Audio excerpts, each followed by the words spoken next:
Chapter 961 Manison is truly a good man. 961 Manison is truly a good man. After breaking free from Manison's virtual domain, Han Xiao's virtual soul returned to the main system of his headquarters, and he heaved a sigh of relief. He was not a match for Manison in terms of virtual technology skills, but Manison could not pose a threat to him in terms of mental damage. It was not only because he was tanky but also because the mechanic class did not specialize in mental damage. Regardless of how powerful Virtual Paramount was, it would be difficult to easily defeat a mechanic at the same level. Furthermore, high intelligence also provided high psychological resistance, and mechanics were not that weak against mental attacks. Virtual Paramount is better used for a control skill. I needed about 5 or 6 seconds to leave Manison's virtual domain, and the situation is still alright. Han Xiao looked at the situation and nodded. When he was dragged into the virtual domain by Manison, Philip lost his aid, and the thickness of the firewall thinned greatly with more data being lost. Thankfully, he returned in time and stabilized the situation. However, he was at a slight disadvantage again. Since Manison was able to break Han Xiao's virtual domain quickly, Han Xiao would not take too long to do so either. Virtual Paramount was not too suitable to deal with other mechanics, and grasping virtual technology would allow a mechanic to greatly reduce the amount of time being controlled. At this moment, Manison said from outside the firewall, "An unbelievable physique and unimaginable potential. Black Star, just where did you come out from? There are plenty of wonders in the vast universe." Han Xiao chuckled. "There's no need for you to be so surprised, right?" Manison shook his head and replied, "I had a guess in my mind during our last exchange, and I am increasingly certain about my guess after this exchange. Black Star, are you the manifestation of a space wonder?" "Ha, that may be the truth," Han Xiao replied calmly. At this moment, Rista had finally broken free from the seal, and immediately aided Han Xiao in defending against Manison's intrusion. Finette also continued to attack the firewall, and every attack of his opened a small loophole in the firewall and extracted some data. With one attacking and the other defending, both parties competed with their virtual technology skills. The modules were destroyed one after another before being reconstructed, and this cycle continued. Although it seemed like a flood of data was assaulting the firewall on the surface, if one zoomed into the firewall, one would be able to see many mini battlefields on every inch of space. The endless data jumping around was like the soldiers of this battlefield. Despite both parties looking extremely calm, they were calculating at high speed in their minds with every detail being personally managed by them. In the logistics department of the Black Star Army, Reynolds had already gathered all the mechanics to put aside what they were doing. Looking at all the mechanics in the logistics department, Reynolds said with a deep voice, "Everyone, the Black Star Army is currently suffering from a virtual intrusion. His Excellency Black Star is currently fighting back, and we cannot remain idle as part of the army. The army commander needs our help." Everyone had a bitter look on their face. The situation was indeed bad if even Black Star could not fight the enemy off. None of them understood why Black Star would suddenly provoke the Mechanic Emperor. Frubevel.cm. In the mechanic world, the name of the Mechanic Emperor was just too famous. He was the publicly acknowledged strongest mechanic. Every member of the logistics department could not help but feel uneasy that they were about to face such a character. The fame of being the strongest mechanic was not just for show and had a mechanic morale punishment halo with it. It would make most mechanics lose their confidence. Someone then could not help but ask, why is the Mechanic Emperor invading us? Isn't his relationship with Black Star not too bad? How should I know? Reynolds glared at that individual and bellowed, "Don't let your thoughts run wild. Now that the army is in danger, we need to help the army. Regardless of what his status is, he is currently our enemy." Although Reynolds said those words, there was a long period of time when the Mechanic Emperor was also Reynolds' idol. It was only after he joined the Black Star Army and witnessed Black Star rising slowly that Han Xiao slowly overtook the position of the Mechanic Emperor in his heart. Now that he had to fight his past idol, Reynolds had already accepted the matter. Upon hearing Reynolds' words, the members of the logistics department calmed themselves down. Reynolds' prestige was extremely high. This was thanks to his serious work attitude and strict personality. Many mechanics were inclined to such a personality. Upon seeing that the morale of the logistics department was stabilized, Reynolds issued a series of orders and got everyone to start working. Although it was difficult for them to join in the battle between two peak beyond grade A mechanics, they could temporarily replace Philip and aid Philip in his calculations to increase his capacity. At the same time, Herluz, who was playing cards on the net, also got into action. He gathered the armed forces of the Black Star Army in the various divisions to do a carpet search of all the neighboring planets, attempting to find Manison's location. However, this was a huge operation and was akin to finding a needle in a haystack. On the other side, Sylvia contacted the upper echelons of Garten Star System, and Ghidorah temporarily gave up control of many Garten Star System network bases to allow the Black Star Army to make use of half of the Star System's quantum network authority.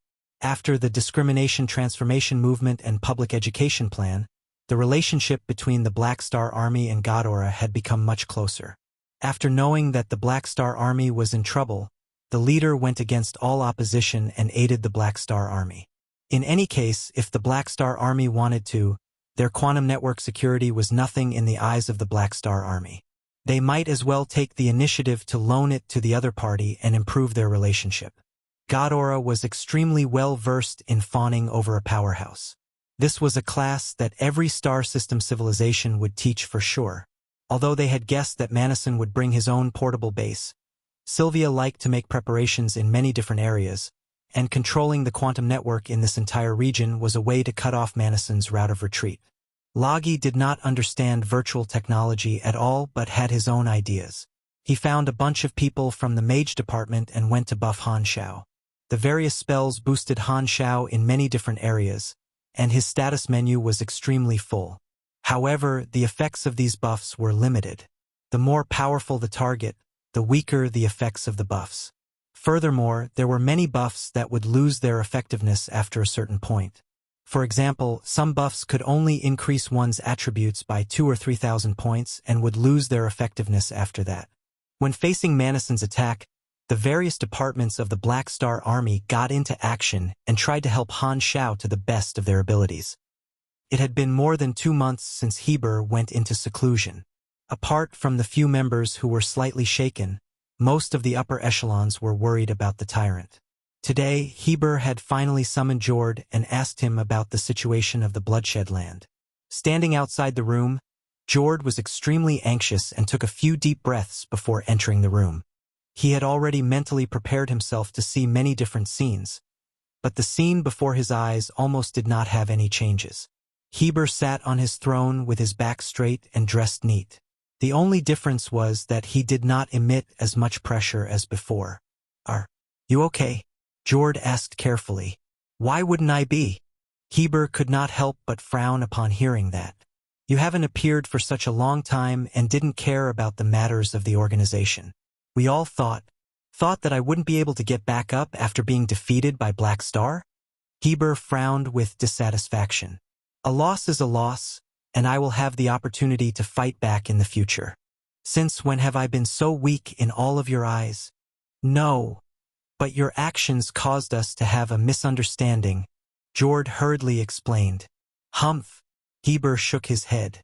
When he was just defeated, he truly suffered a huge setback. However, he was a beyond grade A super and had suffered many different setbacks in the past. Having his prestige destroyed did indeed make his heart ache. But Heber quickly adjusted his emotions. If he looked at things from a different angle, he was not in the worst state in the Shattered Star Ring since Psyker was around. Even if his prestige was affected, the Bloodshed Land still had to develop. Heber would not stop the competition with the Black Star Army. "Using the excuse of taking revenge to beat me up once is enough. Do you want to beat me up every day? Do you think that I am a fool? Even if you only send a mechanical soldier, I will not accept the challenge." Although Heber recovered from the setback very quickly, he recognized the gap between himself and Black Star. Even if he was not willing, he could only admit that Black Star had already exceeded him greatly. As such, Heber no longer had any thought of competing with Black Star for the title of strongest in the star field. At the very least, he would not provoke Black Star again with strength unless he was confident in defeating Black Star. He had the attitude of, I will come back again after practicing my kung fu. After admitting that Han Xiao had exceeded him, Heber felt a lot more relaxed. Perhaps it was because he no longer had to compete with a character like Black Star, which allowed him to no longer be on edge. He was too lazy to explain his thoughts to Jord and said with impatience, "Hurry up and report what you have to. Don't disturb my training if there isn't anything important." Okay. Seeing Heber recover from his setback, Jord heaved a sigh of relief and immediately reported the situation. At the same time, he emphasized on the members who had left. Don't need to bother about those who left. Heber was not too bothered. They are all fence-sitters, and there are many of such people in the universe. Jord nodded and let out a sigh. Heber was the same as before and did not care about his subordinates. At this moment, Heber hesitated for a moment before saying slowly, "Inform all the calamity-grade pugilist officers to gather. I will teach them some things. Humph, they have served under me for so long but not improved at all." How embarrassing. Jord was slightly startled and was stunned for a moment. "I understand. They will be very happy to receive your teachings. Humph. I don't need you to bootlick me." Jord then took out an intelligence report and said with a deep voice, "Right, there is something else. An emergency signal was sent out from the Black Star Army just now. For some reason, Manison is targeting Black Star and is currently attacking the main system of the Black Star Army headquarters. Their virtual intrusion battle isn't over yet. Mechanic Emperor? Does he have any enmity with Black Star?" Heber was puzzled. "I'm not sure. The outside world says that Black Star's growth is too rapid, and his ambitions are out of control. He issued a challenge toward the Mechanic Emperor, and thus, the Mechanic Emperor came to Black Star's territory for a battle to let Black Star see the truth. It almost sounds like the truth." Heber frowned. He did not know the secrets of the Divine Throne Mechanic. This was a secret of the Mechanic class, and outsiders did not know much about it. The dynasty would not tell him such secrets either. After thinking for a while, Heber let out a depressed sigh and shook his head. "This Black Star truly can't sit still. He only challenged me 2 months ago, and now he's provoked the Mechanic Emperor. Ignore them. I don't know about the mechanic world, and it doesn't have anything to do with me." Heber waved his arms and threw this matter to the back of his mind. In the virtual world of the Black Star Army's main system, the battle between the two Divine Throne Mechanics had been going on for a while. With the boost of the perfect mechanical sense, the gap between Han Xiao and Manison was narrowed, but together with his territorial advantage and help of the logistics department, Han Xiao was barely able to defend against Manison's virtual intrusion and slow down the outflow of data. Manison was not able to infiltrate into the main system with Han Xiao fighting back, but he was able to extract data through the loopholes of the firewall. Although the perfect mechanical sense character summon card had amazing effects, there was a time limit, and it could only be used for 16 hours at most. As long as Manison was willing, he would be able to drag on this battle for a few days for sure. Thankfully, I called for help. If not, things would be bad for sure. Han Xiao then stalled for time and waited for Maximilar. A few hours later, a new beyond grade A mechanic entered the battlefield. Outside the firewall, a virtual soul appeared in front of the two. Han Xiao was slightly stunned when he saw the incoming individual. The one who had arrived was not Maximilar, who he was familiar with, but another beyond grade A ally. Manison then looked over with a frown and said, "Kant? Why is it you? Hey, can I come?" This virtual soul smiled. His appearance was extremely odd. He looked like a snow-white cylinder with the top thick but bottom narrow. There was also a green leaf at the top of his head with 3 eyes in the middle of his body. He looked like a daikon. This daikon was one of the 3 national pillars of the Crimson Dynasty, illusory deity Kant. His nickname sounded like that of a psychic or mage, but he was a mechanic. He belonged to the phantom race, and his racial talent was to transform his body to mimic other beings. After advancing to the beyond grade A realm, Kant's racial talent had evolved, and he was capable of transforming into any biological being. Furthermore, his transformation was even more realistic than the spells of a mage or the simulation of a mechanic. Because of this talent, he had a powerful disguise ability and could easily mix with any different species. No one had seen his true form before. He also enjoyed transforming into different forms and would appear in a different form every day. In fact, his transformation ability had even overshadowed his mechanic abilities, and thus he had obtained such a nickname. Manison knew Kant and asked with doubt, "What species are you today? Is there such a species in the universe? Why do you look like a daikon?" "Because the species that I transformed into is a daikon." Kant blinked. Manison was speechless. After falling silent for a while, he stopped his attack. If Maximiliar was the one who appeared, Manison would not have been afraid. However, the one who had arrived was Kant. Although he would be able to deal with both of them together, this was not his territory, and it would not be easy for him to do so. Furthermore, Kant was definitely there under the orders of the dynasty. If Manison managed to fight two beyond grade as alone, Manison's prestige would definitely increase.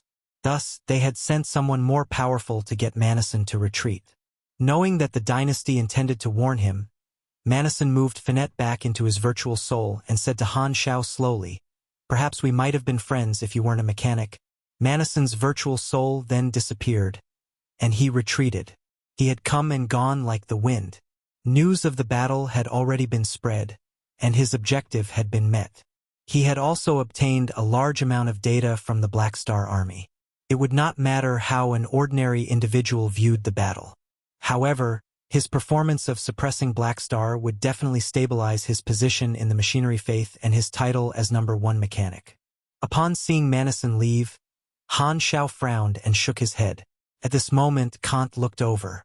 The dynasty did not only send Kant out to stop the battle but also to console Black Star.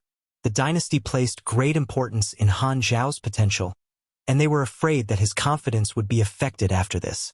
After thinking for a while, Kant comforted him. "Don't be discouraged. You are still young. It is normal for you to lose to the Mechanic Emperor, and it isn't too embarrassing. Look on the bright side. He didn't have too big of an advantage over you, and there is still a long way to go. There isn't a need to be anxious." Han Xiao looked at Kant and did not say anything. Upon seeing that, a hand appeared on Kant's body, and he stroked his green leaf with a sigh. "I was also targeted by the Mechanic Emperor before, and my performance was even worse than yours. In truth, it isn't a bad thing to suffer some losses when you are young."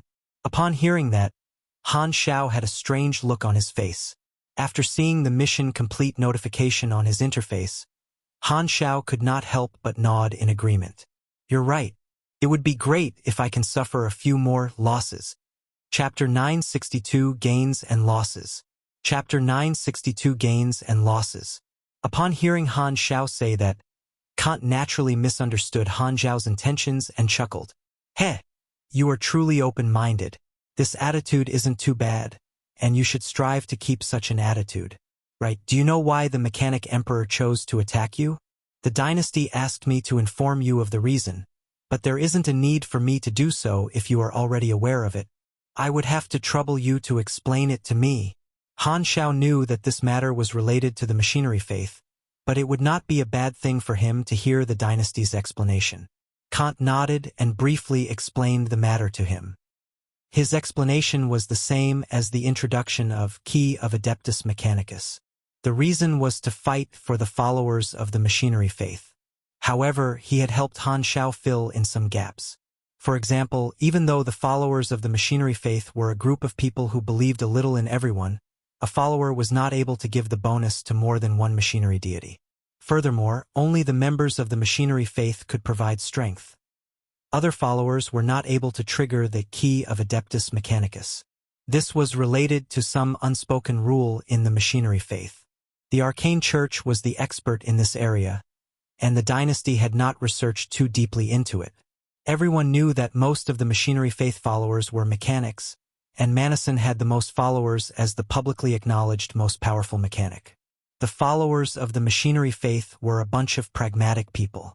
To most of the followers, they would follow the most powerful mechanic. If the title of the most powerful mechanic was changed, they would also change their idol. They were not too bothered about potential and only cared about who the strongest individual was. Furthermore, the followers of the machinery faith only looked at the strength of a mechanic in his mechanic-related skills and not his strength in other areas. Thus, the mechanics that had a powerful body were not able to move them unless they could prove that their strength came from the source of being a mechanic. I wasn't able to win against Manison back then. He's defeated all his competitors and sat on the throne of Machinery Faith Leader for a long time. Thus, there isn't a need for you to feel discouraged. It is a normal thing for you to lose to him in terms of virtual technology. Kant twiddled with the leaf on his head and consoled Han Xiao. He had also been defeated by Manison before. Since he could not defeat the other party, he could only take a step back and not snatch Manison's followers. Don't worry. I'm all right. Han Xiao slightly raised his brows. He did not intend to provoke Manison, and even if he had to become enemies with Manison one day, this was not the right time. It was a pity that the strength he had received spoiled his plans, and Manison had begun targeting him. Indeed, those of the same class were true nemeses. Han Xiao then paused for a moment before asking, "What is the attitude of the dynasty?" "I know what you want to ask. However, don't count on the dynasty standing up for you in this regard," Kant said. "This isn't the first time that Manison has provoked the other mechanics. Since there wasn't a risk to your life, there isn't much that the dynasty can do. If you aren't resigned, you can only issue a challenge in the name of the Black Star Army but not the dynasty's name. Don't think of using your title of being the dynasty's ally to hold the dynasty hostage. I had a miserable lesson in this regard before." Upon hearing that, Han Xiao shook his head. He now understood the dynasty's attitude toward this matter. The dynasty would only console him but not stand up for him. This was not the first time that Manison had done something like this. At the end of the day, his only motive was to defeat the mechanics at the same level as him to prove that he was the boss. Thus, it was rare for lives to be lost. Since it was just a spar between beyond grade, as he could only blame his own lack of skill if he lost. The three universal civilizations would not be able to do a thing and would only ensure that things did not get blown out of proportion. Furthermore, Manison was still an important ally of the Federation of Light, and his backer was extremely powerful. Why didn't the dynasty warn me beforehand? Han Xiao raised his brows. You need to use your contribution to exchange for such intelligence, Kant said with a strange tone. Did the dynasty give you all your class knowledge for free? Han Xiao was dumbfounded and understood what was going on. Because a divine throne mechanic might not be familiar with his own strength, the properties of Key of Adeptus Mechanicus were like ultimate knowledge and required contribution points in exchange for them.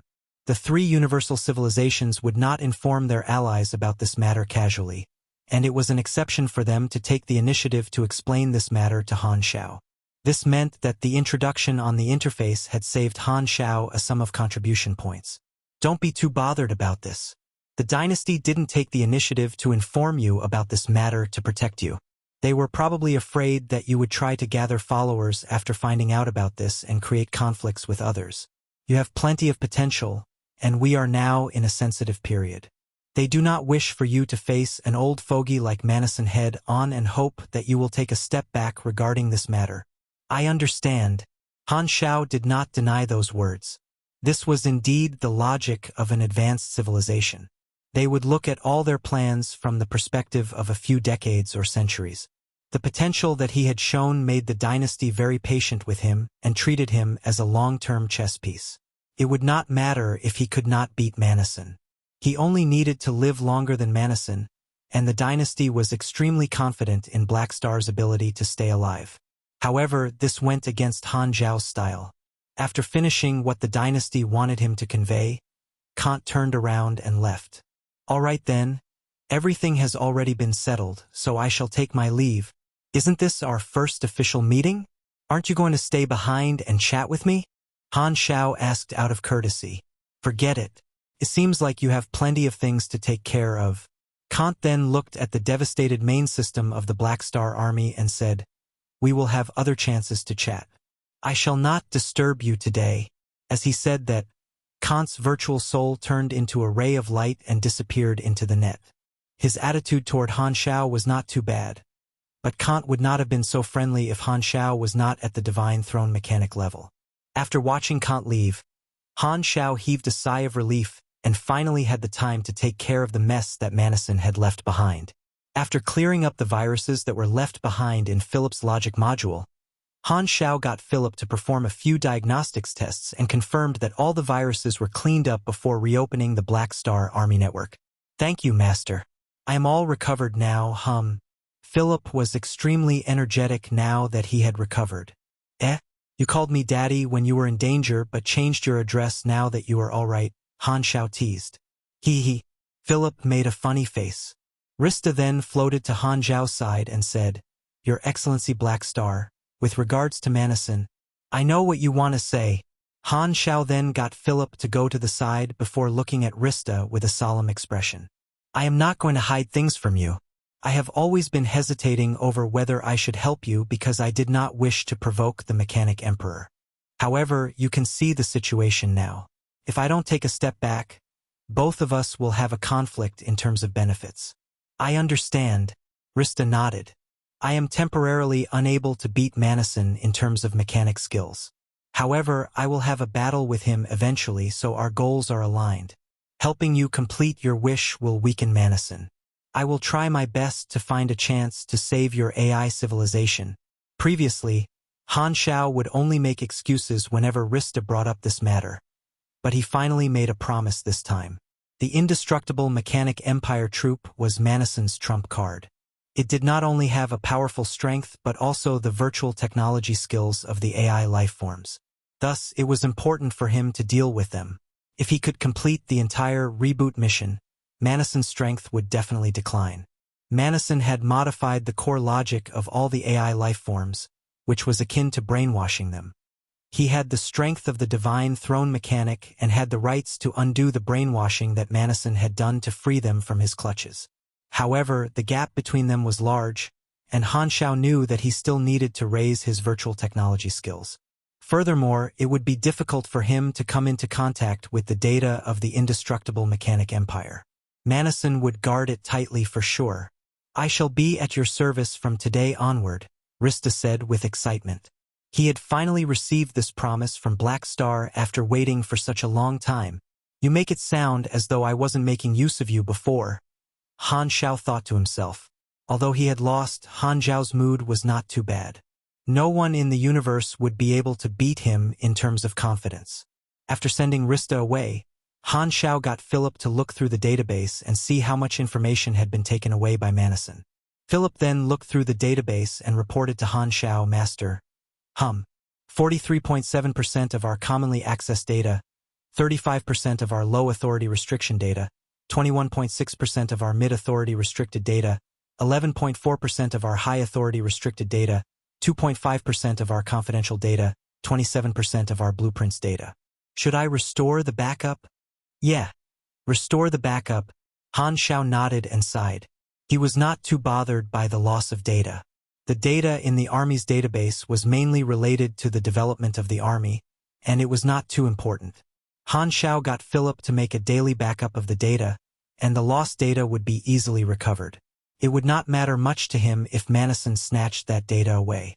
There was very little data on himself in the Army's database. All the top-secret data was kept in his own mind, and the data that Manison had stolen was not too important. Regardless of whether it was blueprints or class knowledge, Manison had no lack of them.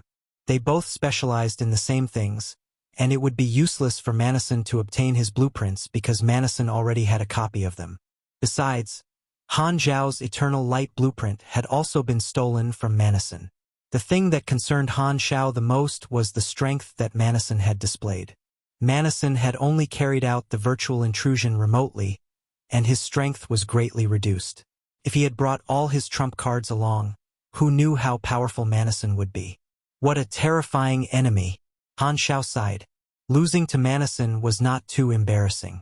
As a newbie in the Beyond Grade realm, it was not too surprising for him to lose to someone at the peak. Furthermore, Manison was not the tyrant, and both of them did not have any grudges between them. Thus, the effect on his prestige would be limited. However, he would indeed be unable to shake Manison's status within the Machinery Faith followers, and this was Manison's objective. He did not care about the views of ordinary galactic residents. Only the views of his followers were important. "It seems like I don't have to think about the Machinery Faith anytime soon," It will be difficult for my strength to exceed Manison during the version refresh period. Han Xiao lamented. Before his strength as a mechanic could catch up to Manison, his key of Adeptus Mechanicus can only collect dust. Although Manison made a huge profit, I didn't suffer a loss. Han Xiao looked at his interface and chuckled. Manison had provided him with 2 new abilities because Manison ran over to fight him. It was truly difficult to tell which party was suffering a loss. If he could trigger such a mission every time, Han Xiao would not mind Manison coming over to his place to play every day. In the eyes of Han Xiao, Manison was like a walking treasure chest, and he might be able to get all the mechanic talents from Manison. What doesn't kill me makes me stronger. This saying was true indeed. Backing out from the quantum network, Han Xiao's consciousness returned to his body. He then picked up his communicator, which had been vibrating without stopping. There were a bunch of questions sent by Sylvia and the other officers. Han Xiao replied to them and got them to return to their posts. After sending out the news, he then looked toward the Black Star Guards and Logi, who had gathered. "Are you all right?" Aurora's palm glowed, and she was prepared to fill Han Xiao up with life force. "I am very good. It is difficult for a virtual battle to threaten my life. Manison has retreated already." Han Xiao waved his arms. Logi had a bitter look on his face and said, "To think that the Mechanic Emperor has actually set his eyes on us. Our future is bleak. As the Vice Commander of the Army, I would like to request for sufficient time to train." "Shut up. Go and become the principal obediently," Han Xiao said with exasperation. He understood Logi too well. After assuring his officers that he was all right, Han Xiao sent his officers away and touched Phaidon a few times for luck before closing the door. Han Xiao then rubbed his hands excitedly. "Let me see what I can get. My target this time is Manison. If I still draw some tanky talent, I will write my name upside down." Opening the interface, Han Xiao completed the mission. Reboot 6th round completed. You have received 1,500,000,000 experience. Random reward X2. You have received talent? Affable AI. The 7th round has not been triggered. Han Xiao smiled with satisfaction. Affable AI could increase the power of his virtual technology skills by 30%.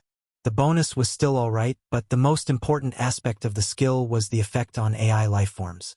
It would definitely be useful if he wanted to wipe out the indestructible Mechanic Empire troop in future. Han Xiao then called Philip out to test the effects of the talent. Taking in a deep breath, Han Xiao completed the Mechanic Emperor boss mission. Mechanic Emperor Manison Virtual Combat has been completed. You have completed all the mission requirements and received 76,250,000,000 experience.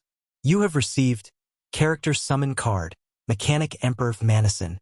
Character Summon Card, Mechanic Emperor Manison. Ancient One. Your long life provided you with a wealth of valuable experience. Plus 20% INT, plus 10% MYS, plus 2 levels to all skills.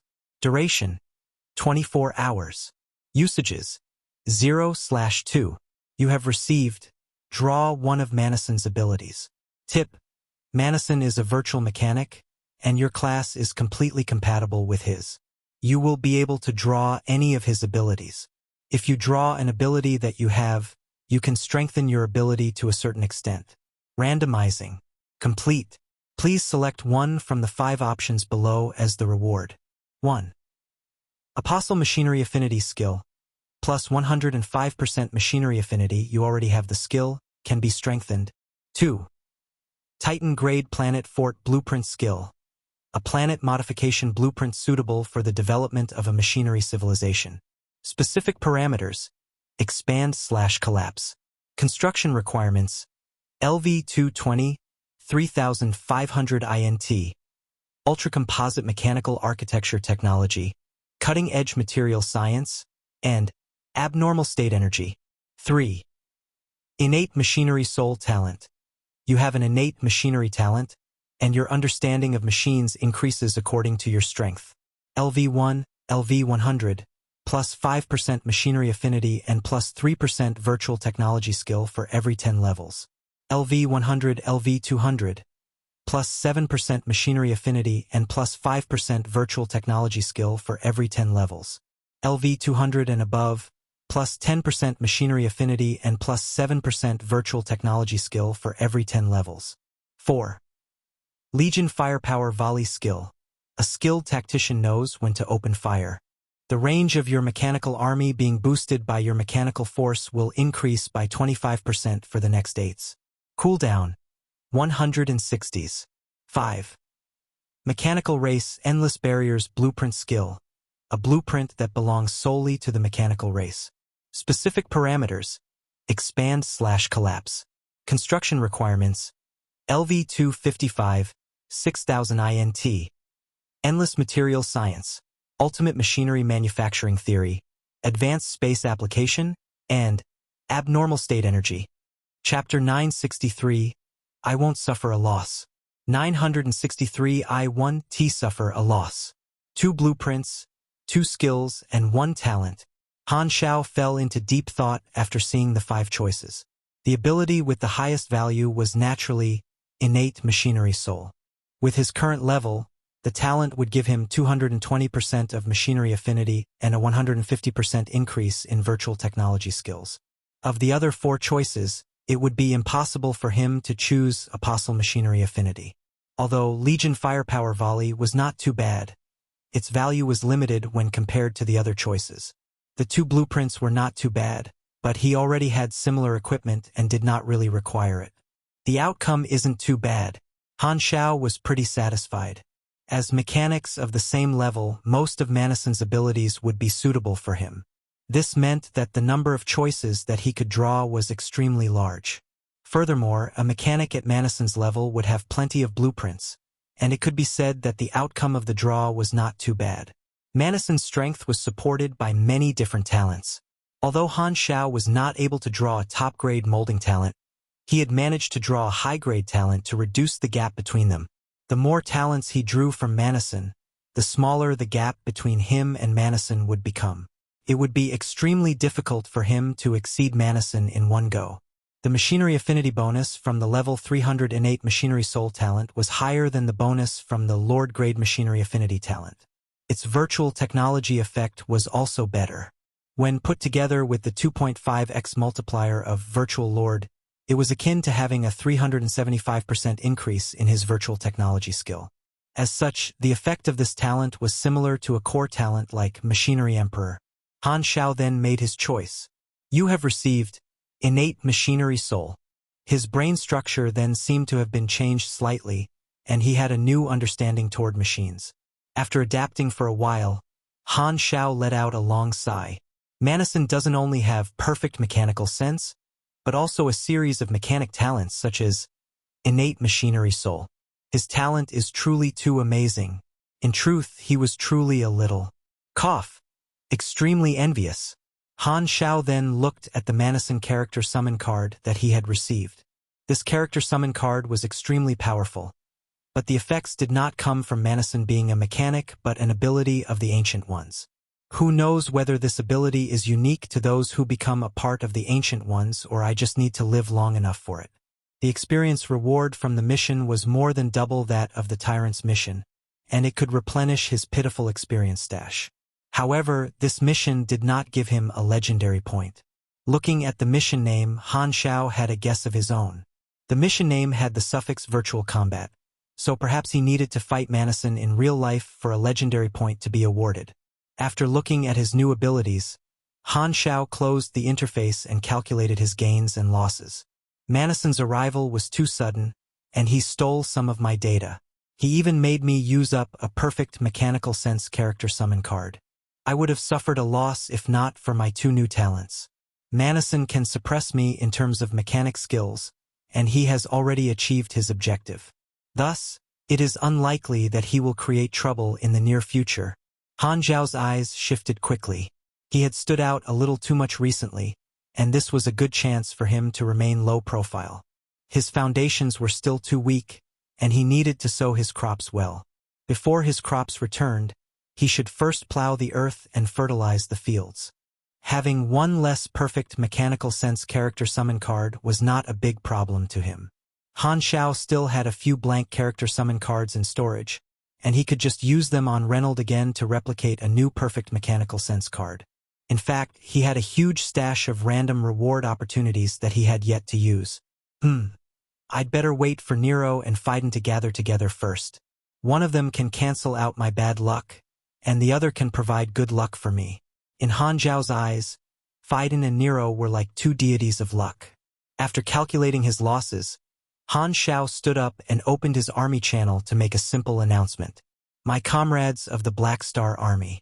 Not too long ago, our headquarters main system was infiltrated by Mechanic Emperor Manison.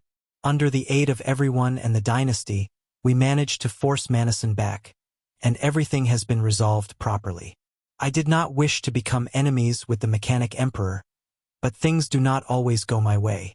The matter today is a signal, and I hope that everyone will be mentally prepared to face the Mechanic Emperor one day. The Black Star Army has been around for more than 20 years now. We've gone from a weak mercenary group to the current armed organization that we are. In the past 20 years, we have walked through many storms and various difficulties together. This is a path destined to be rocky, and there are still many more difficulties ahead for us to conquer. The universe is a vast place, but regardless of how vast the universe is, it cannot contain our boundless ambition. As long as sentient beings are present, competition cannot be avoided. This is the case in history today and in the future. I have created many miracles in the past, and I will not fear any challenges in the future. I hope that everyone will continue moving forward together with me. Your Army Commander, Black Star. Galaxy Calendar. Year 710, 11th day of the 9th month. After making sure that there was no problem with the contents, Han Xiao sent it out. This message of his served to calm down the members of his army and reduce the negative effects of Manison's attack. Although he did not need to be bothered by the thoughts of most of his members, it was better than doing nothing. After settling this matter, Han Xiao took a few tubes of nutrition fluid and returned to his room to rest for a while before returning to his machinery modification room to strengthen his machines. After recognizing the distance between his strength and the Mechanic Emperor, Han Xiao became even more hardworking. He planned to remain in seclusion for a period and remain in his headquarters to prevent Manison from attacking again, even if the likelihood was not high. After ensuring that the storm was over, Han Xiao was prepared to make a trip to the Flickering World and personally oversee the development of the machinery civilization and Black Spirit race. In the Limitless Financial Group headquarters in the Sea of Star Spirits, Sorokin was looking through the reports from the various regions when his communicator rang. When he was in his office, only a few important individuals would be able to contact him directly. Sorokin placed down the report in his hands and picked up the communicator. It was Manison who had completed his intrusion. Your Excellency Manison, have you succeeded? Yes, Black Star's virtual technology skills aren't too weak, and the dynasty sent Kant over. Thus, I was only able to obtain a portion of the intelligence that you wanted. I have already sent it over to you, Manison said calmly. Looking at the information that Manison had sent over, Sorokin shook his head and said, the information will be of some use to me, but it can't be considered confidential. Forget it, we can't force such matters. Also, why did you contact my main body directly? You could have just handed the information over to my avatar in the Bloodshed Land. I am just being careful, Manison said casually. He was extremely experienced and did not wish to send the information within the Shattered Star Ring to prevent Black Star from tracking his transmission and blocking it. He had only dealt with Black Star to solidify his own position, and apart from his growing interest in Black Star, Manison's heart was not stirred. All right then, Sorokin said. You have formed an enmity with Black Star after defeating him this time. Aren't you afraid that he will take action against you? I don't mind defeating him a few more times if he isn't resigned. Heh, Black Star isn't your opponent now, but this may not be the case in the future. Don't forget about his terrifying potential. Manison then glanced at him and said, Don't play your little tricks with me. Sorokin chuckled and changed the topic. Right, the dividends from last month have been calculated and will be given out in a few days' time. Give me a list of the resources that you would like. I will give you a discount and exchange them for you. Fewinvel.com. The usual. Manison was not too bothered. Although the profits of the financial group were large, he was not too bothered by money at his level. After a casual conversation, both parties hung up. Placing down his communicator, Sorokin's eyes narrowed, and he muttered, "Mechanic Emperor. Black Star." In the dynasty ruler's office, Ernrel glanced at a floating screen in front of him, and the internal announcement that Han Xiao had issued was displayed. Looking through the announcement, Ernrel nodded. "It seems like Black Star understood our intentions." On the other side, Dark Lord Claudia said calmly, "Black Star is a genius who hasn't appeared before in history. Geniuses like him should be extremely arrogant. He has been in the limelight recently, but he was able to recognize reality quickly. This mental frame of his isn't too bad." Even the Crimson Dynasty, which was well known for being hard-headed, knew when to hold back. With the stunning potential that Black Star had displayed, the dynasty was worried that Black Star would be too arrogant and easily demoralized. However, it seemed like Black Star was still extremely clear-headed and did not fight the Mechanic Emperor head-on. The dynasty also knew that the Mechanic Emperor was not an individual easy to provoke. In terms of his status, strength, and organization, Manison was even on a higher level than Old Dragon and Kant. He was the #1 ally of the Federation of Light and an existence at ES God's level. Only the dynasty's Dark Lord was able to barely go toe-to-toe with him. If one wanted to pick out the top beyond grade, as in the 3 universal civilizations, the Federation of Light's trump card would be Mechanic Emperor Manison, the Crimson Dynasty's trump card would be Dark Lord Claudia, and the Arcane Church's trump card would be Void Overlord Kasui. The 3 universal civilizations would think from the perspective of their civilization. Unless it was necessary, they would not want to be dragged into a battle between beyond grade Thus, as long as no lives were lost and their civilization was not insulted, the 3 universal civilizations would show an attitude of tacit approval to the battles between beyond grade After all, they could not restrain the daily activities of their beyond grade A allies. Kant's projection was also in the room, and he sighed. Although this is the case, Manison has been the head deity of the machinery faith for far too long. This can't be helped. Even those experts from the Arcane Church are helpless, Claudia said. Even if we kill all the followers of the machinery faith, we are unable to kill the faith. That will only result in the members of the machinery faith never becoming the followers of the dynasty's mechanics. There isn't a need to say such things, Ernrel said calmly. After this incident, Black Star may be slightly dissatisfied with our dynasty, and there is a need to comfort him. Why don't we send him some blueprints?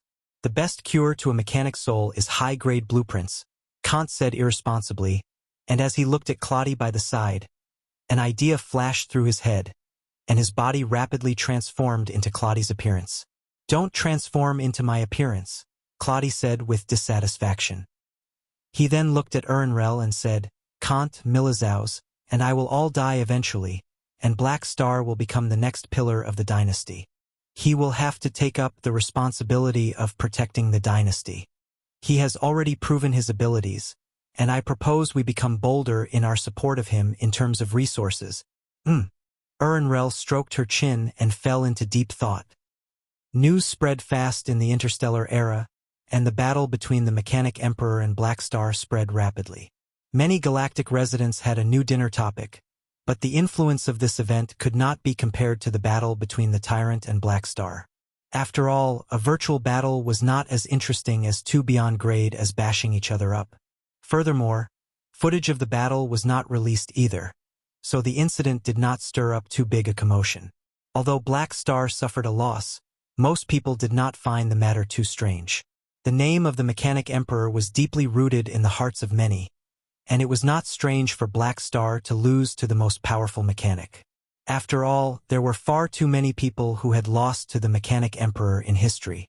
The various galactic organizations were not too bothered about the outcome but were focused on the fact that the Mechanic Emperor did not get along with Black Star.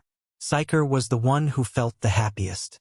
The more powerful Black Star's enemies were, the happier he would be. He was currently leading an extremely low-profile life after being eyed by 4 different beyond grade as in the Shattered Star Ring. The influence of this event was not large in the outside world but created quite a huge commotion in the mechanic world. Black Star was a newly ascended divine throne mechanic after all, and the Mechanic Emperor was an old-school big shot.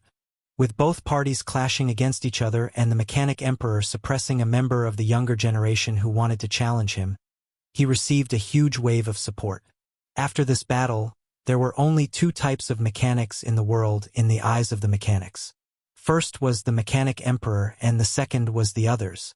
Han Xiao was not too bothered by the rumors in the galaxy. Regardless of whether Manison made a profit, he definitely did not suffer a loss. Furthermore, reducing the attention that the world had on him would be in line with his idea of remaining low profile. Han Xiao did not have any plans to challenge the position of the Mechanic Emperor in the near future. He was different from Heber after all. He would rarely do things that exceeded his own abilities. The logic from his previous life as a player was rooted deeply in his bones. What should we do if we can't defeat the boss? Increase our level, of course. What else can we do? After staying in headquarters for half a month and being sure that the Mechanic Emperor would not create trouble anymore, Han Xiao gathered a fleet and headed toward the flickering world. Chapter 964, Theme of the Era. 964 Theme of the Era. With many financial groups coming up with the resources for construction, the originally silent flickering world was bustling with activity. The 3 explored star clusters were all undergoing construction, and the silent flickering world finally seemed more like a part of the interstellar era. Han Xiao's fleet entered the flickering world through the Dynasty Stargate. The various officers were all extremely familiar with him, and he did not face any obstruction along the way. Upon reaching the planet Lighthouse Outpost, Han Xiao greeted Terekov and extorted Terekov of some local produce before leaving toward the Geru star cluster. The Purple River star system was located at the border of the Geru star cluster, near where the Stargate was located. It was now Han Xiao's territory. Thus, the dynasty had built a new Stargate beside the original one for the Black Star Army to manage. After entering the Purple River star system, they followed the directions on the star map and arrived at a planet. Army Commander, that is Planet Blackgate, the planet nearest to the Stargate. According to the construction blueprint, this planet will be developed into a large transit station and become one of the landmarks of the Geru star cluster. This is also the planet at the border of the Army's territory. Han Xiao stood in front of the window and looked at the planet. Beside him was a beautiful secretary giving Han Xiao an introduction. Sylvia was busy, so she had sent one of her secretaries over to accompany Han Xiao. Han Xiao had some impression of this secretary. He remembered that her resume was pretty outstanding, and she was Sylvia's capable assistant. How is the construction coming along? Han Xiao nodded. This planet made use of the Crimson Dynasty's quick planetary renovation pack, and the logistics department drew up a blueprint after that. The direction of the construction is toward a galactic market, military fortress, and transportation hub. Because the main focus of the construction is the resource-rich planets, only 4.9% of the construction has been completed. The daily energy requirements are provided by a nuclear fusion power station, and our dark energy power station is located underground. However, there isn't a natural fixed star in the vicinity, so we may need additional power sources and a man-made sun. Hearing the secretary's report, Han Xiao suddenly thought about the movable fixed star blueprint in the Tyracle's legacy. The more advanced their technological skills, the fewer restrictions the environment would impose on them. They no longer needed to adapt to the environment but could get the environment to change to their needs. Although the Tyracle's race was not a victor of the exploration era, they were also a quasi-universal civilization and had a deep understanding of modifying the environment. I can make use of the movable fixed star equipment and shift the fixed star to an appropriate location, Han Xiao thought to himself. He had always felt that this blueprint had a relationship to the universal simulation skill of the Divine Throne mechanic. After his class advancement, Han Xiao had researched all his new abilities, but was completely clueless toward how he should use universal simulation. This skill allowed him to simulate all natural rhythms through his mechanical skills and should have huge potential. Perhaps the 3 universal civilizations had made use of universal simulation to modify their mother planets. Seeing Han Xiao remain silent, the female secretary paused for a while before continuing. There aren't many people on planet Blackgate currently, but planet Blackgate will become one of the most populated planets in the Geru star cluster when the flickering world is opened to the public.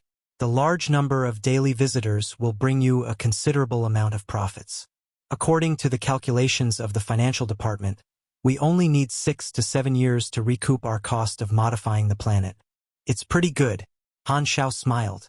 The fleet slowly approached Planet Black Gate, and a few stargates were shown on the map. There were some heading toward the other star systems and some heading toward the other regions of the Purple River star system. Because the allocation of their territories had been decided, the Black Star Army's first mission was to connect their 7 territories. During the exploration phase, the entire star cluster already had their own transportation network. However, those were long-distance stargates mainly used to connect different star clusters.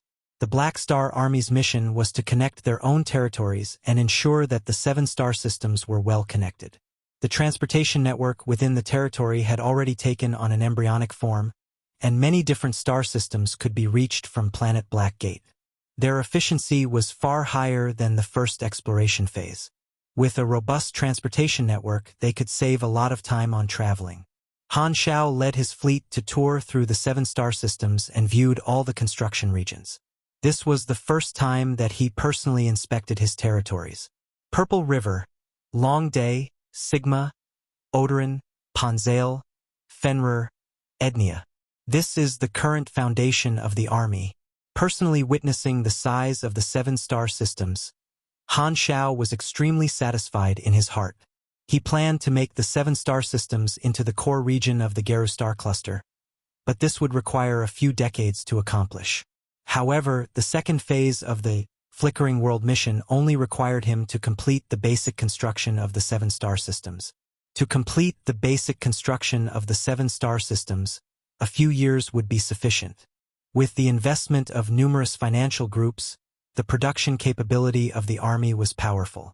After completing his inspection, Han Xiao returned to the Sigma star system, which was located in the middle of Geru, to check on the development of the machinery civilization. Han Xiao's fleet exited from hyperdrive, and a silver planet appeared before him. Machinery melded into the surface of the planet, and it looked extremely beautiful. This was the first city of the machinery civilization, and it was called Psionic Prime City. The surface of the planet had been modified to become machinery. Under the surface of the Earth were many different underground mines to extract for various resources. Under the lead of Psionic Prime and the other Apostle weapons, military factories, repair factories, resource factories, refinement factories, and many other facilities were constructed. At the same time, there were millions of second-generation mechanical life forms currently waiting to be born. In the middle of the city there was a gigantic statue of him. Upon seeing that, Han Xiao was helpless. For some reason, people always seem to like erecting statues. What's the point of erecting a statue of me? Why not erect a statue of Phaidon instead? That statue might be able to provide some luck for you. For a mechanical life form to create offspring, it would require them to exhaust their own tinder energy, and reproduction had a cooldown. Thus, the larger the size of the machinery civilization, the faster the growth. The mechanical proliferation growth and strengthened machinery civilization talents from the Divine Throne Mechanic class could strengthen the reproductive capabilities of the mechanical life form. Han Xiao was planning to spend some time on this planet to create a few more first-generation mechanical lives. The machinery civilization led by Psionic Prime had just started out, and their population was lacking. However, they had plenty of variety with various types of mechanical life forms working in their own posts. Not too far away from the city, Giant King Kong was leading a group of giant soldiers to flatten a tall mountain. Without disturbing anyone else, Han Xiao contacted Psionic Prime. Very quickly, a blue light shot out of the planet and arrived before the fleet. "I pay my respects to the Lord." Psionic Prime bowed. The hatch opened, and Han Xiao flew out. Sizing Psionic Prime up, Han Xiao raised his brows slightly. Compared to the last time they met, Psionic Prime had a few new parts on him. These parts were chosen by Psionic Prime himself to make up for some of his weaknesses. This was the good point of a mechanical life form. They knew how to change their own parts to strengthen themselves. "You've done well. Keep up the good work." Han Xiao praised him and released a stream of bluish-gold mechanical force from his palms. "Treat this as your reward." Han Xiao then slapped the mechanical force into Psionic Prime's body. This was the Apostle Evolution skill from his Divine Throne Mechanic class. All of a sudden, Psionic Prime's body glowed with energy, and the Tinder energy in his body strengthened. Han Xiao watched by the side, and Psionic Prime's evolution process ended after a while. Detecting the changes in his body, Psionic Prime nodded to Han Xiao. "I thank the Lord for your blessing. My strength has increased again. There isn't a need to thank me. This is something you deserve. You just need to do your job well." Han Xiao waved his arms and opened his interface. Psionic Prime's attributes were all increased by Apostle Evolution. His Apostle weapons had quasi-beyond grade A strength, and after the Apostle Evolution, they would be able to hold their own against an ordinary beyond grade A super. According to Han Xiao's calculations, the current Psionic Prime should be able to defeat an ordinary doppelganger of ES God before his evolution, providing that the doppelganger did not have a perverse Esper ability. Sending Psionic Prime back, Han Xiao made a trip over to the territory of the Black Spirit race. Compared to the rapid development of the machinery civilization, the Black Spirit race seemed much more ordinary. Although they had an extremely efficient communication method, they still needed time to learn and were digesting the basic technological knowledge that the army had provided them. This technological knowledge was too complicated for them, and they had to start their learning from scratch. Their mental network system would only show its effectiveness if they had a strong foundation. As long as they took the first step, the development speed of the Black Spirit race would increase rapidly. They would be able to rapidly go through the Stone Age era, Cold Arms era, Enlightenment era, Steam Engine era, Electricity era, and so on, soon arriving at the Interstellar era. Apart from their survival, the greatest barrier of a civilization was technological and production advancement. They needed to spend a great amount of time fumbling around in the dark. But with the interference of the Black Star Army, all of that would not be a problem.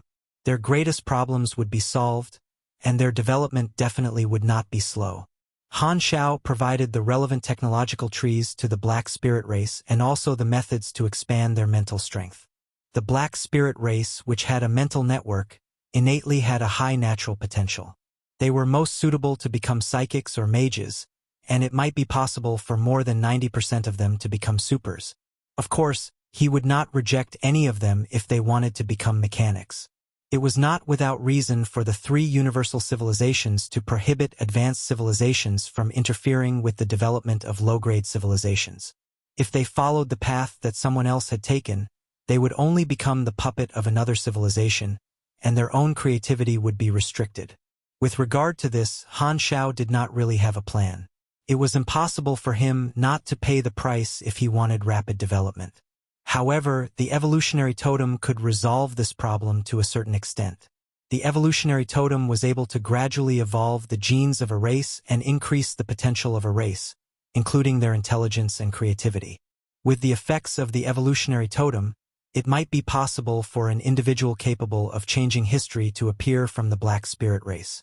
Although a civilization was an entire body, many historical events were usually created by individuals. The presence of the evolutionary totem increased the chances for such an individual to appear. Allowing a species to become more outstanding was the meaning of the evolutionary totem. This was not a perfect solution, and there was a reality of despair deep within. For example, what if a new species that did not conform to the norms of society appeared on a planet ruled by humans? Imagine if this beast was not only stronger but also more intelligent and superior to the human race in every respect. At that time, the humans would no longer be the rulers of the planet, and the technology that they had relied on for many years would be overtaken eventually.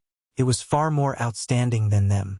At that time, choosing whether to live together with the new species or kill them would be a tough choice.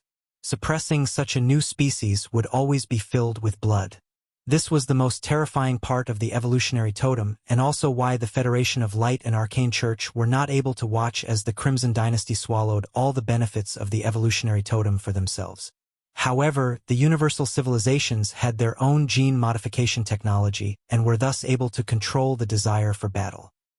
Han Xiao borrowed the effects from the battle with Manison to remain low profile and not cause trouble everywhere. He then followed his plan to expand his mechanical army and reinforce his foundation. This was a path that all mechanics had to take. After Manison achieved victory, he also did not do anything else. He returned to the primeval Star River and did not provoke the Black Star Army again. With both parties falling silent, the various galactic organizations no longer paid close attention to this matter and shifted their gazes away from Han Xiao. The first exploration phase had been completed and the flickering world was currently in the construction phase. Many organizations were watching silently from the side, and the explored universe had entered a calm period. Although there were still small skirmishes occasionally, there were no large conflicts between the civilizations of the star cluster grade and above. It was as though they had a tacit agreement and chose to rest. The Federation of Light and Arcane Church continued to pressure the Crimson Dynasty in the economic and political fields. Although they had plenty of conflicts, the situation was still under control. The Crimson Dynasty was under quite a bit of pressure and was still holding in there. There were also voices within the dynasty that were calling for the open sale of the totems, but the voices were still weak. If a new theme would be created for this era, it would be called Exploration and Expansion. This was not only the development of a single civilization but a new star field being absorbed into the map of the explored universe. It was akin to discovering a new continent, and it was enough to change the situation of the entire universe. Under the influence of such an atmosphere, even the Beyond Grade as chose to remain silent. The battle between Han Xiao and the Mechanic Emperor became the last battle between Beyond Grade as for a long time. Time then crept slowly in the peace. Galaxy Calendar. Year 716, 17th day of the first month. The blue stargate at Planet Blackgate began glowing, and a middle-sized spaceship was spat out from the center of the stargate. In the spaceship, a group of youths were standing in front of the window and looking at Planet Blackgate with curiosity. Is this the territory of the Black Star Army? We're finally here. I heard that Black Star has remained in the flickering world for the past few years. It has been 5 years since we last heard news about him. That's right. Do you think we will be able to see Black Star in person? I wonder if he will be like Principal Loggy. Shut up. Don't mention that taboo name. Someone grabbed his head and collapsed as though he was having fits. Arg, come and give me a hand. His PTSD syndrome is acting up again. The people in the surroundings looked at this pitiful brother of theirs who was suffering from Loggy PTSD syndrome. Sigh, another one has fallen. One of the youths, who was about 1.7 m tall, could not help but laugh bitterly. This is too exaggerated. I don't really think the principal is that scary. A young lady who was half a head taller than him rolled her eyes. Of course you are all right. Why don't you think about the mental damage that is done to those with poor results? The young man then rubbed his head and muttered, Really? I thought that everyone liked the principal a lot. This young man was about 16 to 17 years old but looked extremely childlike.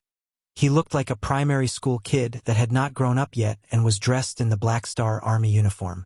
The beautiful young lady beside him had a smoking hot figure and was dressed in skin-tight pugilist clothing. She looked extremely close to this young man. Right at this moment, the captain walked over and patted the young man on the shoulders. The defense troops are sending a communication request. You can just pick up the call to save us some trouble. The young man nodded and pressed a few buttons on the wall of the spaceship. A holographic projection then appeared, and the guard commander of the Black Star Army appeared. Which department are you guys from? Why didn't I receive an application from the Army? If not for the Black Star insignia on the spaceship, the commander might have given the order to capture the spaceship already. We are the first batch of graduates from the Black Star Super Academy. According to the rules of the Academy, the graduates can choose to join the training camp and serve the Black Star Army for 2 to 3 years. We are here to find a job with the Army. It must have been a slip-up for you to not be informed. Wait a moment. Let me check. The commander frowned and searched through his records for a while before saying, There was a special request indeed, but you guys came too late and have long exceeded the appointed time. I'm sorry. This was our first time coming to the flickering world, and we explored a few different places first. Thus, our journey may have been delayed. You can check the records of the spaceship. The commander then ran some checks before nodding. The checks on the spaceship are all right.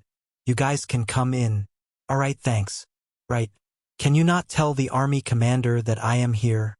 Upon hearing that, the commander had a strange look on his face. Just what kind of a background did this youth have? He then sized up the young man and felt that he was extremely familiar. Who are you? What is your relationship with the army commander? I am Nero. Black Star is my godfather. Nero chuckled and a bright smile could be seen on his face. I am here to give him a surprise. Chapter 965, Perfect Mechanical Sense. Chapter 965, Perfect Mechanical Sense.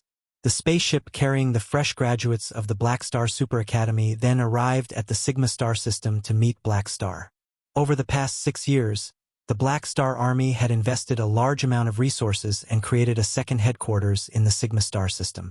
It was a gigantic space fortress created by 7 mechanical fortresses and a large number of mechanical soldiers. This new headquarters was called Black Star Palace. The spaceship arrived at the designated location on the star map, and Black Star Palace appeared in their windows. Upon seeing the magnificent structure before them, the jaws of many of the students dropped in amazement.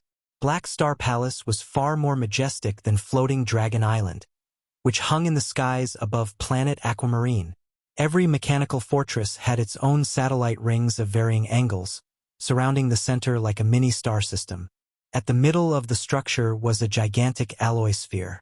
It was silvery black in color, and the surface was smooth like a mirror. It was like a black star that did not give out light. Everyone accepted some security checks before the spaceship was parked at the dock. The moment Nero disembarked from the spaceship, he immediately saw someone familiar. Uncle Phidon. Nero was overjoyed, and he immediately ran over. Hello, Nero. Phidon smiled and stroked Nero on the head. Did you come here specially to wait for me? That's right. We have not seen each other for 5 to 6 years. You've grown bigger. Phidon patted Nero on the head and then lamented. But it is a pity that you didn't grow any taller. Don't talk about this, and we can still have a good conversation. Nero's face darkened. Being short would be his pain for life. He had Aurora's life force energy in him and also drank the dragon blood potion frequently. He should have been extremely tall and did not understand why his development was so slow. His own father did not have the short genes either. Nero had always suspected that it was the stress from studying that resulted in him being so short and was filled with resentment. Speaking of which, Uncle Phidon, you're still the same as always. You are still so good-looking. Phidon shook his head and smiled. This is very normal. A calamity-grade super is able to control his own metabolism, and it is extremely simple for me to keep my appearance. 6 years to me is like a few months for an ordinary individual. At this moment, the pugilist young lady then walked beside Nero and looked at Phidon with her eyes widened and her face red. This is... Phidon looked over. Oh, let me make an introduction. This is Mia Moretto. She is my... Cough cough, a close female friend of mine. She is one of the best pugilists of the graduating batch. Mia, this is Phidon, a member of the Black Star Guards. He is a senior who watched me grow up. Why is your face red? In what way is my face red? Mia immediately held onto her face and became flustered. She was the skinny little girl that Nero had met on the first day of school at the Black Star Super Academy. After 6 years of training, she had already transformed into a beautiful swan and was currently filled with energy. Upon seeing that another young lady was captured by his beauty, Phidon said with a helpless expression, "Hello, I am Phidon. Hello? It is an honor for you to meet me." "And oh, it should be my honor." Mia then shook Phidon's outstretched arm, and her face turned redder. Nero looked at Phidon before looking at Mia, and his heart turned extremely sour. He then could not help but cough loudly and break up their handshake before changing the topic. "Right? Where is my godfather? He already knows that you have arrived. Go and meet him at his throne." "Throne? It's the center of that black sphere." Phidon chuckled. "Speaking of which, he will definitely check on your progress later. I won't save you if you don't pass his test." Nero's neck then shrank back, and he recalled some terrible memories. "I've improved a lot, so my godfather should be satisfied. You should ask him yourself. Don't let him wait for too long. We can chat after you are done." Phaidon smiled and left. Nero then turned around to look at Mia and realized that she was still staring in the direction that Phaidon had left. He's already gone. Are you still looking? Mia then retracted her gaze and jabbed Nero's waist excitedly. Oi, your uncle is far too charismatic. His smile is truly too charming. Why haven't you looked at me like this before? Nero then said with jealousy. Mia then said with disdain. How long has it been since you last looked in the mirror? How can you be compared with your uncle? Nero was speechless. His heart truly hurt. After knowing each other for 6 years, they were extremely familiar with each other. Mia became much more energetic and open than before, and both of them frequently quibbled with each other. However, their relationship was extremely good, and they were like siblings. After completing all the necessary checks, they changed into a different spaceship and headed toward the black sphere. When their spaceship approached the black sphere, pores could be seen on the surface of the sphere. These were the landing orbits for spaceships, and it was just the right size to fit the spaceship. The spaceship entered the orbit and stopped. Both sides of the orbit were sealed up, and there was no dock. Just when everyone was in doubt, the door to the side opened up. Boom! Countless nanoparticles stretched out to form a dock before their very eyes. This dock was constructed on the spot? This scene was extremely magical to all the students, and they stepped onto the dock while looking left and right curiously. They realized that there was only a single path that they could take, and the path was surrounded by black alloy walls all around. Everyone then looked at each other and walked down the path. freewebnov.com. The sound of an individual clearing his throat could suddenly be heard, and everyone realized that no one was talking. The atmosphere became tense, and everyone had a sense of fear toward the unknown before them. These students were originally extremely excited about coming to meet a big shot, but this excitement of theirs had become anxiousness and fear. Although they had not met Black Star yet, they could already feel pressure from all directions. After walking for a long time, they finally came to the end of the path and arrived at a large circular hall. In the middle of the hall was a platform with a divine mechanical throne in the middle of the platform. Bolts of bluish-gold mechanical force could be seen expanding out from the base of the throne and jumping around as though they were dancing. A black-robed man was seated on the throne with an arm supporting his head as though he was in deep thought. Just a simple glance from this individual made all their legs turn to jelly. Your Excellency Black Star, is this the pressure of a beyond grade A? How terrifying. Many of them could not help but swallow a mouthful of saliva, thinking of retreating. Before they came, they had been looking forward to becoming a beyond grade A, but at this moment, many of them realized that this was no more than a dream. Godfather, Nero greeted carefully. It has only been a few years since we last met, and my godfather has become so terrifying. However, his appearance did not change, and he still looked as suave as he did 6 years ago. Nero still dared to tease Phaidon, but he could not help but be filled with reverence and anxiousness before Black Star, even if Black Star was his godfather. What is this? Am I really that scary? Han Xiao looked at the expressions of the students and frowned. He then looked down at the divine mechanical throne and understood what was going on.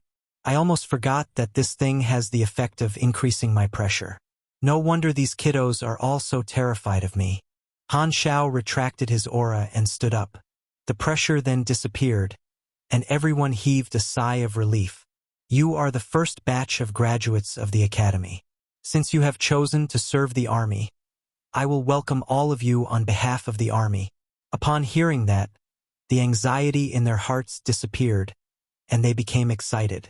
Han Xiao gave the students a round of praises before getting the excited students to take their leave, leaving Nero and Mia behind. Walking down from the platform, Han Xiao looked at Nero and said, "It isn't a bad thing for you to be short. Your body will be smaller, and it will be more difficult for the enemy to hit you." Nero's mouth then contorted. Why did everyone like talking about his height? Seeing Han Xiao tease him in such a manner, Nero also became at ease and revealed a smile. I haven't met you for such a long time. I really missed you. I didn't miss you at all, Han Xiao thought to himself. With the observer's mark in his hands, he could spy on Nero whenever he wanted. He was even clear about the average number of times Nero went to the toilet in a day. Over the past 6 years, Han Xiao had spent most of his time in the flickering world, reinforcing his foundation. He had spent most of his experience and increased his level to 303. The rest of his experience went into merging blueprints and his various skills. His attributes did not go up by much, but his mechanical army had experienced a huge upgrade. This black spherical planet was a mechanical deity formed by his mechanical army. It maintained the appearance of a planet and was like a black star. Han Xiao would frequently activate this skill and maintain it for a long time to train his control over the mechanical deity.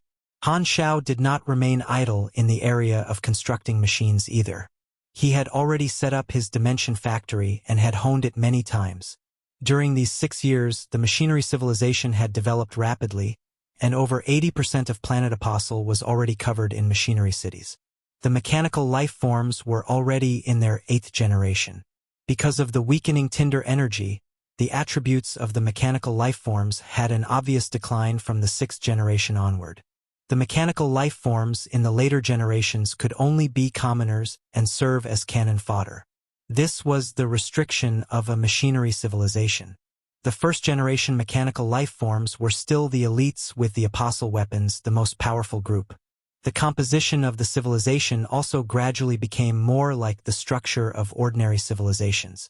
Commoners made up the majority of the civilization, and the mechanical life forms before the 6th generation were like supers. The Black Spirit race was still digesting their knowledge. Compared to 6 years ago, the Black Spirit race had already garnered some achievements and begun to spread knowledge to the other members of their race. The effects of the mental network were beginning to show. An ordinary race would have to teach using textbooks, but the Black Spirit race could dump the knowledge straight into the minds of their students. The army developed steadily, and the education plan had begun to develop with more academies being built. The first batch of students had already graduated, and they were Nero's batch. Han Xiao then sized Nero up before looking at Mia. Upon seeing that, Nero misunderstood Han Xiao's intentions and immediately introduced his comrade. "This is Mia. She is my classmate, and she is very powerful." Hello. I pay my respects to your Excellency Black Star." Mia was extremely nervous. The feeling that Black Star gave her was completely different from Phaidon. Phaidon made her feel like she was in love with her heart racing, but Black Star filled her with reverence. "I know about you. You have a lot of potential." Han Xiao had already recognized this follower of Gila a few years ago, and thus was not too surprised. "Thank you." Mia was immediately overwhelmed with favor. She had never expected a big shot like Black Star to know about her and was extremely agitated in her heart. "Wait outside for a while. I have some things to say to Nero." "All right." Mia then looked at Nero and left the room. After seeing Mia leave, Han Xiao began to tease Nero. "Not bad, little brat. Is your springtime here?" Nero's face flushed red, and he stammered, "Nonsense. No, nothing of the sort." "All right. There's no need to explain anything to me."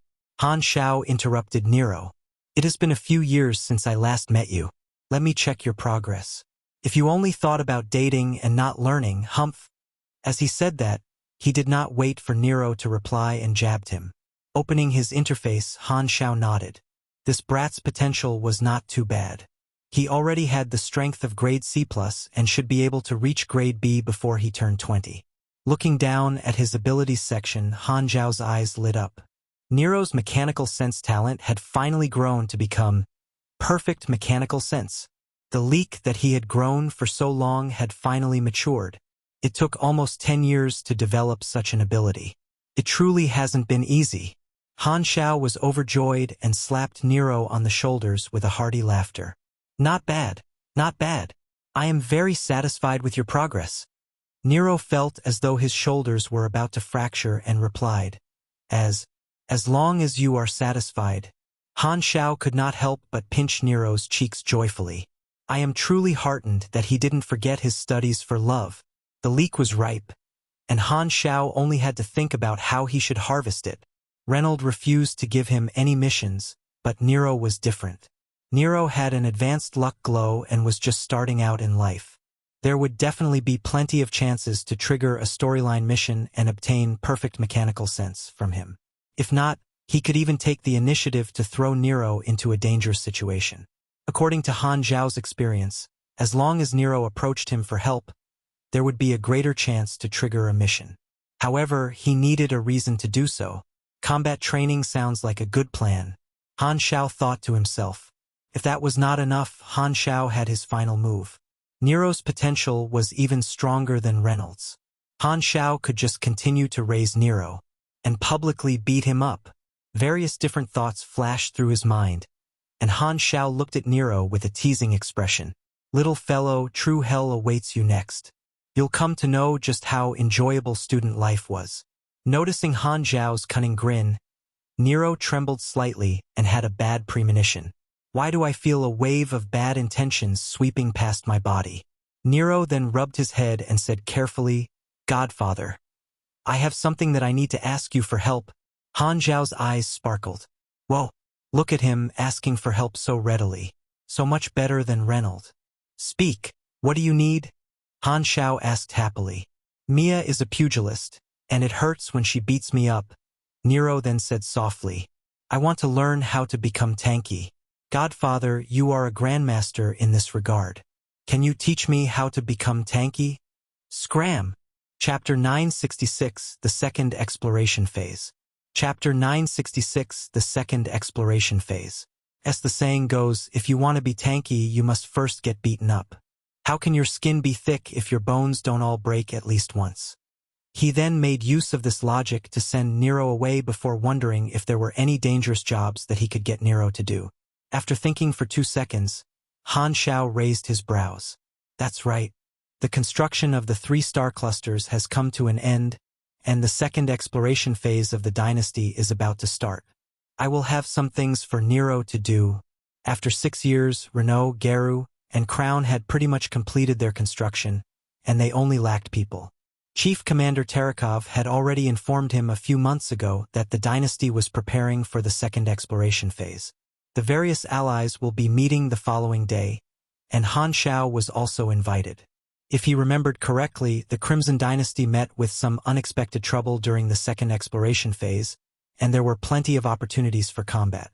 He could make use of this opportunity to send Nero and the other graduates over under the guise of combat training. There was a high probability of his advanced luck glow turning dangers into fortune, right? Upon thinking about Nero's current appearance, Han Xiao could not help but be exasperated. To think that Nero actually wanted to learn from him and become a tank. He was supposed to be a proper mechanic. Furthermore, the reason was not so that he could improve but so he would be able to receive a better beating. Preposterous. Why don't you learn more from your godfather's swift and decisive style? Han Xiao then got his subordinates to arrange the graduates' accommodation before returning to his throne. With a single thought, he issued an order toward his divine mechanical throne. Clank! The next moment, the roof of the room opened, and machinery parts began flowing out. The mechanical deity itself was Han Xiao's palace, and all the structures within the palace could be controlled by him with a single thought. Very quickly, a black machine dropped down from the sky and drifted in front of Han Xiao. It was about a meter long. Han Xiao then touched the machine, and he could feel heat. For him to be able to feel heat, it meant that the temperature was sufficiently high. The item details were then displayed on the interface. Unknown core, a special machinery part. Usage of the item is unknown, but it doesn't seem useless. Sigh. A universal treasure is truly difficult to forge. Han Xiao shook his head. Over the past 6 years, apart from strengthening his mechanical army, Han Xiao had also tried to forge gold-grade equipment, which was universal grade. The strength of a divine throne mechanic was definitely sufficient, but even if he had sufficient strength, he might not be able to forge a universal treasure. There were far too many variables, and it required many things to work together in order to achieve a perfect state. The first difficulty was the blueprint. Han Xiao did not have a universal-grade blueprint. A gold-grade blueprint required the skill, inspirational creation, but Han Xiao's inspirational creation was currently still grayed out. The activation requirement was 4 ultimate mechanical engineering to reach LV.5. Furthermore, inspirational creation also had a random element to it. Not to mention the fact that there were no players who announced the blueprint combination of a universal treasure. Even if one knew the combination, the results might be different. Because he did not have any blueprints, Han Xiao tried to use his own technological skills to forge it. He used his universal simulation skill but still did not make much progress. He made many different trash products, and this machine in his hand was the only spare part that still had some use. Thus, Han Xiao studied this machine every day, hoping to find some inspiration. However, the truth had proven that this idea of his was only useful to console himself. It is far too difficult for me to create something without blueprints or theories. Perhaps the Tyracle's legacy may be able to give me a gold-grade blueprint, but the next legacy blueprint will be at level 360, and it is still far away, Han Xiao thought to himself. On the other side, Nero and the others left the mechanical deity and returned to the outside world. There were already some administrative staff waiting to show them to their accommodation. Along the way, the students looked around at the buildings in the surroundings excitedly. It was as though they had come out for a holiday. They had not only come to the mysterious flickering world, but had even met His Excellency Black Star in person. Thus, they were all extremely excited. Many people surrounded Nero, with the majority of them being females. As Black Star's godson, Nero had always been extremely popular. This situation would be even more common now that he was in the territory of the Black Star Army. Your godfather is so handsome. He is completely my type, and I feel a sense of security with him. That's right, that's right. That aura of his truly excites me. I heard that His Excellency Black Star does not have a wife. I wonder if beyond grade as like him have such needs. Can you tell us what kind of a person His Excellency Black Star is? Nero could not help but smile awkwardly as he cursed in his heart. What the hell? I thought that you guys admired me a lot, but you only want to be my godmother. He did not like the feeling of people surrounding him because of his status. Although he had a powerful background, he had never ordered people around. Of course, this was also related to Reynolds' education method. Han Xiao had always admired Reynolds for his education method. Reynolds would always be able to make his students feel the cruel reality of society even in the classroom. Finally, Mia, who was beside Nero, could not take it and exploded. Stop squeezing me. I am going to beat people up if you continue. Upon hearing that, the students in the surroundings fell silent. They were still pretty afraid of Mia. In the past, Mia had a cowardly personality and was extremely low profile in the classroom. But after she was assigned to the pugilist class, she became a lot more energetic than before. Almost everyone in the academy had been beaten up by Mia before, with Nero being beaten up the most. Even if he won the battle, he would always leave the arena with a face full of bruises. Learning how to become a pugilist would make anyone become more violent. They arrived at their accommodation quickly, and a room was assigned to each of them. The administrative staff then told them to stay in Black Star Palace while waiting for their jobs. After everyone found their own room, Nero placed his stuff down, and someone knocked on his window. Turning around to take a look, he saw Hadavi outside the window, riding a floating motorcycle. Why is it you? He recognized all the Black Star guards by his godfather's side, and Hadavi had a pretty good relationship with him. Don't talk nonsense. Get on. Hadavi patted the seat behind him. Nero hesitated for a moment before getting on the motorcycle. After a short journey, they arrived outside of a building. This is... Nero then looked at the signboard and asked, a gambling den? That's right. Wait, why would there be such a place in the army? Who opened it? Nero asked with doubt. Who else but me? Cough, our respected Black Star. Us Black Star guards are usually with him and don't have much to do. How could we survive without some entertainment? Let me tell you, although this is the second headquarters of the Black Star Army, the entertainment venues are extremely comprehensive. Hadavi then threw the floating motorcycle to the side and dragged Nero into the gambling den. The gambling den was bustling with activity with a huge crowd in the place. Why are you bringing me here? Nero asked timidly. Hadavi then squeezed his way to a Wayne card gambling table and placed a huge wager. He then whispered into Nero's ears. Hee, I lost a few years' salary here, and I am relying on you to win it back for me. After Reynold took over the logistics department in the Shattered Star Ring, it became difficult to meet him. Furthermore, Phaidon did not allow Hadavi to disturb him. Thus, Nero became the only person left who Hadavi knew was good in cards. How would he miss such a good opportunity to recoup all his losses? I am still a child. Nero's mouth contorted, and he looked at the expressionless robot in front of him. He truly suspected that Black Star had opened his gambling den to collect back the salaries of the Black Star Army members. He is my godfather indeed. A mechanic that knows how to cut costs is definitely outstanding.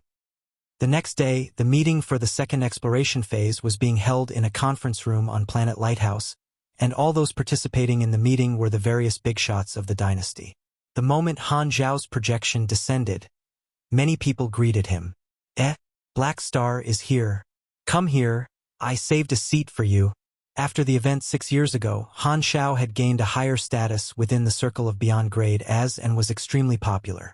These Beyond Grade as all knew that Black Star would probably be the next pillar of the dynasty and were thus more passionate toward him. There was no need to mention the old dragon, Baoni, and his other old friends. Ravenlaudi, Maximilar, Viru, and Lotus Swordsman were present, and Han Xiao also saw Heber. Heber naturally did not greet him. Heber only snorted and looked away to prevent himself from being irritated. The moment he saw Heber, Han Xiao thought about the development of the army in the Shattered Star Ring. Over the past 6 years, the Bloodshed Land had competed with the Black Star Army in many areas with the aid of the Limitless Financial Group. Both parties continued to swallow up other organizations and expanded their operations greatly. The Germinal Financial Group developed rapidly and became the representative financial group of the Black Star Army. Iapetus displayed outstanding talent and also sat in a high position. With the support of the Black Star Army, the Germinal Financial Group showed signs of becoming a first-rate financial group. The Crimson Dynasty had also expanded some of their operations in the Shattered Star Ring and provided some aid to him. The Black Star Army was temporarily able to resist the pressure brought about by the Limitless Financial Group. However, since the Limitless Financial Group had entered the Shattered Star Ring market, they would not back off easily and had become a powerful competitor. Han Xiao greeted the other Beyond Grade as and finally sat in between the Old Dragon and Maximilar. The Beyond Grade as had their own small circle, and the other civilizations all sat far away. The meeting had not started yet, and everyone was busy chatting with each other. After waiting for a while when everyone was present, Terekov walked forward to the stage and coughed twice to attract everyone's attention. I'm sorry for the wait. Since everyone is here, let's begin. The conference room then fell silent, and everyone looked at him. Terekov then pressed a button, and a huge holographic screen appeared behind him with the star map of the flickering world on the screen. The green explored region had been expanded with Renault, Dawn, Geru, and Crown being lit up. Everyone here should be extremely familiar with this map, so there's no need for me to explain it further. I shall get straight to the point. We've spent over 10 years on the first exploration and construction phase. The construction of the basic facilities is going well, and the first phase is about to come to an end. The dynasty has decided to embark on the second exploration phase. As he said that, Terekov tapped on the screen and circled 2 unexplored star clusters. These 2 star clusters will be our objective for the second exploration phase. They are the Russo star cluster and Dust Light star cluster. Everyone present felt their spirits being lifted. The 2 star clusters were neighbors to the explored region in the first phase. The Russo star cluster was where Han Xiao had obtained the spacetime amber, and it was a neighbor of the Geru star cluster. The Dust Light star cluster was a neighbor of both Renault and Crown. Why is there one less region in the second exploration phase? Someone asked. Terekov nodded and explained. Yes, there are many different reasons with 2 more prominent ones. First, we need to continue with the construction of the first phase, and that will require manpower and resources.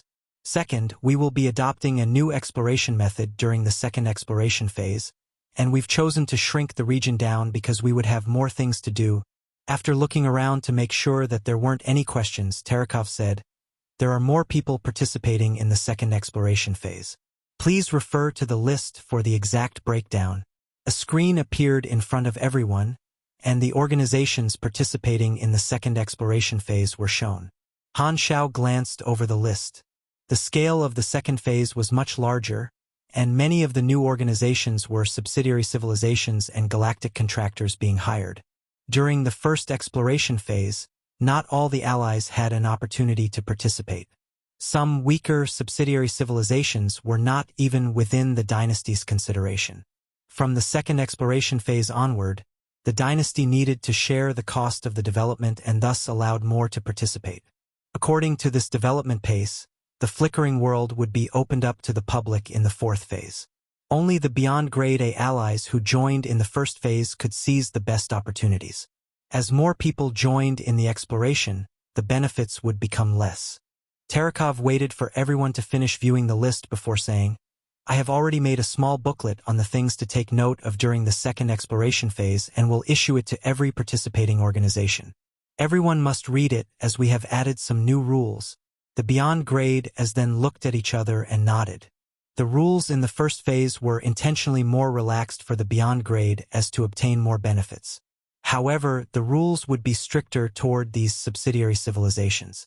To all our beyond Grade A allies, Terekov then said with a smile, "The dynasty has already assigned your missions, so there's no need for you to choose your targets. Please be understanding." After seeing that no one had any issues, Terekov continued, "Indeed, the dynasty would control everything." Han Xiao shook his head. This meant that he would not be able to fully utilize his advantage. However, the most valuable spacetime amber was already in his hands, and it would not matter to him if he had a choice or not. According to his understanding of the second exploration phase, regardless of the mission that the dynasty issued, he would probably be sent to deal with some native advanced civilizations in the end. In his previous life, the Crimson Dynasty met an advanced civilization that was located in the Dust Light Star Cluster. Because of some reasons, the advanced civilization harbored great enmity toward the dynasty and was not easy to deal with. It even caused some trouble to the dynasty's exploration. During the first phase, they met a native star system civilization. However, this advanced civilization was already at the star cluster level. Of course, they would not be a complete star cluster civilization without the support of the Galactic Society. However, they were pretty powerful and different from the frogs in the well before. Fruobnovel.com. The dynasty might not have mobilized their armed forces if everything went normally, but there was another power pulling the strings in the background. Han Xiao's Nero training plan was targeted at this advanced civilization. Chapter 967, Changing the Tracks of Destiny. Chapter 967, Changing the Tracks of Destiny. The meeting then carried on for half a day and ended after Terekov introduced the various objectives of the second exploration phase. There is one final thing. Take note of any strange occurrences during the exploration. We saw plenty of organizations trying to secretly enter the flickering world during the first phase, and we took various measures to wipe these stowaways out. However, we would still miss some of them out. If any of you discover any stowaways, you must give chase. The flickering world was still in a stage of lockdown, and many organizations attempted to sneak into the flickering world. Everyone present was extremely clear that these stowaways were generally troops from the various star cluster or superstar cluster civilizations or organizations hired by them. Because the first exploration phase was already completed, these stowaways had already run into the later unexplored regions and their whereabouts are unknown. The dynasty had also sent some troops to give chase to these stowaways but had little results to show for it. The way the dynasty saw it, the best way to deal with such a situation was to continue with their exploration. In any case, these stowaways would have nowhere to escape when their main troop arrived. After the end of the meeting, the various representatives of the organizations reported the details of the meeting to their upper echelons. A portion of the beyond grade as did not leave immediately and stayed back to chat with each other. After chatting for a while, Terekov walked over and got Han Xiao to have a private conversation with him. Both of them walked to the side, and Han Xiao was a little curious. "What's the matter? Can't I come to you for a chat if there isn't anything?" Terekov chuckled. "However, I do indeed have something. The Geru star cluster and Russo star cluster are neighbors, and your territory is in the region between Russo and Geru. Your territory can be part of the long-term transportation route, and a portion of our troops will go through your territory. We may also need you to help transport some resources. All right, Han Xiao agreed immediately. Since the dynasty had given him the 7-star systems, he had absolute control rights over the territories. Since the contract had already been established, the dynasty could not make any decision within his territory and had to seek his permission first. Allowing the troops from the other organizations to pass through his territory would bring him more benefits than costs.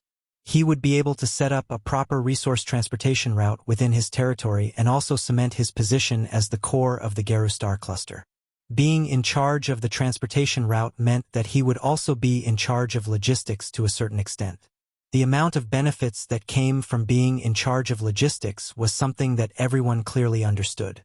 During the first exploration phase, the Black Star Army was the exploration pioneer, and after gaining their own territory during the second phase, they had even more benefits. After finishing what he had to say, Terekov suddenly suppressed his voice and said, "Did you receive the news? Cries within the dynasty to open up the sales right of the evolutionary totem have started again." Han Xiao nodded and was not too bothered. "It doesn't matter. They won't affect me anyway." The division within the upper echelons with regards to the evolution cube could not affect his status at the moment. In the past 6 years, none of the upper echelons had targeted him because they knew that it was useless to do so. "I know, but you should be more careful," Terekov said softly. "I heard that a ruler candidate wishes to receive the support from these factions." Upon hearing that, Han Xiao could not help but say with a teasing voice, "You're telling me such news? Aren't you afraid of them taking revenge in future?" I didn't mention any names, and besides, will you expose me? Furthermore, the faction that I am in doesn't really like his methods." Terekov smiled. Han Xiao then came to a realization. He then understood that Terekov did not only come to warn him but also had a political objective. The next dynasty ruler would always be trained when the current ruler was still in power. These candidates would usually be high officials of the dynasty with various different factions supporting them from behind. There could only be a single ruler. Thus, some of the candidates who knew that it would be difficult for them to be chosen or had a huge ambition would try to obtain more support during this period. In his previous life, Ernrel's service period had ended not too long after the Flickering World storyline. The dynasty would not change because of a new ruler, but the style of the dynasty was changed subtly with the style of the new ruler. For example, the way they dealt with competition, subsidiary civilizations, and their beyond grade A allies. The ruler of the dynasty would be chosen internally, and apart from some special circumstances, the allies of the dynasty would not be able to influence the position of the ruler. Thus, it was more important for a candidate to obtain the support of the various factions rather than fawning over the beyond grade as. Although Han Xiao was surprised about the situation that Terekov had mentioned, he was not too shocked. In any case, he already had plenty of targets stuck on him, and he would not mind a few more. A candidate is only a candidate, and he may not be the future ruler. Han Xiao smiled. "You're right. I also thought so." Terekov nodded. After pausing for a while, he suddenly said, "I still have something to ask you." "What is it?" "How well do you understand the inheritance that Esgod left behind?" Why would he suddenly bring Esgod up? Han Xiao was a little puzzled. Isn't his inheritance already spreading throughout the universe? Which aspect are you referring to? This matter is related to you. Do you remember the spatial coordinates that you gave us previously? The ones that Esgod was looking for. These words sounded like thunder in Han Xiao's ears, and he tried to suppress his shock. Those spatial coordinates were the key to the world tree. Why would he ask such a question? Has the Crimson Dynasty found something already? Have you guys found anything? Han Xiao asked in a low voice. "I don't know. I am not a researcher." Terekov shook his head. However, the head of the research team in charge of Esgod's inheritance seems to have some idea about the data. He asked me to ask you about the situation back then. After the inheritance of Esgod was leaked, the spatial coordinates were hidden within the wealth of information and seemed extremely insignificant. The research team would rather spend their time researching other things rather than this set of coordinates without any records. But after spending a few years, the The research team had almost finished their research of the majority of ES-God's research and thus set their eyes on the mysterious coordinates. I only coincidentally found ES-Gods searching for these coordinates, and I am not clear about the details. Han Xiao heaved a sigh of relief and hid the truth with a perfunctory response. All right. Tarakov was not too suspicious of the reply. After a casual chat, Han Xiao turned off the long-distance projection and returned to his room. He then heaved a sigh of relief with a look of resignation on his face. Following the meeting's conclusion, the Crimson Dynasty announced the start of the second exploration phase to the universe. After the first exploration phase, the Black Star Army was already extremely familiar with the procedures and made sufficient preparations. They also began their exploration during the start of the second exploration phase. He was assigned to explore the Russo star cluster this time with many exploration troops accompanying him. The job of every organization was more carefully detailed and orderly. Han Xiao's Flickering World main storyline mission was also refreshed when the Dynasty announced the start of the second phase. Flickering World second chain mission completed. Your mission rating is A. You have obtained 1,500,000,000 experience, X2 random reward draw, 1,500 the Crimson Dynasty contribution points, and X1 blank character summon card. Exploration Pioneer current progress, 2 of 3. The third round has been refreshed. Mission Introduction. Complete the second exploration phase of the Dynasty. Current exploration area, Russo Star Cluster. Personal exploration point, 0. Total exploration point, 0. Current rating, E. The third round of the mission was for him to explore the Russo Star Cluster. There would not be a problem for him to complete the mission, and his main objective would be to increase his own mission rating. Han Xiao was still extremely confident about this. Although there were many more organizations exploring the region with him, his advantage of being familiar with the map would still come in handy. Although he might not be able to achieve an S+ rating, an A rating should not be difficult. With the exploration troops being sent out, Han Xiao remained in the Black Star Palace and only sent out a Lord Avatar and mechanical army to the Russo Star Cluster. The graduates were also broken up and sent to the various troops toward the new exploration region. Han Xiao had intentionally split Nero and Mia up into two different forces. According to his understanding, nothing would go wrong in the Russo Star Cluster. The exploration fleet would only face trouble in the Dust Light Star Cluster. Han Xiao was waiting for trouble to erupt on the other side so that he could throw Nero over. He had already come up with more than a dozen different plans to trigger Nero's storyline mission. He definitely would not let the matter rest if he did not make Nero feel despair and pain. Phaidon was an expert in the mind anyway, and even if a shadow was left behind in Nero's heart, Phaidon would be able to take care of it. At the border of the Dust Light Star Cluster, one of the Dynasty's exploration fleets began constructing a stargate shortly after arriving. At this moment, a group was spying on this fleet from a few star systems away using special equipment. The Dynasty's exploration fleet was displayed on a large screen within the conference room, and there were many creatures with carapaces, like gray lobsters, seated in the room. They were the local intelligent race of the Flickering World and called themselves the Kundi race. Everyone in the room fell silent upon witnessing the fleet. The leader of the Kundi race then said slowly, "The information on that spaceship was real. There are more life forms in the universe, and aliens are eyeing our world." Everyone fell silent. The Kundi race had been slowly developing for millions of years and had started to walk the path of a galactic civilization 10,000 years ago. Their territory had continued to expand as they captured more and more planets. It was not that they had not met any other intelligent races in the process. However, the races that they had met were far weaker than them and had become their pets and slaves. The Kundi race had been wondering if there were more powerful civilizations in the universe, but they had yet to meet with any. After so many years, they had taken control of many star systems and were the most powerful civilization within this star cluster. However, their observation region was limited to the Dust Light Star Cluster, and everything outside of it was unknown. Without a galactic society or any other civilizations to interact with them, this place was like a lone island and pitch-black forest. The Kundi race did not have any understanding of star systems and star clusters, and their technological skill tree was not as complete as the galactic civilizations. They did not have Stargate technology, and their hyperdrive technology was backward.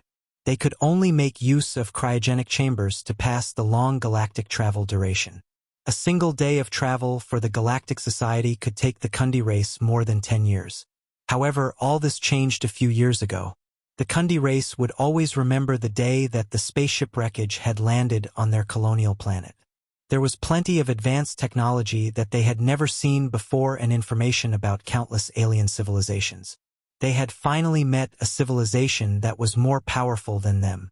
After researching the technology on the spaceship, the Kundi race had finally developed many different technology fields such as hyperdrives, stargates, and quantum networks. However, a huge shock accompanied the surprise. The spaceship had also recorded a powerful alien civilization called the Crimson Dynasty. The information showed that the Crimson Dynasty was not only a powerful civilization but also a universal-grade predator. All the civilizations discovered by them only had two paths to take: destruction or submission. The outcome of submitting would be the loss of development opportunities, and they would never be able to go up to a higher level.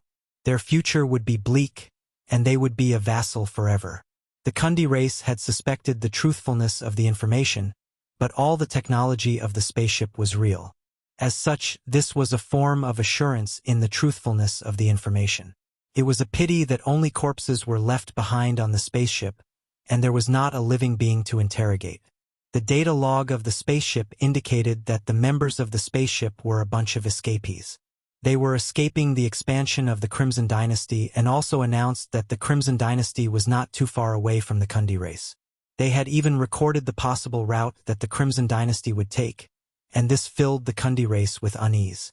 Data on long-distance surveillance equipment was also included in the databank, and the Kundi race constructed the equipment and sent people to monitor the various locations where the Crimson Dynasty might appear. A few years later, this set of data came true, and there was indeed an unknown fleet appearing not too far away from their territory. The predators have appeared. What should we do? Should we contact them with friendly intentions or take the initiative to attack? The Kundi leader said with a grave tone. One of the upper echelons then slammed the table and said resolutely, "We cannot submit to them. We must make preparations. We must first find a route of retreat and a new homeland for our offspring. We should then seize the initiative to attack them before the enemy can discover us. They are too powerful, we won't be able to win. Our race may end up being wiped out instead. We cannot start a war with them and should first come into contact with them. Stop dreaming.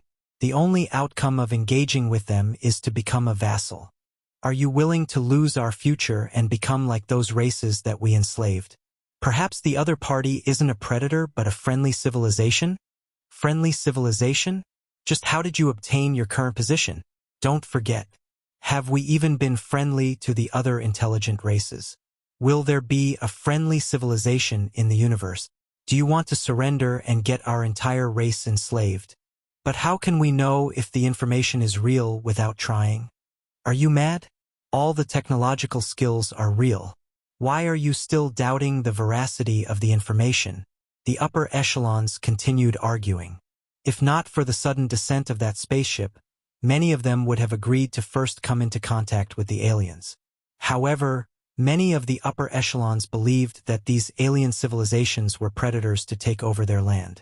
Right at this moment, a strange fluctuation could be seen in the eyes of the Kundi leader, and he said coldly, "Stop arguing.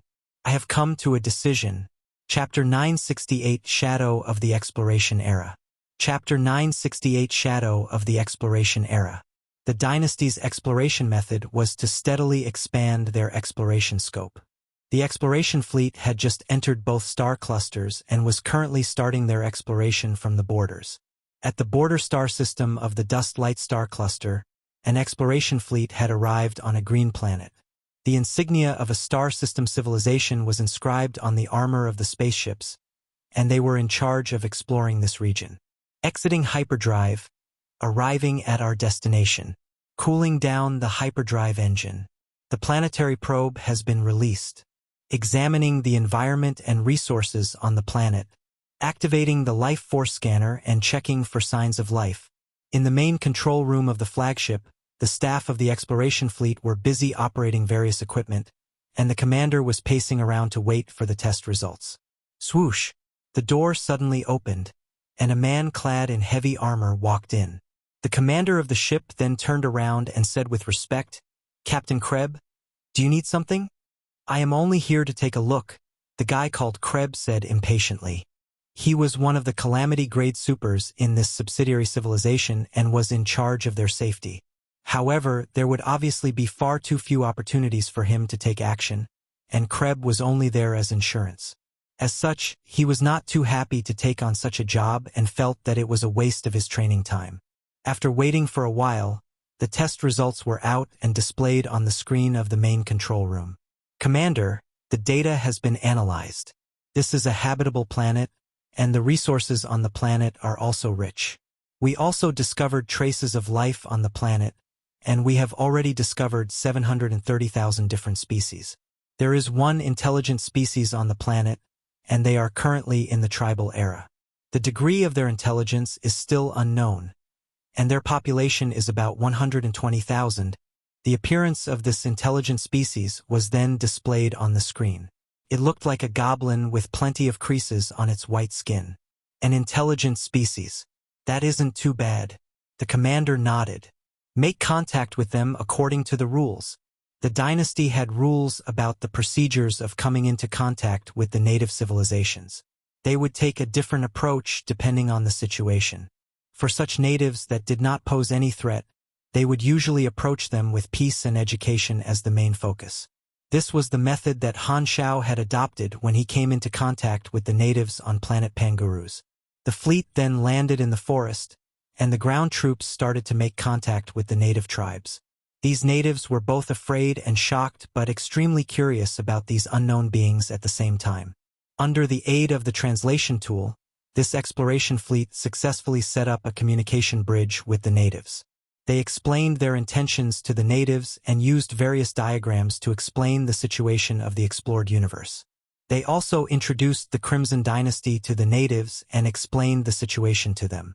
The accompanying doctor also began conducting tests on the natives to check for any unknown viruses on the body of the natives. There were far too many of such examples, and they began to check the biological structure of the natives.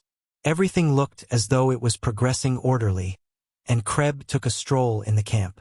He then suddenly saw a native leaving the line and suspiciously heading toward the house of another native. Kreb didn't think too much about the matter and wanted to continue walking but suddenly felt a sense of danger. He immediately froze in place. Most Calamity-grade supers had extremely astute senses and would be able to detect threats. Most powerful supers trusted their instincts. Something seems wrong. Kreb frowned and followed the suspicious-looking native. He then pushed open the room door and walked into the native's room. This native had his back toward the door and turned around upon hearing something. It was as though he was shocked by someone appearing behind him. "What are you doing?" The sense of danger grew even more intense. The next moment, the expression of that native turned malevolent, and he took out a bone dagger to stab it toward Kreb's neck. Whoosh! A gust of wind blew past, and Kreb instantly appeared before the other party. He then knocked the dagger away lightly and held the native by the neck. He did not know the intentions of this native, but it would not be wrong for him to stop the attack. But before he could even interrogate the other party, the native suddenly trembled with foam coming out from his mouth, and he died. He committed suicide? Kreb was shocked. Right at this moment, a gasp could be heard by the door, and Kreb ran out while holding onto the corpse. He then realized that a commotion was going on around the doctors. A large group of doctors were crowded around a medical instrument as though they had discovered something. Kreb then went forward and looked at the individual in charge of the doctors. "What are all of you doing?" "Your Excellency, look at this gene report," one of the doctors said with a strange look on his face. "We realized a huge flaw in the genes of this race. Furthermore, there are traces of their genes being modified, which resulted in at least 80% of their mental capacity being suppressed. In simple words, someone is trying to suppress their intelligence." "You mean to say that they are being reared like animals?" Kreb asked. Right at this moment, something happened. Boom! Everyone suddenly felt the ground beneath them tremble. The next moment, an alarm went off in all the spaceships. Alert! Alert! Detecting high-energy reaction, comparing energy reaction to the database. Comparison complete. Primordial psionic energy explosion has a 99.8% match. Evacuate immediately. Evacuate immediately. Primordial psionic energy. Everyone's expression changed greatly. Krebs suddenly seemed to have thought about something and smashed the head of the strange corpse in his arms. He then poured out all the contents of the head, and a small mechanical chip flowed out. The instant he saw this mechanical chip, Krebs' eyes narrowed, and he understood what was going on. This was a life force detector. In simple terms, the detector would send out a signal when the life force of its host was lost, and it would trigger a switch or equipment on the other side. The primordial psionic energy explosion was probably related to this life force detector. Boom! The surface of the planet immediately collapsed, and a psionic blue energy erupted from underground, following which the entire planet became contaminated.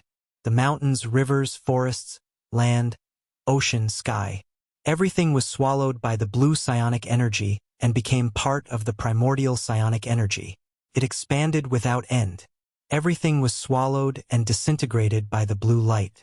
The exploration fleet was not able to escape from the rapid expansion of the energy and was swallowed up by the energy.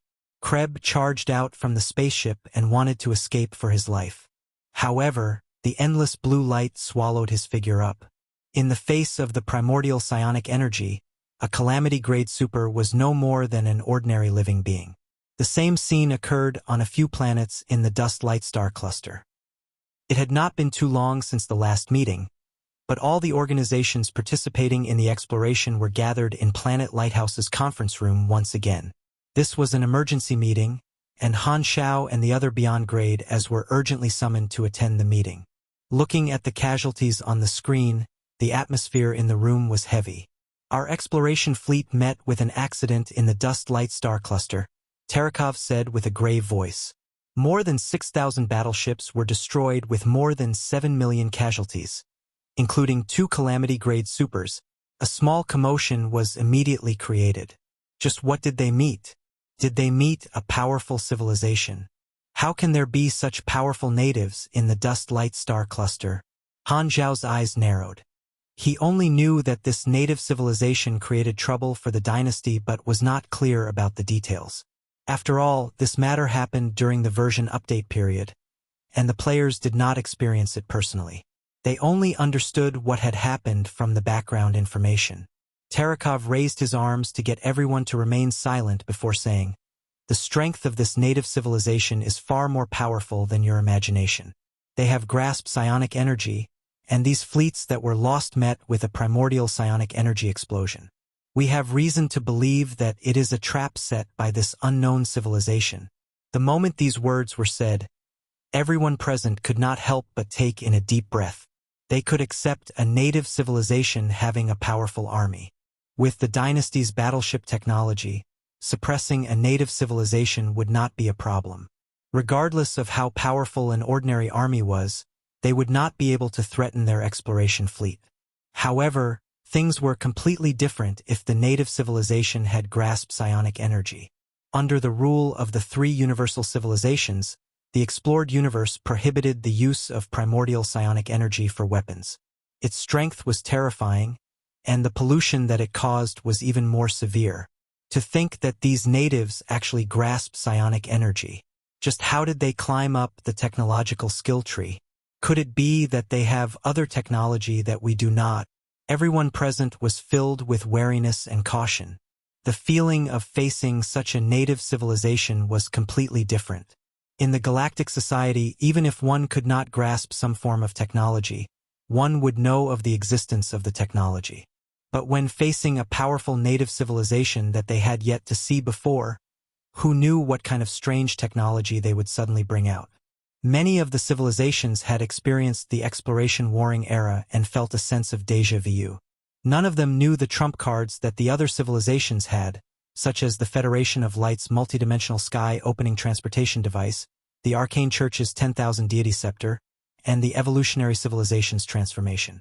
This native civilization naturally would not be restricted by the rules of the Galactic Society and would not be bothered about casually throwing psionic energy around. It was like giving a child a pistol. Everyone present had a feeling that the death rate this time would be high. "What is the dynasty's plan?" someone asked. Tarakov said coldly, "The situation is still unknown, and this native civilization isn't friendly to us and poses a high threat to us. According to the exploration rules of contact, we will be adopting Method 24. Many of them could not help but gasp in shock upon hearing that. This was the final method. Compared to the other methods, this method was extremely simple. They would use war to achieve their motive and stop when the opposing civilization was enslaved or wiped out. A civilization capable of walking out from the exploration era and becoming the tyrant of the universe definitely was not kind. The exploration of the flickering world was a little similar to the exploration era, and the difference was that the three universal civilizations were already tyrants. They were confident of employing more gentle means, and this gave weak civilizations the chance to protect themselves. The more powerful the natives, the stricter the attitudes of the three universal civilizations. A native civilization that had grasped psionic energy was already a threat, and the Crimson Dynasty would not mind killing them in their infancy to reduce their star cluster level enemies by one. This would be beneficial to the Galactic Society. Tarakov then said coldly with his gaze sweeping past everyone present, "We are completely clueless about them. We aren't aware of their location or their species. However, the other party has already launched accurate attacks, which means that they have some intelligence in their hands. Before this, we have not come into contact with this civilization. Thus, it is likely that someone is pulling strings from the dark, and the most suspicious individuals are the stowaways." The looks of the representatives present all turned strange. This was not too difficult to guess. It was difficult for a single civilization to form a complete technological skill tree. The benefit of the Galactic Society was the exchange of technological skills. The stowaways must have thrown a bag of technological skills to the native civilizations, including psionic energy skills. These superstar cluster civilizations also had sufficient motives. First, they wanted to wound the armed forces of the dynasty. Second, they wanted to delay the exploration. Third, they wanted to kill with a borrowed knife and get rid of the powerful native civilizations to free up more space in the flickering world. Of course, they would not just throw the technological skills to anyone. Only a native civilization that had sufficient production capabilities would be their target. "I announce that the exploration plan of the Dust Light Star Cluster shall come to an end. The dynasty's exploration fleet will be going to war," Tarakov said with a deep voice. Everyone nodded solemnly. Before taking care of the enemy, they would not continue with their exploration. The dynasty had plenty of war experience and had many different plans to employ. The enemy had the advantage in terms of intelligence, but this advantage would not last long. The oracles in the dynasty's fleet would come into use soon, and the mechanics were not there for show either. With the dynasty gathering their troops, the Black Star Army was also summoned. However, Han Xiao was not planning to take action personally. He wanted to let Nero and his subordinates join the battle. He only needed to send his mechanical army to protect Nero secretly. He knew that the Kundi race did not have any supers. Their greatest threat came from the explosion of the psionic energy. As long as they avoided these battlefields, the number of casualties can be reduced. "My advantage of being familiar with the map can be put to use here," Han Xiao thought to himself. At the same time, in the Dust Light Star Cluster, countless spaceships that were holding numerous civilians disappeared into space. Looking at this scene, the Kundi race soldiers all had strange feelings in their hearts. "Report, the migration fleet of every colonial planet has set off. The local civilians are all on board, and they are going to search for a new homeland together with all the races that they've discovered." Upon listening to his subordinate's report, the Kundi race leader nodded silently, and the other upper echelons fell silent. The information on the spaceship wreckage did not lie to them. They had arranged for some enslaved subsidiary civilizations to come into contact with the other party, and the other party was indeed called the Crimson Dynasty. They were just as powerful as stated in the information. Although the other party seemed extremely friendly, in the eyes of the Kundi race, their ambitions were hidden under their friendly facade. Originally, the resources of the entire star cluster would be theirs for development and evolution. However, the Crimson Dynasty had arrived and wanted to snatch these resources away from them. Their way out had been blocked, and they could no longer develop normally. In this regard, the superstar cluster civilizations did not lie. The Kundi race was not willing to become a vassal. The universe was a vast place, and they still had routes of retreat. From the moment they decided to resist, they had planned for the worst. They sent most of their civilians into the depths of the space and left behind the seed for the civilization. Regardless of their victory or defeat, they would no longer have a chance to develop normally in this place. As such, they might as well send their race over to a new hometown where they would not be disturbed. Only the Kundi race's army was left behind to defend their land. War was something that could not be avoided for peace. Chapter 969 Familiar Face and Exchanging Fire. Chapter 969 Familiar Face and Exchanging Fire.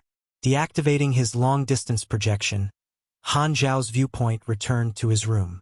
Before he even moved, a notification popped up on his interface. It was an urgent mission for the dynasty. The contents of the mission were to listen to the dynasty's plans and carry out various war missions to deal with the Kundi race. It was similar to the secret war mission, and Han Xiao was no stranger to it. According to the reward of the secret war, if I can complete a war mission at such a level, there is a high chance of receiving legendary points, political assets, or a new dungeon-type reward. Oh right, my contribution points should also be able to increase greatly. Han Xiao stroked his chin, uncertain. After all, Purple Crystal and Clent were close to each other in strength during the secret war. But to the dynasty, the Kundi race was no more than just a little threat. Getting rid of the Kundi race was not difficult, and the reward might not be as much as the secret war. However, he would just take whatever came his way. His target this time was mainly to trigger various missions from Nero. Although he was not planning to participate personally, Han Xiao would not slack off completely. He would not mind providing the dynasty with some virtual technology support during the war. Furthermore, Han Xiao was not planning to hide his map advantage. The map that he referred to was not the star map. The astronomy observation equipment of a universal civilization was well developed, and they had already plotted out a map of the entire flickering world. However, the details of the map could only be completed through exploration. Han Xiao was familiar with the territory of the Kundi race, and such information naturally would not be on the unexplored star map. This meant that the dynasty would not need to slowly explore the region and could charge straight into the Kundi race's territory. Of course, the dynasty would need to believe his intelligence. Even with his beyond grade A status, he could not interfere with the war orders of the dynasty. Every advanced civilization would definitely be skeptical of unverified intelligence. Han Xiao was not too bothered about this. He had the name of a fortune teller, and he still had the famous Aesop by his side.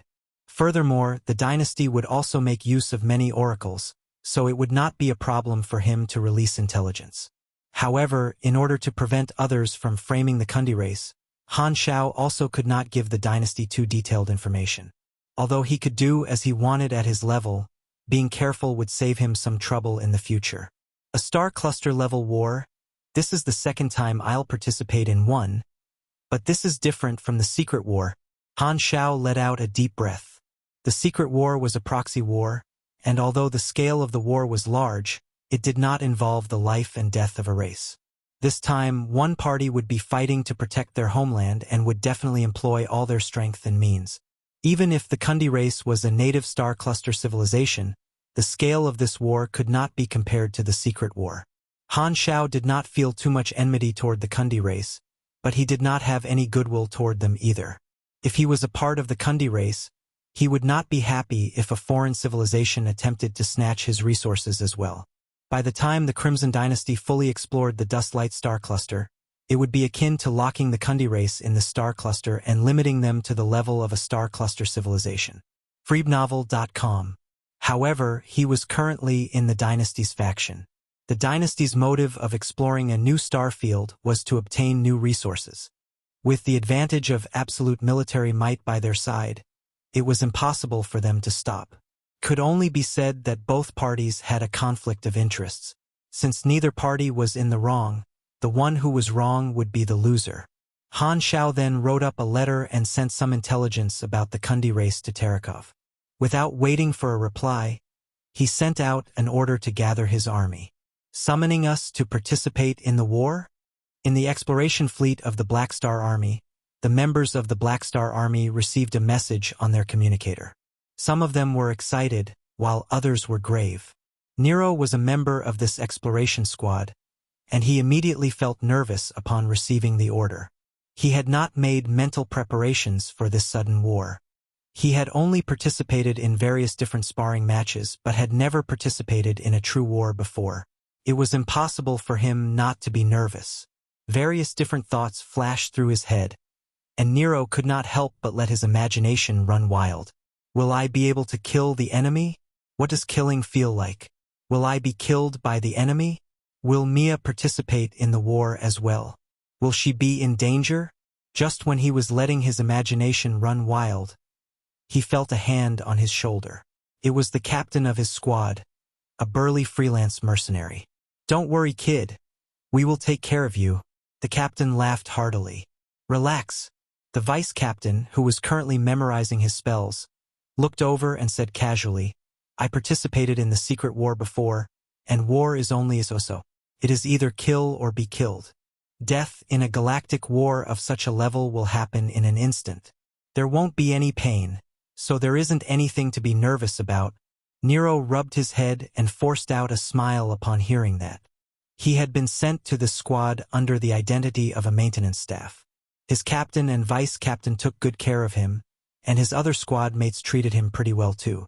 In the battle squad of such a level, his background was not that important, and his personal combat strength was the most important. Nero's strength was not too weak, and his mechanic skills were outstanding. Thus, the other members of the team were willing to take care of him. Although Nero was indeed feeling nervous about participating in the war, he did not have any intentions of contacting Han Xiao. He did not wish for any special treatment. While his godfather might agree to not let him enter the battlefield, his godfather would definitely look down on him. Nero did not want to let his godfather down after studying for such a long time. Nero then walked to the side and took out his communicator. After hesitating for a moment, he dialed Mia's number. After ringing for a while, the other party picked up, but neither of them said anything. Only their breathing could be heard. After a few seconds of silence, Nero then said, Did you see the internal notice already? I am going to war. Oh, aren't you going to be worried for me? What's there to be worried about? I was also summoned. Mia snorted. Nero felt his heart sink, and he said with hesitation, Are you nervous? What's there to be nervous about? Mia asked with a strange tone. Didn't you already know that such a day would come when you became a super? I am looking forward to the battle. Nero was completely speechless and could only say, Pay attention to your own safety. We aren't in the same squad, and I won't be able to protect you. Who needs your protection? Mia rolled her eyes. You should take good care of yourself. Don't die. The call was then cut off. Nero then placed his communicator down and rubbed his nose with resignation. He still preferred the shy and timid Mia that he had first met. Ever since she became a pugilist, her violent tendencies had gotten worse. There was no such thing as an absolute secret in the world, and the Crimson Dynasty was not attempting to hide anything. Not too long later, news reached the explored universe, and the various star fields found out that the dynasty was preparing to go to war. Most of the galactic residents did not have too much of an opinion. It was not surprising to them since the dynasty was dealing with a bunch of natives. They would rather the dynasty clean up all their enemies quickly and finish up the exploration early so that they could all go to the flickering world and play. There was also a small group of individuals who took pity on the native civilizations and were crying out for peace. However, no one could be bothered with them, and their actions would not be able to influence the actions of an advanced civilization. Most of the organizations were not too bothered by the news, but the various superstar cluster civilizations were all extremely happy. They hoped that the Kundi race would be able to create as much trouble for the dynasty as possible. With the primordial psionic energy, The Kundi race definitely had the strength to cause damage to the dynasty. The more they killed, the better. It would be best if a few of the dynasties beyond grade as died as well. Regardless of who won or lost, they would not be on the losing end anyway. The exploration of the Dust Light Star Cluster was suspended, and the dynasty was gathering their troops on Planet Lighthouse. Apart from the exploration fleet, the Crimson Dynasty mobilized their elites from the central galaxy. While it was partly because they did not want to underestimate the enemy, it was also to train their soldiers. They would not be able to easily meet such a war in the explored universe, and this was a good chance to train their soldiers. Because Han Xiao was not personally interfering, the Black Star Army fleet would be led by Herluz. The army this time is made from many different organizations. I will be the chief commander, and I am in charge of deciding the overall strategy. Every army will have their own commander to lead the various allies. The commander in charge of your Black Star fleet has also been decided. Tarakov then opened a resume and showed it to Herluz. After looking at the resume, Herluz felt that it was pretty familiar. 10 aminos? That's right. It's him. His rank isn't high. Will he be able to do the job? Herluz asked with doubt. Don't worry. He is an officer that the dynasty is currently training, and he has outstanding commanding abilities. Tarakov smiled. He arrived at Planet Lighthouse not too long ago. Follow me to meet him. As he said that, Tarakov knocked on the table and the room door was immediately pushed open. A military officer then walked into the room with his aide-de-camp behind him. We meet again, my friend from the Black Star Army. The military officer nodded. Oh, so it's you. Herluz immediately recalled where he had met this individual. He was an elite of the dynasty who had accepted the evolution energy of the evolution cube, the future dynasty marshal. He had a short interaction with Han Xiao 8 to 9 years ago, and the vice commander beside him was his trusted aide, Corbuz. Herluz stood up, and both of them shook hands before sitting back down. It has been almost 10 years since I last saw Black Star. I am truly happy for him that his status is getting higher and higher, Tenny said. Herluz nodded before said curiously, your rank must have increased already. You were only a colonel the last I saw you. I earned some merits, but my merits can't be compared to Black Star. Tenny shook his head. I requested to be the commander of the Black Star fleet and hope to reduce your casualties. Then I have to thank you for that. Herluz was overjoyed. As an allied organization of the dynasty, he was the most afraid of an incompetent commander. There isn't a need to thank me. You can treat it as me repaying a favor. Tenny waved his arms. Black Star gave me a set of mechanical guards that was personally constructed by him back then, which helped me overcome a few difficulties. I should be the one thanking him. I see. Herluz came to a realization. There was no such thing as a free lunch. It turned out that the other party owed a favor to his boss. He could not help but praise Han Xiao's foresight. I will pay a visit to the Geru Star Cluster to see Black Star after the end of the battle. I hope that he will be free, Tenny said. Don't worry, the officers will be the ones in charge of the army, and he is extremely free every day. Herluz immediately sold Han Xiao out. Both of them then chatted for a while until Tarakov coughed. They left Tarakov's office together and continued chatting with each other. As they were walking about the base, Tenny met someone he knew, another commander of the dynasty. Both of them greeted each other and chatted casually. Herluz was not too bothered at the start but realized that the skinny aide-de-camp beside this commander kept staring at him with a profound look. Cough. What are you looking at me for? Herluz asked. That aide-de-camp then chuckled. Pointing at Herluz's uniform, he asked, You're a member of the Black Star Army, right? I am the fleet commander of the Black Star Army. Herluz. I wonder, how can I address you? Herluz nodded. Call me God. Have we met before? Why do you keep staring at me? Herluz asked. God laughed and said, Nope, but I have always admired Black Star. This is my first time seeing an officer of the Black Star Army, and I am a little curious. He then turned around without the intention of continuing the conversation. Upon seeing that, Herluz sized God up and was secretly shocked. This fellow called God obviously did not have much of a presence, but Herluz could not help but feel a sense of pressure when standing beside him. At this moment, Tenny finished his conversation with the other party, and he left with God. "Do you know that Aideka?" Herluz asked. Tenny shook his head, and Corvus replied instead. "You're talking about God? I know him. What's the matter? I chatted with him a bit just now and am a little curious." Corvus nodded and said, "This God isn't a graduate of the military academy, and he hasn't been serving the army for a long time. However, he is a super with great potential and was spotted by that commander. His various abilities are extremely outstanding, and I heard that he is on the list of individuals to be trained by the military. This resume sounds very ordinary."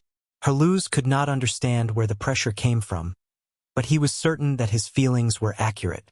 However, there was not much of a need for him to bother about such things, and he continued chatting with Tenny. Throwing God to the back of his mind quickly, the dynasty was extremely efficient. They only took a few days to gather their forces. The dynasty originally did not know the location of the Kundi race and originally planned to first send out their scouts to search ahead. However, Black Star had sent them an intelligence report not too long ago that marked out the rough location of the Kundi race in the Dustlight star cluster. Although there were no accurate coordinates, it saved the dynasty a great deal of trouble. Although the intelligence report was not too accurate, it allowed the dynasty to narrow down their scope of operations. Many reconnaissance squads were sent out toward the coordinates that Black Star had marked out, and the army also began moving toward the different directions. With an entire star cluster as their battlefield, mobility was the key factor, and the stargates would be the blood vessels connecting the army. Because of the primordial psionic energy explosion trap, the dynasty had already tacitly acknowledged that the other party had Stargate technology. As such, the dynasty paid close attention to protecting their own Stargates to prevent the enemy from launching an ambush. However, the army did not meet a single enemy over the following half a month. The enemy was in the dark while they were in the light, and the enemy seemed to have disappeared. A couple of days later, this situation changed, and the dynasty finally exchanged fire with the Kundi race fleet. The location of the battle was Planet Lighthouse. Chapter 970, Taking Out Unknown Technology. Chapter 970, Taking Out Unknown Technology. Half an hour earlier. In the desolate universe belt far away from Planet Lighthouse, a Kundi race fleet exited from the Stargate and split up into various divisions. They then entered hyperdrive and approached Planet Lighthouse from different directions. After the attack of the Arcane Church and ES God, the Crimson Dynasty had expanded their surveillance perimeter several times. Not too long after the Kundi race fleet appeared, they were detected by space detection equipment. However, the Kundi race fleet completely ignored the fact that they were spotted and charged straight at Planet Lighthouse. The command room of the flagship had a gray and blue theme. The various control panels were structured in a way for carapace creatures to use. The commander of the fleet was a gigantic lobster with flame-like engravings on its shell. The Kundi race was also split up into different branches, and one of their branches had a special feature. Some parts of their shells would change colors according to their emotions. Red represented anger and agitation, and this commander was currently in a state of rage. Yellow, a military commander of the Kundi race, was an aggressive commander who had volunteered to participate in this ambush mission. He and the other members of the fleet knew that chances of returning alive were slim, but they had still chosen to accept the mission. "How far are we from Planet Lighthouse?" "Commander, we will still need about 4 hours." "Speed up," Yelu said with a baleful aura. He hated the fact that he could not immediately unleash his firepower on the enemy. It had only been a few years since the Kundi race obtained the Stargate and hyperdrive technology. Even if they had powerful production capability, they could not equip all of their fleets with such equipment. Furthermore, the Kundi race still was not familiar with this technological skill and could not come up with too many tricks. They naturally would not be able to ambush the enemy since they still had to travel for another 4 hours. However, this was already the best that the Kundi race could do.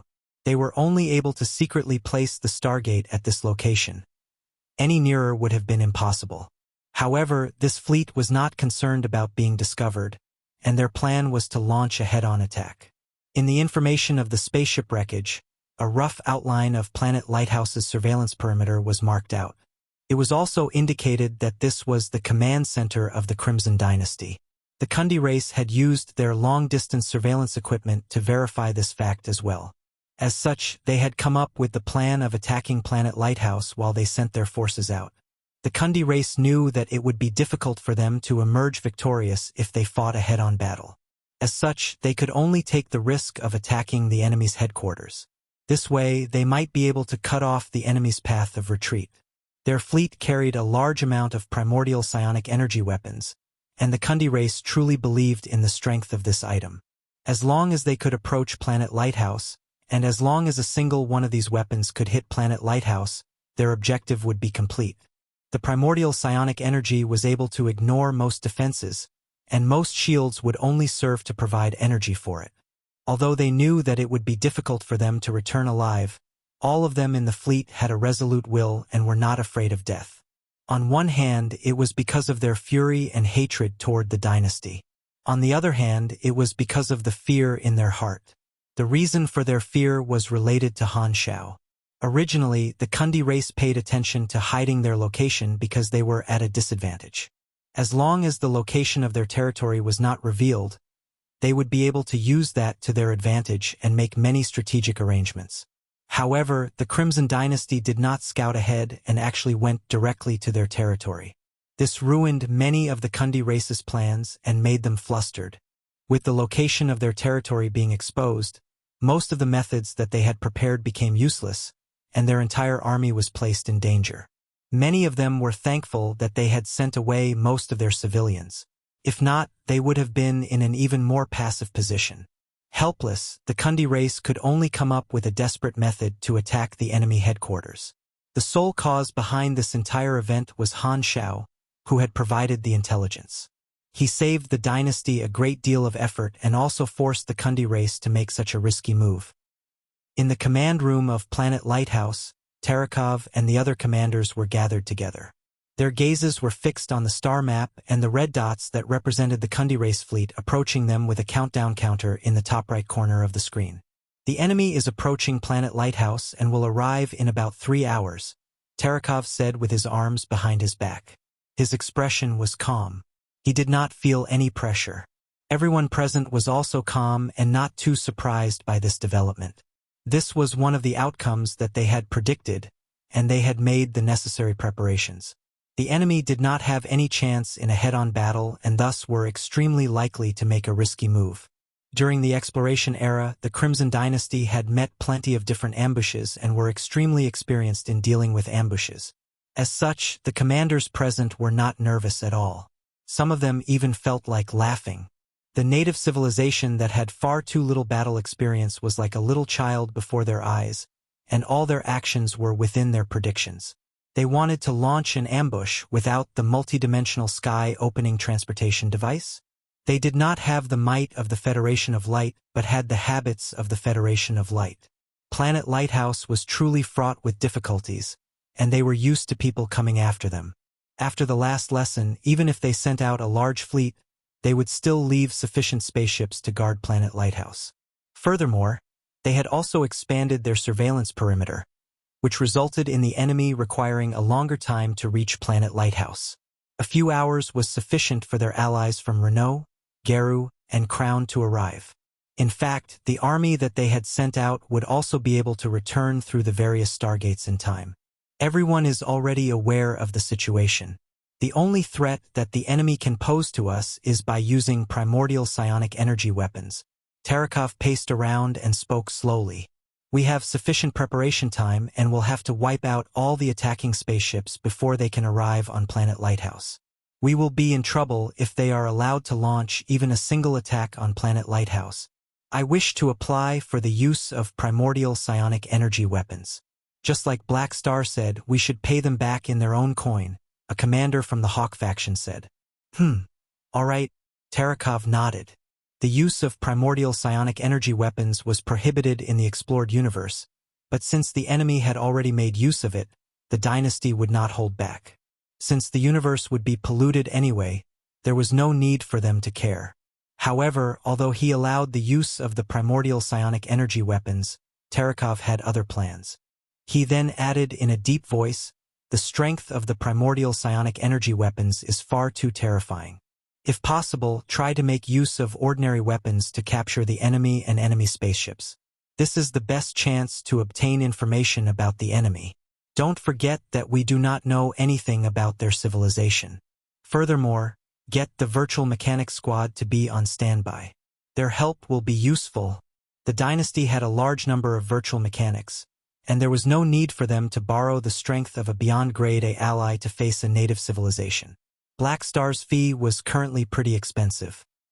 After noticing the enemy's intentions, the defense fleet of Planet Lighthouse began to set off to intercept the enemy.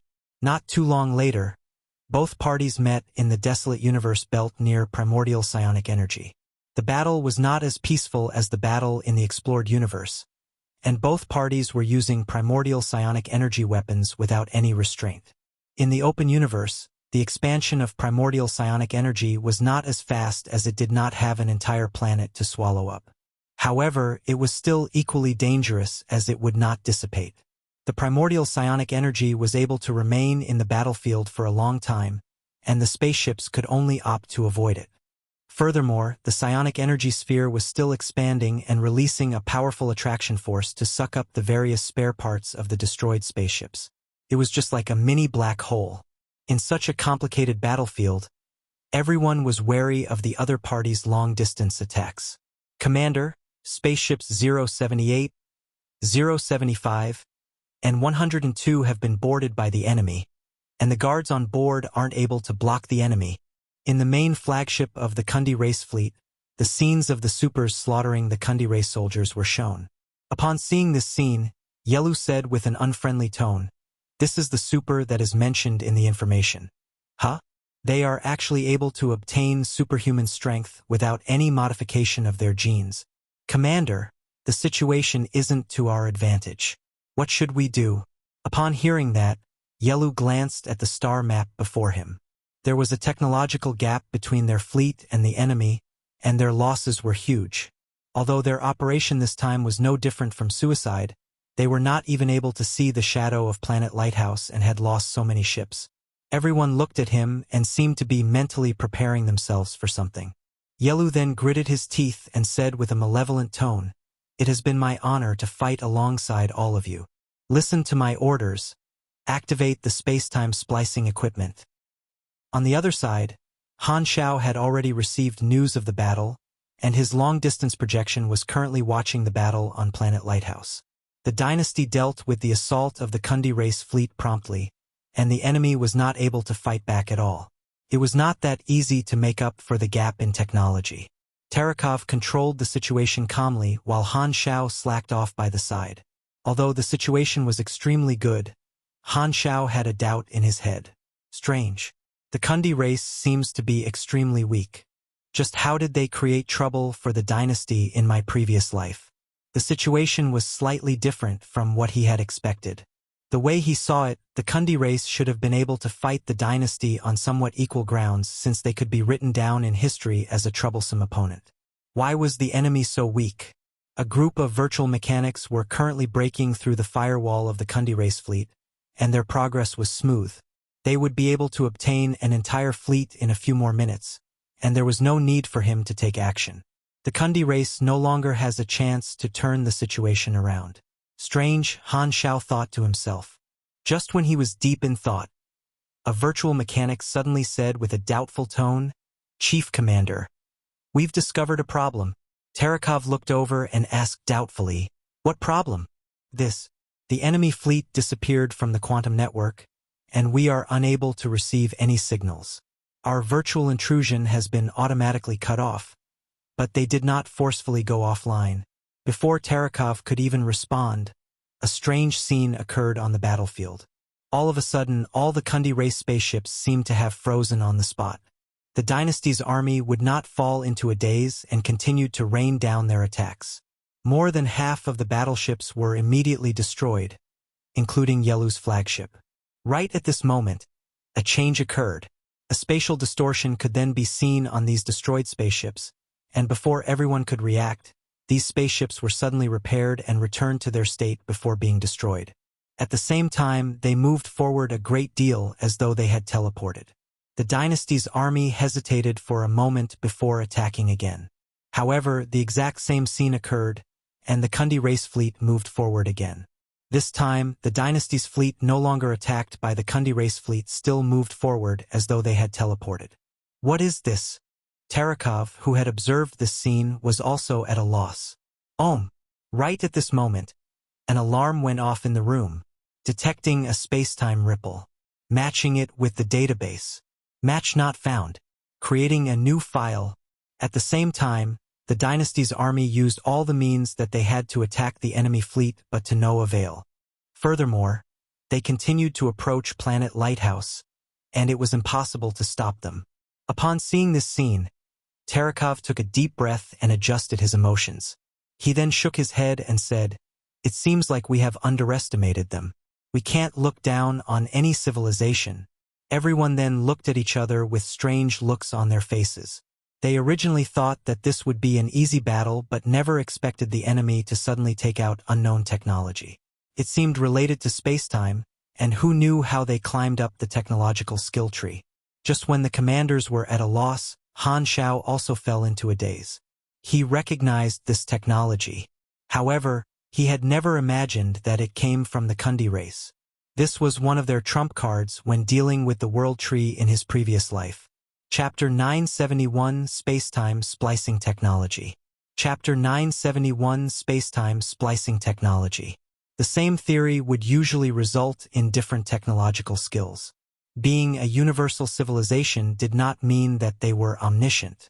Just like how the three universal civilizations could not grasp each other's specialty technology, the various civilizations would have a technological skill tree that was unique to themselves. Han Xiao was familiar with the special skill that the Kundi race had displayed. It was a technological skill called space-time splicing technology. It was a branch of space-time theory. Space-time skills were extremely advanced, but they were not rare. The three universal civilizations and the various star cluster civilizations had all grasped a certain degree of space-time technology. Even the mages had some space-time-related spells.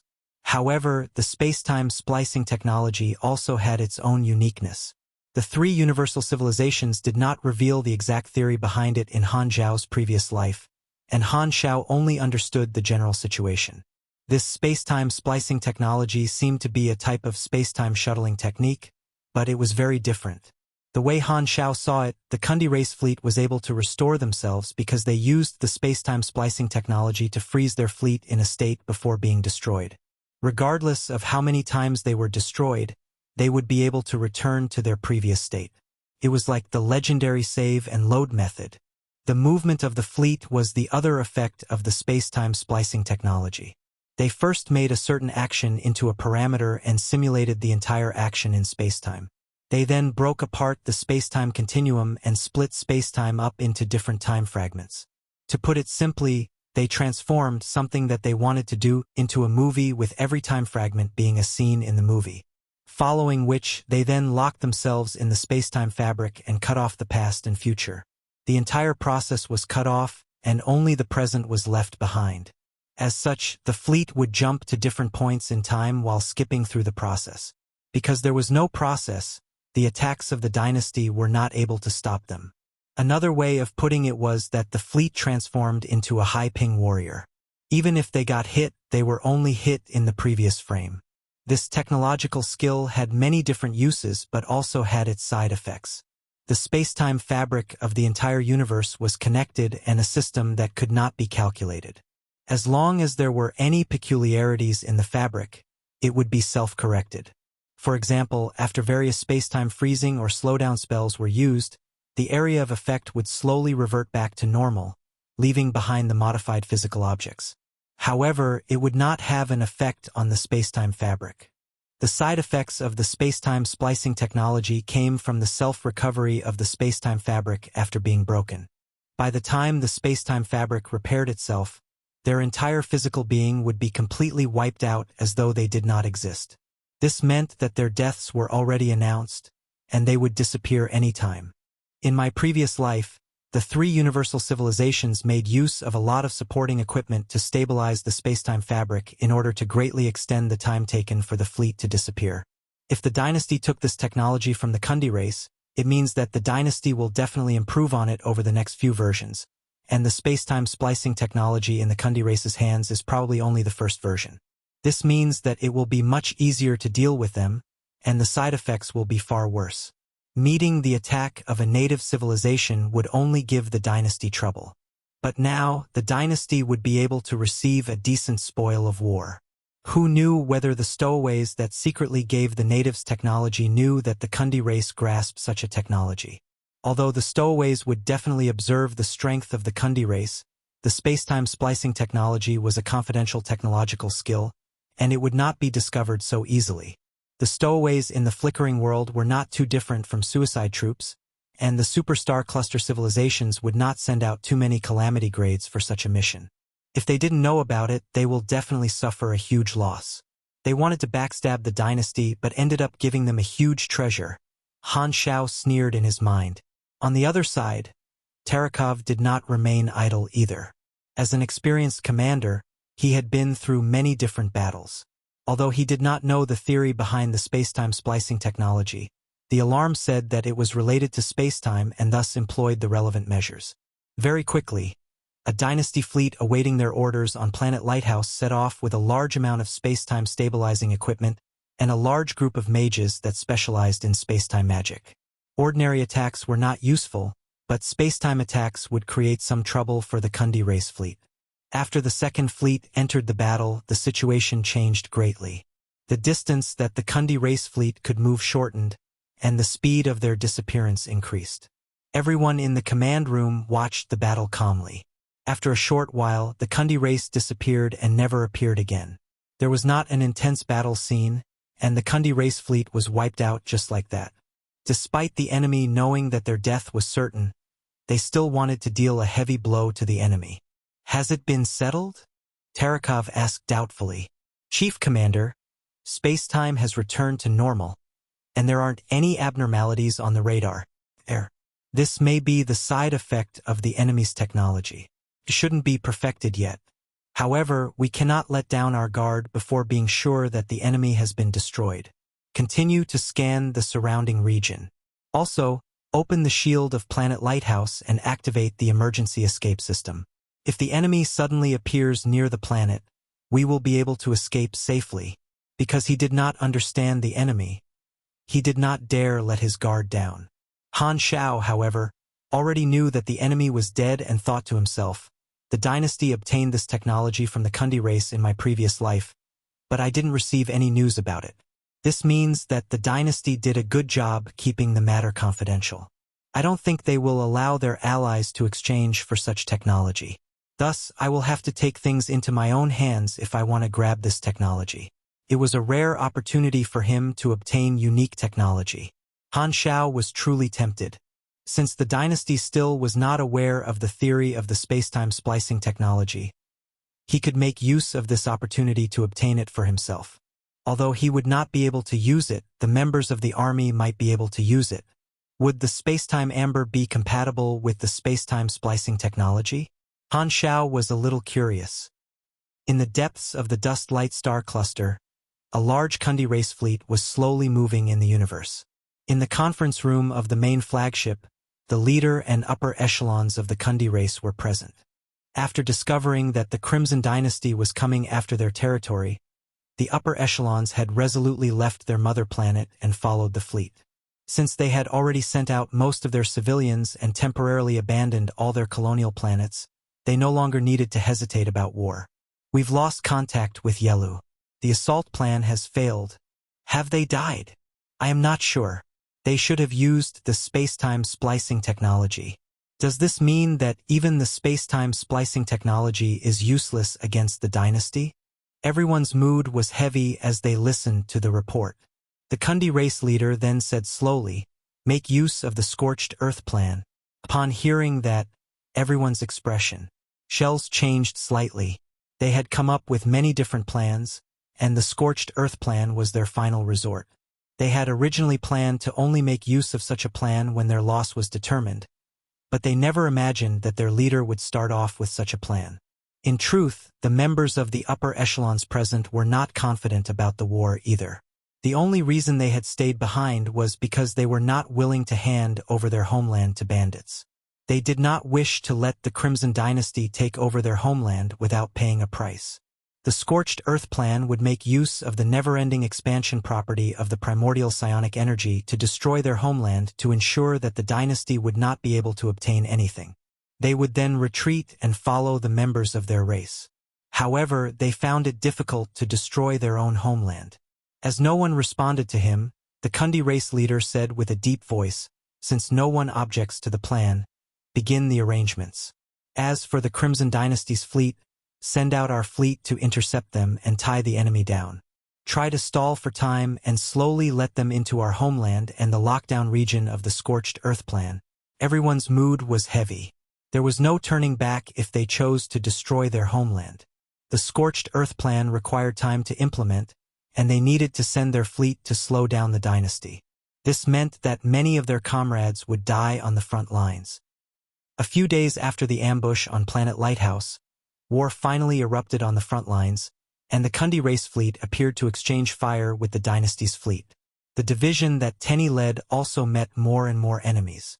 It was not that there was not an opportunity for battle. However, Tenny was far too good at fighting, and the enemies that he met were all easily defeated by his strategies. They would be able to defeat the enemy in a long-ranged battle, and there was not even a chance to engage in close-quarters combat. Furthermore, Tenny intended to protect the members of the Black Star Army, so Nero was not even able to fight a single battle after following the fleet for almost a month. If this continued, Han Xiao was tempted to use his virtual intrusion and remotely control the Kundi race to attack Tenny. Thankfully, Tenny did not let Han Xiao stretch out his demonic hands so quickly, and the Black Star Army finally engaged in a close combat battle. Nero finally welcomed his first time. Chapter 972 Nero, a non-tanky mechanic doesn't have a soul. 972 Nero, a non-tanky mechanic doesn't have a soul. In a corner of the Dust Light Star Cluster, Tenny's fleet met a new wave of attacks. They exchanged fire with the enemy while sending their small spaceships to weave through the chaotic battlefield to engage in close combat battle. In the previous few battles, Tenny had been too obviously biased toward the Black Star Army, and in order to balance the opinions of the other organizations, he decided to let the Black Star Army take on the role of facing the enemy. In the chaotic battlefield, a battleship Nimble weaved through the primordial psionic energy explosions. In the battleships, many different squads were awaiting their orders in the charge cabin. Nero's squad was also a part of this battleship. The interior of the charge cabin was gray with a red light blinking over their heads, dyeing their faces red. Nero's team was seated across two rows with their backs facing a magnetic plate. The backs of their uniforms also had a magnetic plate on them so that they could stabilize their bodies. The charge cabin was trembling under the intense maneuvers of the battleship, and Nero's face turned slightly pale. The captain, who was clad in a heavy armor mechanical suit, patted Nero's shoulders and said, "Little brat, don't worry. The mobility of our ship far exceeds our enemy. They won't be able to hit us." Trouble usually befalls someone who says something like this. Nero could not help but curse in his heart. The Academy had a charge cabin module, and Nero was extremely clear about the things that he needed to take note of. However, he could not help but be nervous when being placed in an actual battle. "This is our first time fighting together since you entered our squad. Let's see your true strength and don't hold us back." The captain chuckled. "All right." Nero let out a deep breath and clenched his fists. Waiting in the charge cabin was an extremely tortuous thing. Time seemed to drag on for a long time, but an announcement was eventually made in the charge cabin. "Locking on to the target. The charge cabin will be launched in 45 seconds. Please get ready for battle. I repeat, please get ready for battle." A countdown timer then appeared on the screen of the charge cabin. Nero felt as though his heart had stopped, and his teammates all had nervous looks on their faces. The captain cleared his throat and said with a deep voice, "This is the final chance to check your equipment." All of them were already prepared, but they still checked through their equipment once more. Nero had also activated his mechanical suit's self-check feature. His mechanical suit was personally modified by him and forged from many different rare materials. It was even stronger than the mechanical suit provided by the Black Star Army. Although Nero could obtain a more powerful mechanical suit forged by other mechanics, he preferred to research new blueprints. This mechanical suit was similar to the mountain ape suit that Han Xiao had used before. However, Nero did not have that highest skill and could only make a simplified version of the suit that he called Iron Ape. It was a suit that specialized in close combat battles. As a normal paper mechanic, Nero was naturally concerned about his close combat abilities. Under Han Xiao and Mia's influence, Nero also had a thing for hand-to-hand combat. Nero was currently grade C+, but with his perfect mechanical sense and the various mechanic talents that he had obtained over the years, his strength could reach grade B, and the equipment that he forged exceeded his own grade. Get ready. 10, 9, 8. Hearing the captain's roar, Nero took a deep breath and prepared to go into battle. Boom! He could feel a powerful propulsion force, and the charge cabin was launched. The coordinates of their target were indicated on the screen, and they were rapidly approaching it. Bang! The charge cabin suddenly trembled, and they successfully smashed into the interior of an enemy battleship. The doors to the charge cabin opened up, and a long passageway greeted them. Without any hesitation, they charged out with their captain to clear up the enemies. Enemy reinforcements came quickly, and their squad met with a large number of enemies. All the warriors of the Kundi race had accepted gene modification. Although they were not supers and did not have different abilities, their physiques were powerful, and they had the strength of an individual around LV.25, LV.45. They were roughly in between grade E and grade D, so they were not too weak. Their squad was trapped in the center of the passageway, with the enemy reinforcements flooding in from both directions and opening fire at them. Nero had already thrown out a compressed orb that transformed into a mini-fortress to protect the squad. It was able to block the heavy fire coming from both directions while their squad returned fire from within the fortress. Good job, brat. The captain praised Nero before giving an order to his vice-captain. Break through from the enemy encirclement. I will be in charge of the front, and you will be in charge of the rear. Nero, release your artillery towers and mechanical soldiers behind to provide cover for us. As he said that, the captain charged out from the fortress and charged forward while enduring enemy fire. His advantage of being a super was his superior combat strength. Nero then threw out a large number of compressed orbs, which transformed into various artillery towers. Tuck, tuck, tuck. The artillery towers opened fire in both directions to provide cover for his squad. Under the boost of his mechanical force, the strength of his long-distance weapons was terrifying. The armor and shields of the Kundi race warriors were immediately torn apart, and body fluids spewed in all directions. He instantly killed a large number of enemies, and a gray fog entered the death mark on the back of Nero's hand. This was a gift that Hela had given him a long time ago. The more he killed, the greater the increase to his mental strength. This was Nero's first time making use of this mark. With the support of his firepower, his squad mates easily broke through the formation of the Kundi race warriors and began slaughtering them. Many of his squad mates were impressed with Nero's strength. This newbie is truly powerful.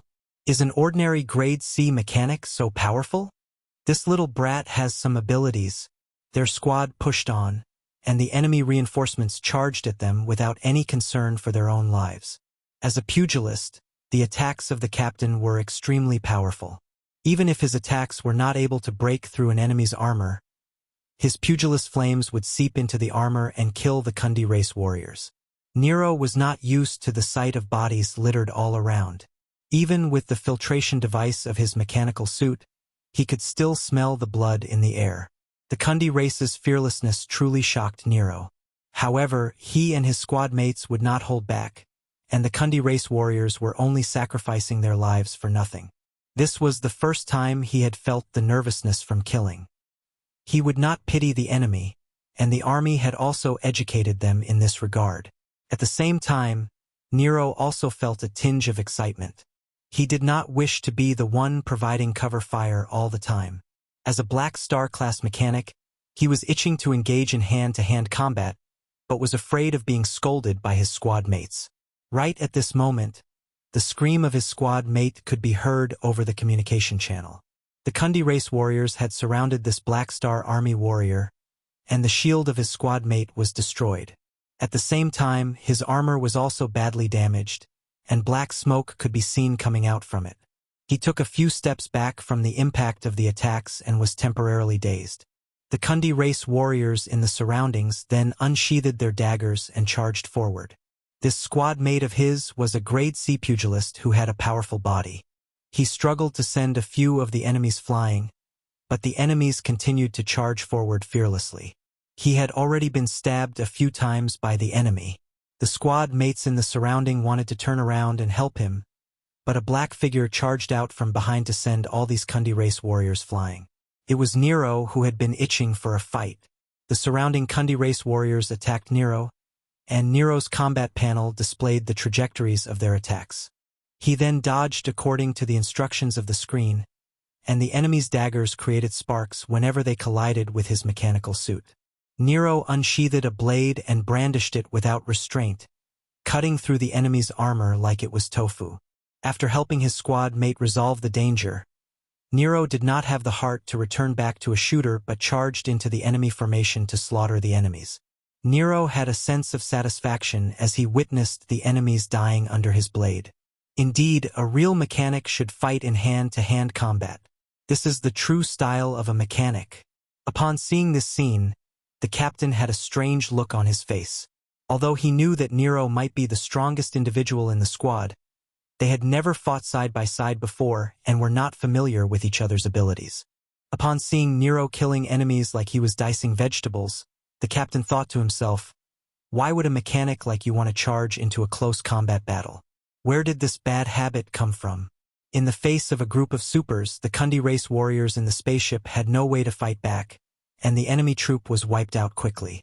Bluish-green blood sprayed across the command room, and every enemy in the battleship had been killed. Nero recovered his compressed orbs and seemed to be in a daze. Upon seeing that, the captain walked over to Nero's side and patted him on the shoulders. "Good work just now. How do you feel? Are you used to fighting yet?" I am much better now." Nero waved his arms. After a battle, he was no longer as nervous as before. Although he had been extremely nervous at the start, his mental state got better as the battle went on, and he felt extremely comfortable in battle. He did not really feel discomfort from killing. First, it was because the enemy was of a different species. Second, a super had a certain degree of mental resilience and could easily accept cruel scenes. Third, his mental state would change after having strength in his hands. "It's your first time after all. You will get used to it soon," the captain said casually. "You can find me for free counseling if you aren't feeling comfortable." "Thanks, but I won't need it." Nero smiled and was a little moved. After this battle, he could not help but feel a sense of camaraderie with his squad mates. Nero's first combat experience went smoothly, and he had more confidence than before. Not too long after the battle started, the Kundi race fleet was defeated, and the dynasty's fleet began clearing up the battlefield. In the main flagship, Tenny looked at the intact Black Star Army battleships returning to the fleet and nodded. The Black Star Army did not have too many casualties, and he was extremely satisfied. As the fleet commander, he had many ways to reduce the casualties of the Black Star Army. He planned to do this to repay Han Xiao's favor. Beep beep. Right at this moment his communicator rang.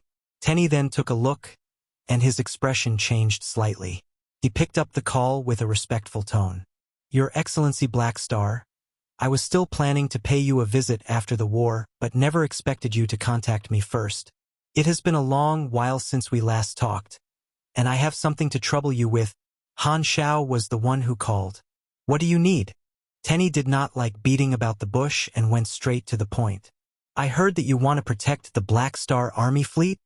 "That's right." Tenny nodded. This is what I want to trouble you with. You don't have to protect my men too much. I sent them into the battle so that I can train them." Han Xiao smiled. "All right then. I understand." Tenny did not say too much after hearing that. Since their master had spoken, he naturally would not reject. Also, I hope that you can take care of this person. Han Xiao then sent Nero's information to Tenny and said with a smile, "This brat is my student, and I want to train him. If it is convenient, try to give him a few more combat opportunities. Also, don't find it strange if he meets some unexpected situation. It is just my training." He felt that he still had some conscience for not interfering with Nero's first battle. However, he would take action after this and thus informed Tenny first. Tenny looked at the information and nodded. "All right. I will make the relevant arrangements. I will have to trouble you then. I will be waiting for you in the Geru Star Cluster after the war. We can have a good chat then." Okay. The call ended, and Tenny looked through Nero's information while muttering under his breath, "Black Star's student. I will have to arrange it properly then." At the same time, another dynasty fleet had just ended their battle and had just cleaned up the battlefield. freewebnovel.com. The commander went to rest and got his vice commander to handle the other matters. God, who was the commander's aide-de-camp, also had some time to rest. God returned to his room and took off his uniform for a shower. After his shower, God walked in front of the mirror and looked at his own body. Fair skin, skinny figure, ordinary looks. Looking at the mirror, God touched his face, and his lips curled up with a smile. It's truly good to be young. Chapter 973 Master Thief. 973 Master Thief. In a galactic war, the support and supply lines based off the Stargate traffic were very important. The expeditionary dynasty troops planted Stargates continuously along the way, connecting them into a rapid channel that could be used to advance and retreat as they liked. In order to prevent the enemy from ambushing their Stargate stations, each time the passage was extended, some personnel would be stationed there. So, the deeper they went into the dust-light star cluster, the number of troops led by each dynasty officer would also decrease. As the attacking side, the dynasty had to continuously extend the supply lines, but this was where the advantage of the military was shown. They had the capital to squander their resources like this, because the size of the frontline troops would gradually shrink while the intensity of the battle would gradually increase. The commander of each army would be a young officer with tremendous prospects within the dynasty. All of them had to gain rich experiences in interstellar warfare. As for how luxurious this lineup was, Han Xiao recalled that almost all of the mobilized officers were people who would be high-ranking in the military in the future. Among them, there were at least 3 who had power that was not below that of Tenny, and they also commanded other large army corps of the dynasty. Facing such a group of famed generals, the Kundi race was at a complete disadvantage. Even if the dynasty troops were reduced, the Kundi race still did not stand a chance. After being asked by Han Xiao, Tenny changed his previous style and began to allow the Black Star Army to undertake more war tasks, and he especially took care of Nero. In almost every battle, the troop that Nero belonged to would be assigned key combat missions, which gave them plenty of chances for battles. It was just nice that most of the graduates of the Super Academy were assigned to different teams within this troop. The continuous high-intensity and high-risk battle placed these young students under a huge load. Even Nero was also overwhelmed. He found it strange, wondering if their troop had somehow offended the army commander. Because of the continuous high-pressure battles, Nero's machinery became seriously worn out. He had lost nearly half of his entire inventory. When there was no battle, he could not rest as well, having to work hard to repair his machinery, for fear that he would be unequipped for the next battle. It was at this time that Nero was extremely grateful to Reynold. "Isn't it just not sleeping? When I was being forced to study, I quickly learned this ability." Oh, this was not figurative. It was literally expressed on his character interface as a talent. Advanced fatigue resistance, plus 500% physical recovery efficiency when at rest, minus 60% physical loss rate. Reduces the negative status of mental fatigue caused by lack of sleep, capped at the maximum of slight mental fatigue.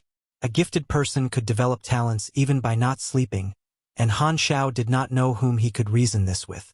However, the other graduates did not have Nero's experience and were totally exhausted. Even Mia did not have time to chat with him over the phone, since there was no way for him to guess the commander's mindset. It was useless even if Nero wanted to curse at him. He could only grit his teeth and continue to do battle, not knowing that he had been arranged to do so by Tenny. A high-pressure battle would result in casualties, and this could happen even in a real-life combat simulation. However, Nero's team was quite well off in this regard. They were all fatigued but had not met with any deaths yet. Through the frequent battles, their bonds were molded deeper. The Crimson Dynasty had an overwhelming advantage in this war. Several days passed in a flash, and the various dynasty fleets steadily advanced, crossing multiple star systems to arrive at the Kundi race's border. With the main force holding fort, the reconnaissance troops moved out first, splitting into various regiments to infiltrate the Kundi race in advance to obtain intelligence. These scouts included both remotely controlled unmanned drones as well as ground combat personnel. It was no surprise that Nero's squad was selected as scouts to perform the dangerous mission. Whilst the dynasty troops were exploring the Kundi border, a secret mechanical army quietly sent by Han Xiao followed his guidance to arrive near the Kundi mother planet. On one of the black planets that looked like a desolate planet, a large number of exploration satellites were suspended in outer space, as well as a canopy camouflage device used to cover the planet's surface. If one broke through the camouflage detection using the mechanical soldiers, they would see the true appearance of the Kundi mother planet. It was sapphire blue in color. The color occupied most of the surface area, and on top of the ocean floated various floating cities. Turns out, the actual look of the planet is like this. The mechanical soldiers stopped in outer space, far away from the planet, and all of them turned on their stealth camouflage. Han Xiao's technology and mechanical force buffs were enough to prevent the Kundi mother planet from detecting this group. Among one of them was a mechanical host bearing Han Xiao's avatar, which was currently carefully observing the planet. After the opening of the flickering world in his previous life, Han Xiao had come over to perform missions here. At that time, the Kundi mother planet had completely changed its appearance after being modified by the dynasty. Because the dynasty had stormed in, most of the population on the Kundi mother planet had basically moved away, but the Kundi race did not implode their mother planet. On it was left many facilities, and one last fleet was stationed there to temporarily manage the place. This was where one of the core quantum network nodes of the Kundi race was located. Let's start. Han Xiao stretched, and with a thought, he entered the field of vision of the quantum network. His vision turned black, leaving only the light clusters representing the nodes of the quantum network. They varied in brightness and were connected to each other with delicate light rays, which represented the information flow to form the network structure. Han Xiao directly locked onto the main quantum network node of the mother planet, turning into a stream of light as he approached it. The firewall of the node appeared in front of him like a layer of dynamic data, and in his eyes, loopholes and gaps existed everywhere. He did not wish to alarm the Kundi race, so he decided to slip through the holes of data within the firewall and open a backdoor instead of directly hacking in. The other party's quantum network skills were trashy, with all the permissions they set as good as nil in front of him. It was as though he had arrived in a home whose owner was not present, but he had the tools to open anything within the doors. There was no need to ask for permission. He could just do what he wanted. Quickly, the Kundi's database lost all its defenses, and strips of data appeared in front of Han Xiao, like a dessert waiting to be enjoyed. Philip, copy and pack up their databases. Han Xiao snorted. His goal was only their imperfect space-time splicing technology, but since he was there, he might as well take everything. Philip began to work, but it took a while for an entire cluster of data to be copied.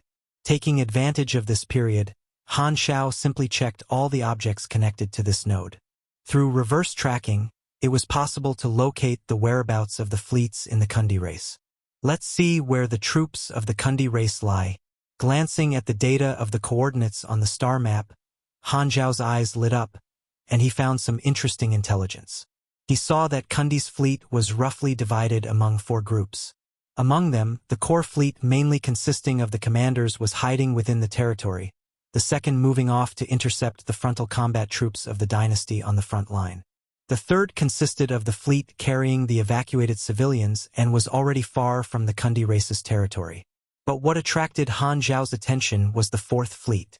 They separated into countless teams, approaching their territorial borders. It seemed as though they wished to form an encirclement, but at such a distance, it was not practical. Thus, they should be more involved in performing other special missions.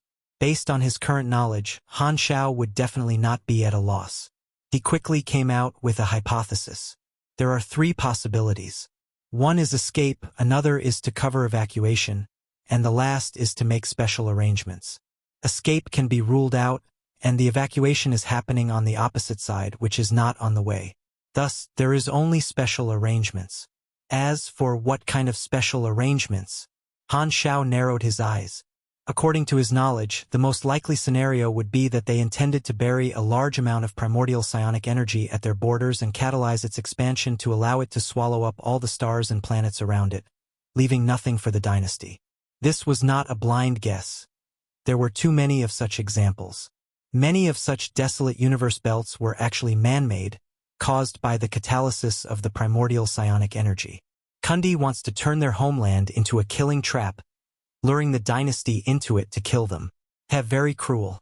Before running, they want to take a bite out of the dynasty. Han Xiao shook his head. Only civilizations that had not come into contact with the primordial psionic energy would dare use such a thing indiscriminately. The formation of a natural celestial body took billions of years, and the probability was random. However, primordial psionic energy would engulf everything it passed through, turning the area into a vacuum zone, barren and without material resources. Moreover, if the pollution was not controlled, it would expand indefinitely. As it expanded, the engulfed area would increase faster and faster, and by that time, one could only run as though the apocalypse had arrived. In his previous life, there was no detailed information about how the dynasty dealt with the Kundi race. Han Xiao did not know if the latter had adopted this scorched earth plan, but the celestial bodies within the dust-light star cluster were well preserved, meaning that even if implemented, the dynasty had stopped it.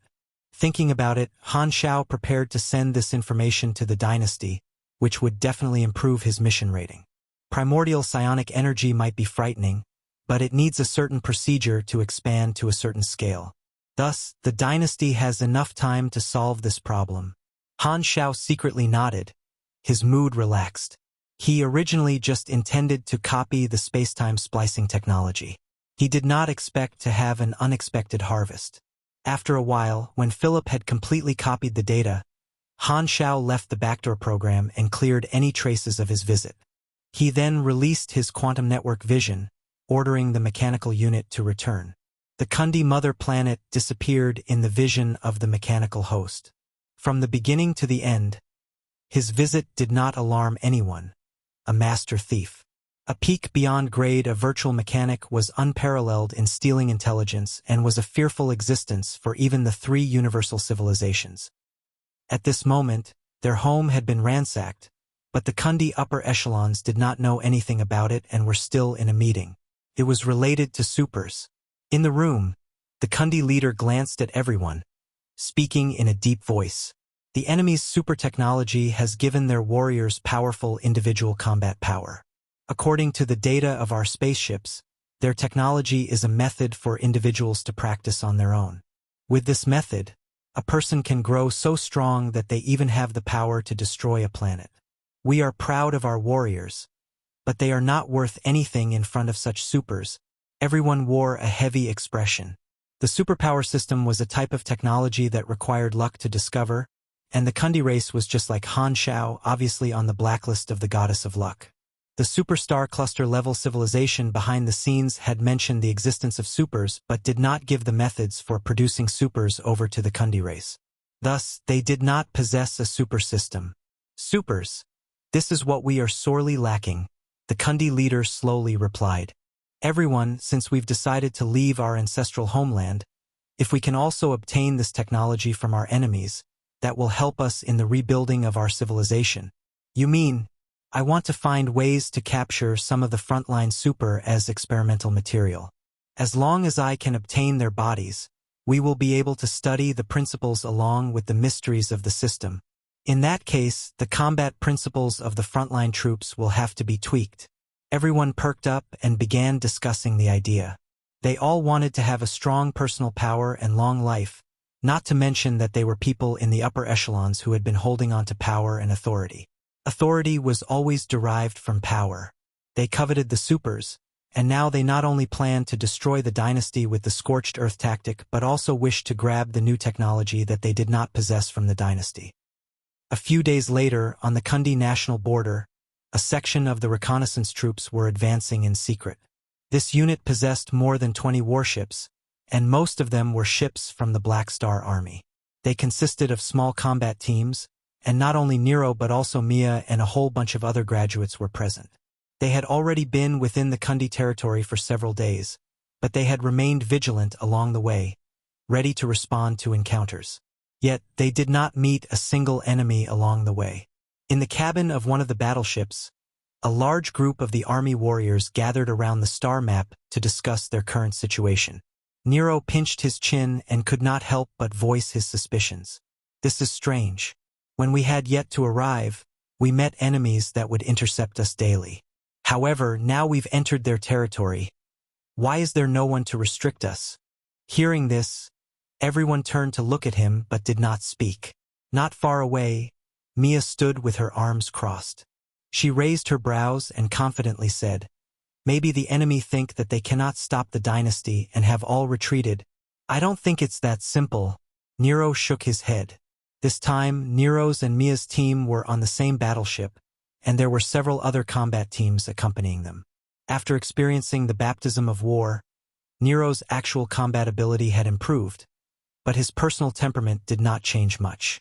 After all, he still had his baby face, and however fierce he looked, it only made him more adorable. On the other hand, by confirming her strength in battle, Mia had become more confident. Hong! At this moment, the fleet had arrived at the preset target location and exited hyperdrive. Outside the window was a planet, their exploration target, which was suspected of being a Kundi colonial planet. On the surface of the planet, they could clearly see that there were traces of cities. Seeing this, everyone's expression tightened. It seems like we've found the correct place. Everyone, focus. Chapter 974, Arranging It Clearly. 974, Arranging It Clearly. The fleet did not close in immediately, choosing to maintain its stealth mode. It instead released a miniature space-based exploration satellite to slowly approach the atmosphere of the planet, constantly scanning the surface.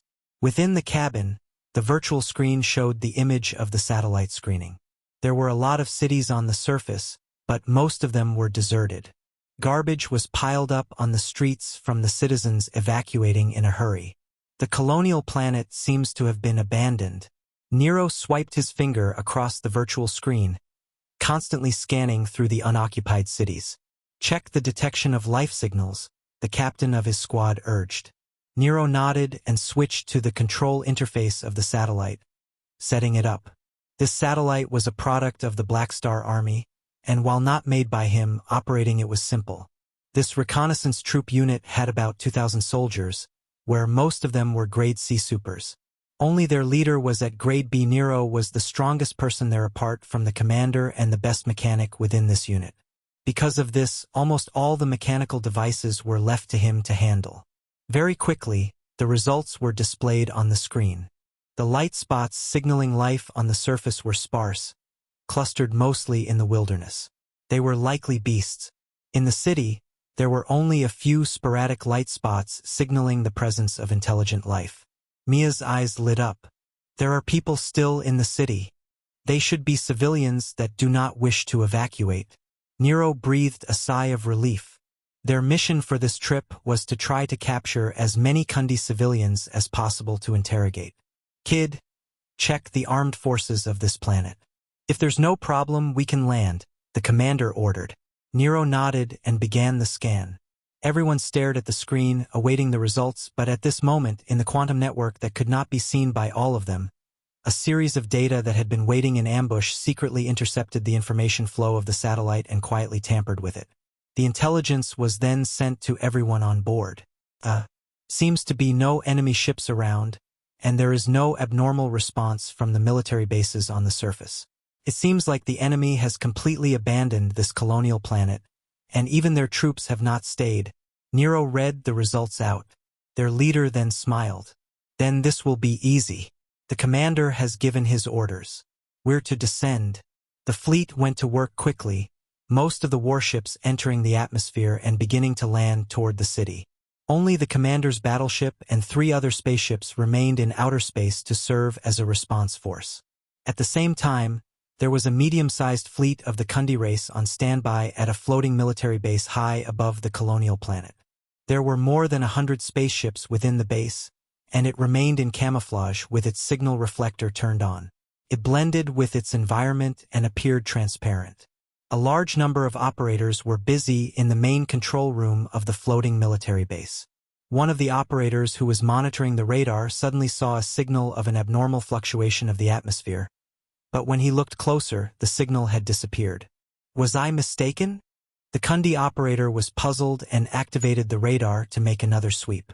The detection results showed that not only was the atmosphere intact, even Nero's group, which had daringly descended, could not be detected. Should be a false alarm. Seeing this, the operator turned away. The scout team did not find the military base, nor did the military base personnel discover the scouts. They were both close but could not see each other due to being blinded. The initiator was Han Xiao, who was hiding within the scout squadron's mechanical unit. He had directly used virtual technology to tamper with the scan results of both parties. This scene was completely in line with Han Xiao's script. Before long, the reconnaissance troops' spaceships landed in the city, and the various combat teams put on their equipment, successively stepping off the spaceships and onto the desolate streets. Come, let's assign our respective missions. The captains all held a brief meeting before dividing themselves into 3 groups. One group would remain behind to prevent any accidents occurring to their spaceships, the second would proceed with the capture of civilians, and the last would be responsible for searching for any special facilities such as military bases and energy plants. After assigning each team their mission, they broke up into small teams to move separately. Nero and Mia's teams were responsible for exploring the abandoned military base in the suburbs. They took a ground vehicle to the destination together. Within the vehicle, the combat teams maintained their silence. Nero looked around and coughed awkwardly before standing up and moving over to Mia's side. Mia, who was polishing her blade icily, glared at him before lowering her head to continue maintaining her weapon. Her tone was casual. "Why are you sitting here?" "To chat with you." Nero scratched his face. "During this period, we've been busy fighting and haven't had time to talk. What's there to chat about?" Mia rolled her eyes. "We don't even have enough time to sleep. You think we're like you, being able to function without sleep?" Nero was speechless, and after thinking about it, he replied, "Actually, I can teach you how to combat fatigue. In this regard, I'm very experienced. I'm a pugilist, but I need you to teach me?"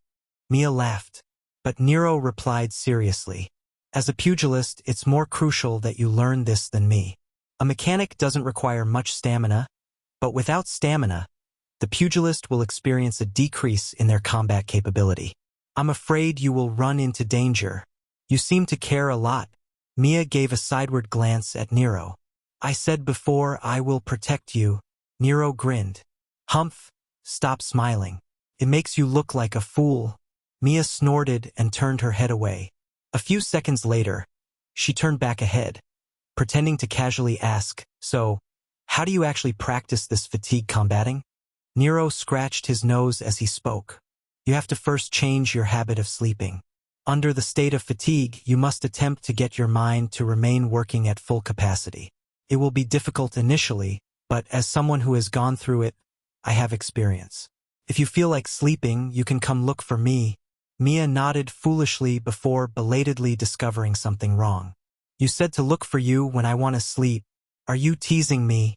A sense of shame rose within her heart, and she viciously hammered at Nero's chest. "Ah, did I say anything wrong?" Nero was at a loss, but because his mechanical suit was sturdy enough, he did not take any damage. Mia seemed ready to say something, but she suddenly discovered that everyone's gaze on the vehicle had fallen toward the two of them. Within their gazes were laughter, envy, jealousy, and many more emotions, as though they were looking at a pair of lovers quarreling. A tinge of red hit her cheeks, and she glared at Nero before ducking her head down in embarrassment. She no longer talked, keeping her gaze on maintaining her weapon. Her whetstone moved so fast that it seemed to produce a meteor shower on her blade. Nero scratched his head and wanted to say more, but the captain sitting opposite him suddenly signaled silently to him. He held up a hand and clenched into a fist. His other hand extended a finger and put it in the fist. This was a common gesture even in the galaxy, and its meaning was self-evident. Kid, don't be wishy-washy, you should do it when you have to. Seeing this, Nero could not help but curse. Darned hooligan. It was at this point that someone discovered an anomaly on their radar. There are two abnormal sources of energy detected. The crowd immediately stopped smiling. They stared at the radar, only to see two more signals appearing, one pointing to the abandoned military base, and the other pointing to the wilderness further away. Strange. Why did it not pick up previously? Is this thing broken? The vice captain patted the radar with a suspicious expression. No matter what, we have to check it out. The captain glanced at it before giving the order to Mia's team. I think we need to separate. When we arrive at the military base, drop us first before going over to the wilderness to check out the energy source. The plan was quickly finalized, and the vehicle let Nero's team down at the perimeter of the military base. Nero watched as Mia's team moved down the dirt path. The two were separated again. Seeing Nero staring in the direction of the vehicle's departure, he reached out and snapped his fingers at Nero's ears, drawing the latter's attention. Kid, stop staring. It's time for work. Nero settled his emotions, catching up with the team a little absent-mindedly. He did not know why, but in that instant he felt a little unsettled. While somewhat dwelling on this, Nero followed his team to explore the military base. They found an abandoned elevator, arriving at an intricate underground base before going to explore the abnormal signal displayed on the radar. Alert! Unknown target discovered. It was more than 10 minutes later that the Kundi floating base, which had become blind, was suddenly cured of its cataracts. They found, to their surprise, a scout troop on the surface. Everybody within the base received a shock, scurrying around like ants. The intelligence report was quickly sent over to the commander of the floating base. In his office, the commander opened his eyes wide as his anger rose. When did this group of enemies land, and why didn't you spot them earlier? Were you neglecting your duties? The leader of the radar operators defended his team. The radar did not even respond, and it was probably avoided by the enemy's scouts with more advanced camouflage. It's too scary. With this sort of technology, if they chose to ambush us, we would have long fallen. The base commander had a frightened look before turning furious. Sneaking in like that, do you think we don't exist? Commander, think about it. The opponent has this kind of strength, yet they chose not to ambush us but land on the surface instead. Why is that so? Hearing this, the commander's eyes flashed, and he abruptly slammed the table, bellowing, I understand now. They obviously know that we're here, but they chose not to attack because their manpower is insufficient, and they are not confident about getting rid of us. To actually not even put us in their eyes, swaggering before us to collect intelligence, they're too arrogant. We have to make them pay the price. Pausing briefly, the commander rose up and shouted, Order the fleet to encircle the enemy. Don't let a single one of them escape. From his side, the vice commander added, Commander, with all due respect, we should try to capture a few of them alive. The upper echelons wish to research them. This is a chance for us. The commander's eyes lit up, and he added with a joyous expression, That's right. I almost forgot. The upper echelons want these supers, and now that they have sent themselves up to us, we can just capture them and bring them back with us. In the abandoned military base, Nero's troops were in the midst of exploration. The power supply had been disconnected for a long time. Thus, the area was dark and completely silent. Everyone could only hear each other's breathing and footsteps echoing. The atmosphere reeked of horror and suspense. Nero released several small mechanical Pathfinder bees, which radiated a strong light, leading the way in front and illuminating the underground base. Without electricity, the access control of the base was rendered invalid, and doors could only be forcibly opened. A few high-energy ray guns were enough to turn the closed metal door into a pile of red molten steel, so they were unobstructed throughout. After walking with the team for a while, Nero's bad feeling grew stronger, and he could not help but open his mouth. "Commander, I feel that something is amiss here." "Which part?" the captain asked. "I can't put a finger on it." "In that case," the captain frowned before giving out the order. "Take a few men with you to follow us from a short distance behind. Take care of our retreat route. I'll go with some others to check out the abnormal energy source." The captain picked a few members to follow Nero while he led the rest to continue ahead. Nero waited at the same spot for a while before the voice of the captain was heard from the communicator. "We've arrived at the area of the strange energy source, but there's nothing here." Nero's heart constricted, and he immediately opened his shared vision. He saw through the captain's eyes an empty warehouse, without even a single hair. However, the signal marked by the radar referred to that area. The coordinates were exactly the same, so they could not have turned into a wrong area. "Is it a false alarm by the radar?" Nero swallowed. Or, boom! Before he could react, a violent shock burst out. "Warning! High-energy strike detected. Please avoid it." Boom! The sound of artillery bombardment rang near his ears, and the support columns of the underground base suddenly collapsed. The structure of the base disintegrated in an instant, and the floor tiles shattered, turning into a bottomless pit leading deeper down. Nero only had enough time to open his shield to protect himself before being blown out by the shockwave of the explosion and smashing through the walls of the hallway, falling straight down. From the communicator came exclamations from his teammates, but he could not care less when he could not even take care of himself. He was filled with anxiety. Why were we ambushed? We clearly confirmed that this planet had no troops stationed. At this moment, Nero could not think of any other explanation. In his eyes, there was only one possibility. Damn it! This colonial planet was a trap. The enemy must have deliberately planned for this ambush. We've fallen for it. Just as this idea flashed past his head, Nero hit the bottom with a heavy thud. Bang! A human-shaped pit was formed, and a large cloud of smoke appeared. See, the huge impact reverberated in his body, and he could not help but grit his teeth in pain. But before he could stand up, a large piece of metal dropped toward him. Nero only had the time to raise his hands and reactivate his shield, protecting himself. Boom, boom, boom. Debris rained down, covering every inch of Nero's sight and burying him directly. At this moment, in an abandoned city not far away, the Kundi fleet who had realized there were enemies had begun to exchange fire with the troops that had remained behind. Rumble. On top of the abandoned military base, there were several Kundi battleships docked. Their weapons were brought out, and they launched a bombardment at the base. Boom! Only when the entire base was reduced to ruins did those battleships finally stop firing. The hatch opened, and a squad of Kundi armored soldiers jumped out of the cabin, landing on the ground and carrying their weapons to the base. The life signals of Nero and his team were exposed to their radar, and the goal of the soldiers was to capture this small group of supers who were without the protection of their fleet. Good. The combat operation is a success.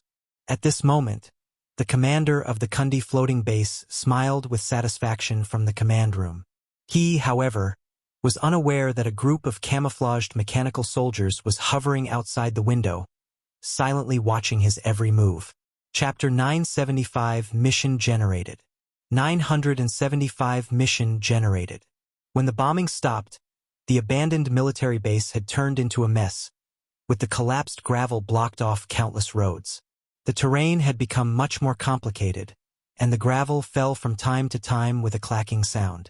The bottom of the base was filled with smoke and dust. The falling debris had piled up into a hill, beneath which Nero was firmly buried.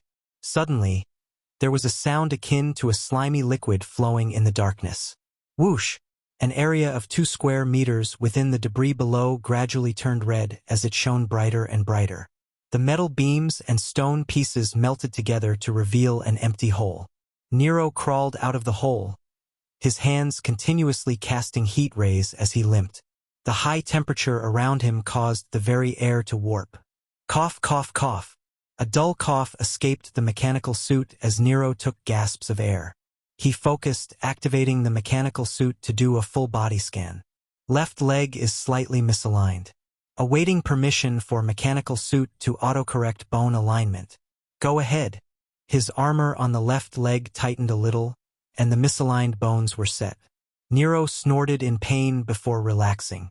Previously, a few tons of debris had hit his body, and although his mechanical suit was fine, the shock had given him a slight injury. After all, he was an ordinary, fragile mechanic. The radar displayed that the enemies were above him. Nero knew that this was not the time for him to relax, and he immediately opened the communicator to contact his teammates. Captain, Nero here. Where are you guys? And how's the situation? Static sound buzzed, broken by intermittent screams of pain. Nero shouted for quite a bit before he received news from them. We're not doing good here. His teammate's face popped up on his tactical display, filled with bruises and cuts. His tone was hurried. I was beside the captain just now, and when the base collapsed, the captain was stunned. An artillery shot penetrated through the ground and hit us, and many of us are now injured and scattered. No matter who hears this news, save them, and bring everyone together. We have to escape immediately. Nero immediately opened the team's health monitoring subprogram and was shocked when he saw the red on the screen. Everyone's injuries were worse than his, and there were several people, including the captain, who were already on the verge of death. Because he had fallen to the bottom of the base and was buried, he had managed to escape the subsequent bombing from the battleship, so he was the least injured. It was because of his luck glow. My condition is the best. Nero immediately felt the pressure on his shoulders. He gritted his teeth, opening the position locator for his team. The position of each teammate was marked on the tactical screen of the mechanical suit, and the artificial intelligence within operated at a high speed to map out the fastest rescue route. From behind his back jetted out a tail flame, and Nero flew out of the big pit at the bottom of the base to rescue the scattered members. The terrain was complex, but there was no time for him to make a detour. His palm continuously shot out heat rays, melting through all the obstacles in front of him, saving one teammate after another before the arrival of the Kundi ground troops. Finally, he reached the position of his captain. Blasting aside an obstructing metal plate, Nero flew into the messy room and landed with a loud thud. He saw the captain and a group of members there, all with varying injuries. The captain was lying paralyzed on the ground, his upper body leaning against the wall. His armor was scorched black, revealing large holes. Looking up at Nero's entrance, he squeezed out a smile, saying in a weak voice, "Nero, you're here. You, cough cough. You did well. Captain, don't talk anymore." Seeing this, an intravenous needle shot out from Nero's finger, and he pierced it into the captain's chest. Aurora's special life potion was injected into the captain's body through the needle, and his serious injuries were cured in an instant. The captain's state recovered at a speed visible to the naked eye, causing him to let out a comfortable groan. He got up full of energy, clicking his tongue. "This is the special life potion of Her Excellency Aurora? What good stuff." Aurora would occasionally activate her ability to produce such life medicines, but the quantity was limited after all, and there was even a shelf life for the potions, so not all warriors from Black Star Army could have them. The normal members would all use the typical store-bought medicines, but with Nero's background, he naturally had Aurora's life potions. Those with major injuries come over. I still have a few more of the life potions, and it will recover your combat capabilities, Nero shouted. One of them could not help but say, "Leave some for yourself. There'll be another bloody battle ahead. What will happen if you're injured? It's okay. I still have other medicines." Nero did not seem to care. Everyone glanced at each other before shrugging. Having a descendant with a powerful background in their team was not too bad a thing. The backer had already offered, so why were they hesitating? Nero healed up all his teammates, and they discussed their options. "Everyone, we're in an unfavorable situation. We've been caught in an ambush, and the entire fleet is being attacked by the enemy," the captain explained in a serious tone. "The others are too busy to respond to us, so we can only break through by ourselves. There are 3 Kundi battleships above us, but we have no vehicles, so it will be dangerous. If the enemy continue to bomb the fleet, it will be a desperate situation for us, But now the enemy has stopped attacking and has sent their ground troops to approach us instead. The eyes of the vice captain flashed. This means that they intend to capture us alive. This is perhaps our only chance to escape. That's right. The captain nodded. If we wish to escape, we must obtain control of the airspace. The fleet can't meet up with us, so we can only grab a spaceship. The chances are slim but not impossible.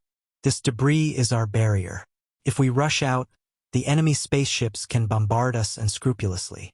Thus, we can only wait for the enemy soldiers to enter the base and fight with them directly. In order to prevent friendly fire, the spaceships will not open fire at random, so we need to approach this with a two-pronged strategy. One team will deal with the enemy soldiers, while the other will go to steal a spaceship. The captain paused. Everyone looked at each other. This was something that would affect everyone's survival. Out of 10 paths, only one would lead them out alive. So, the question was, who should grab the spaceship? It stood to reason that the strongest person should be the one performing this task, and the strongest in the team was Nero with the biggest background. But to ask someone from such a huge background to accept such a huge responsibility, and only a young teen at that, everyone was a little hesitant. Seeing this, Nero gritted his teeth and set his resolve. Let me go. There's no one more suitable than me. The captain looked at him, but in the end, he did not try to dissuade him, only solemnly saying, we're relying on you. We'll be engaging the enemy to earn time for you. Remember, everyone's life is in your hands. I understand. Nero took a deep breath, regaining his calm. He controlled his mechanical suit to enter stealth mode, casting one last glance at his members.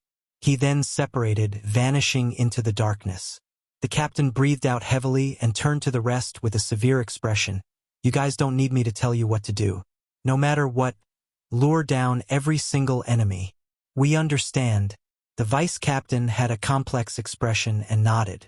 Other than Nero, everyone else understood what the captain's tone implied. In actual fact, they had two plans. The first was to allow Nero to capture the spaceship and then escape with him. But if this level failed, they would unhesitatingly invoke the hidden level, which was to turn themselves into suicide warriors, allowing Nero to abandon them and run off by himself.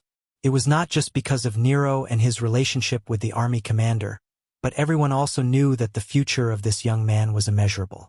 Only by allowing a person with potential to escape could they then obtain their revenge in the future. After sneaking around in the dark for a moment, the commotion of his teammates fighting the Kundi soldiers came from Nero's communicator.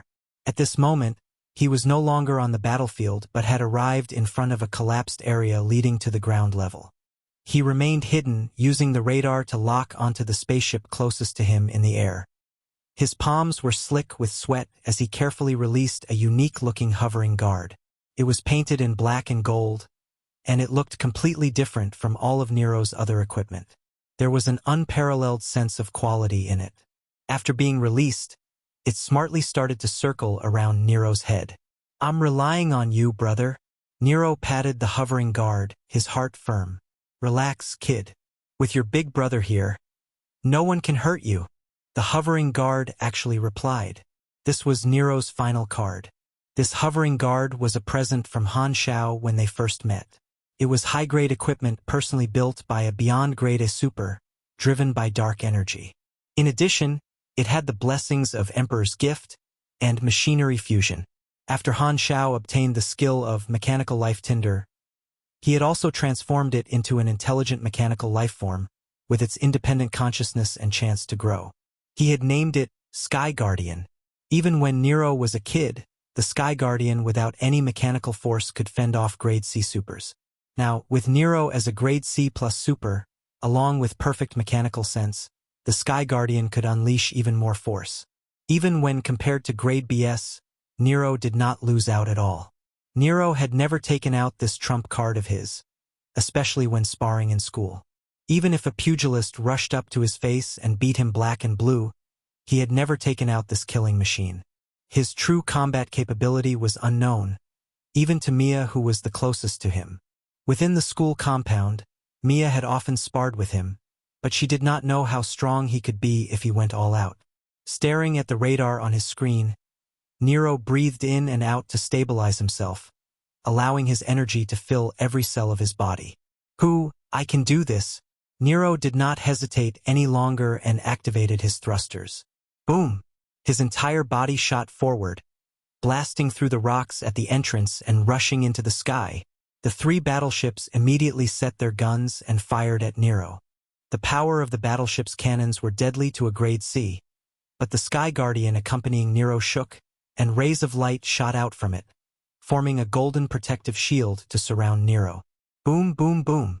All the artillery cannons bombarded the area in a burst of fireworks, but the shield only showed a slight crack, which instantly repaired itself. It forcibly endured an entire round of firepower. At the same time, the Kundi battleships above understood Nero's intentions and activated their shields, preventing external entry. Open a pathway for me. With a thought, the Sky Guardian released a blinding ray of mechanical force, which quickly reformed into a hexagonal-shaped muzzle. An all-consuming black beam burst out, carrying immense penetrative force. Pew, pew, pew. The rate of fire was incredible and resembled the actions of someone who was rushing urgently toward the toilet. The target battleship's shields were blasted apart, and Nero seized the chance, rushing into the gap created. Pa pa pa.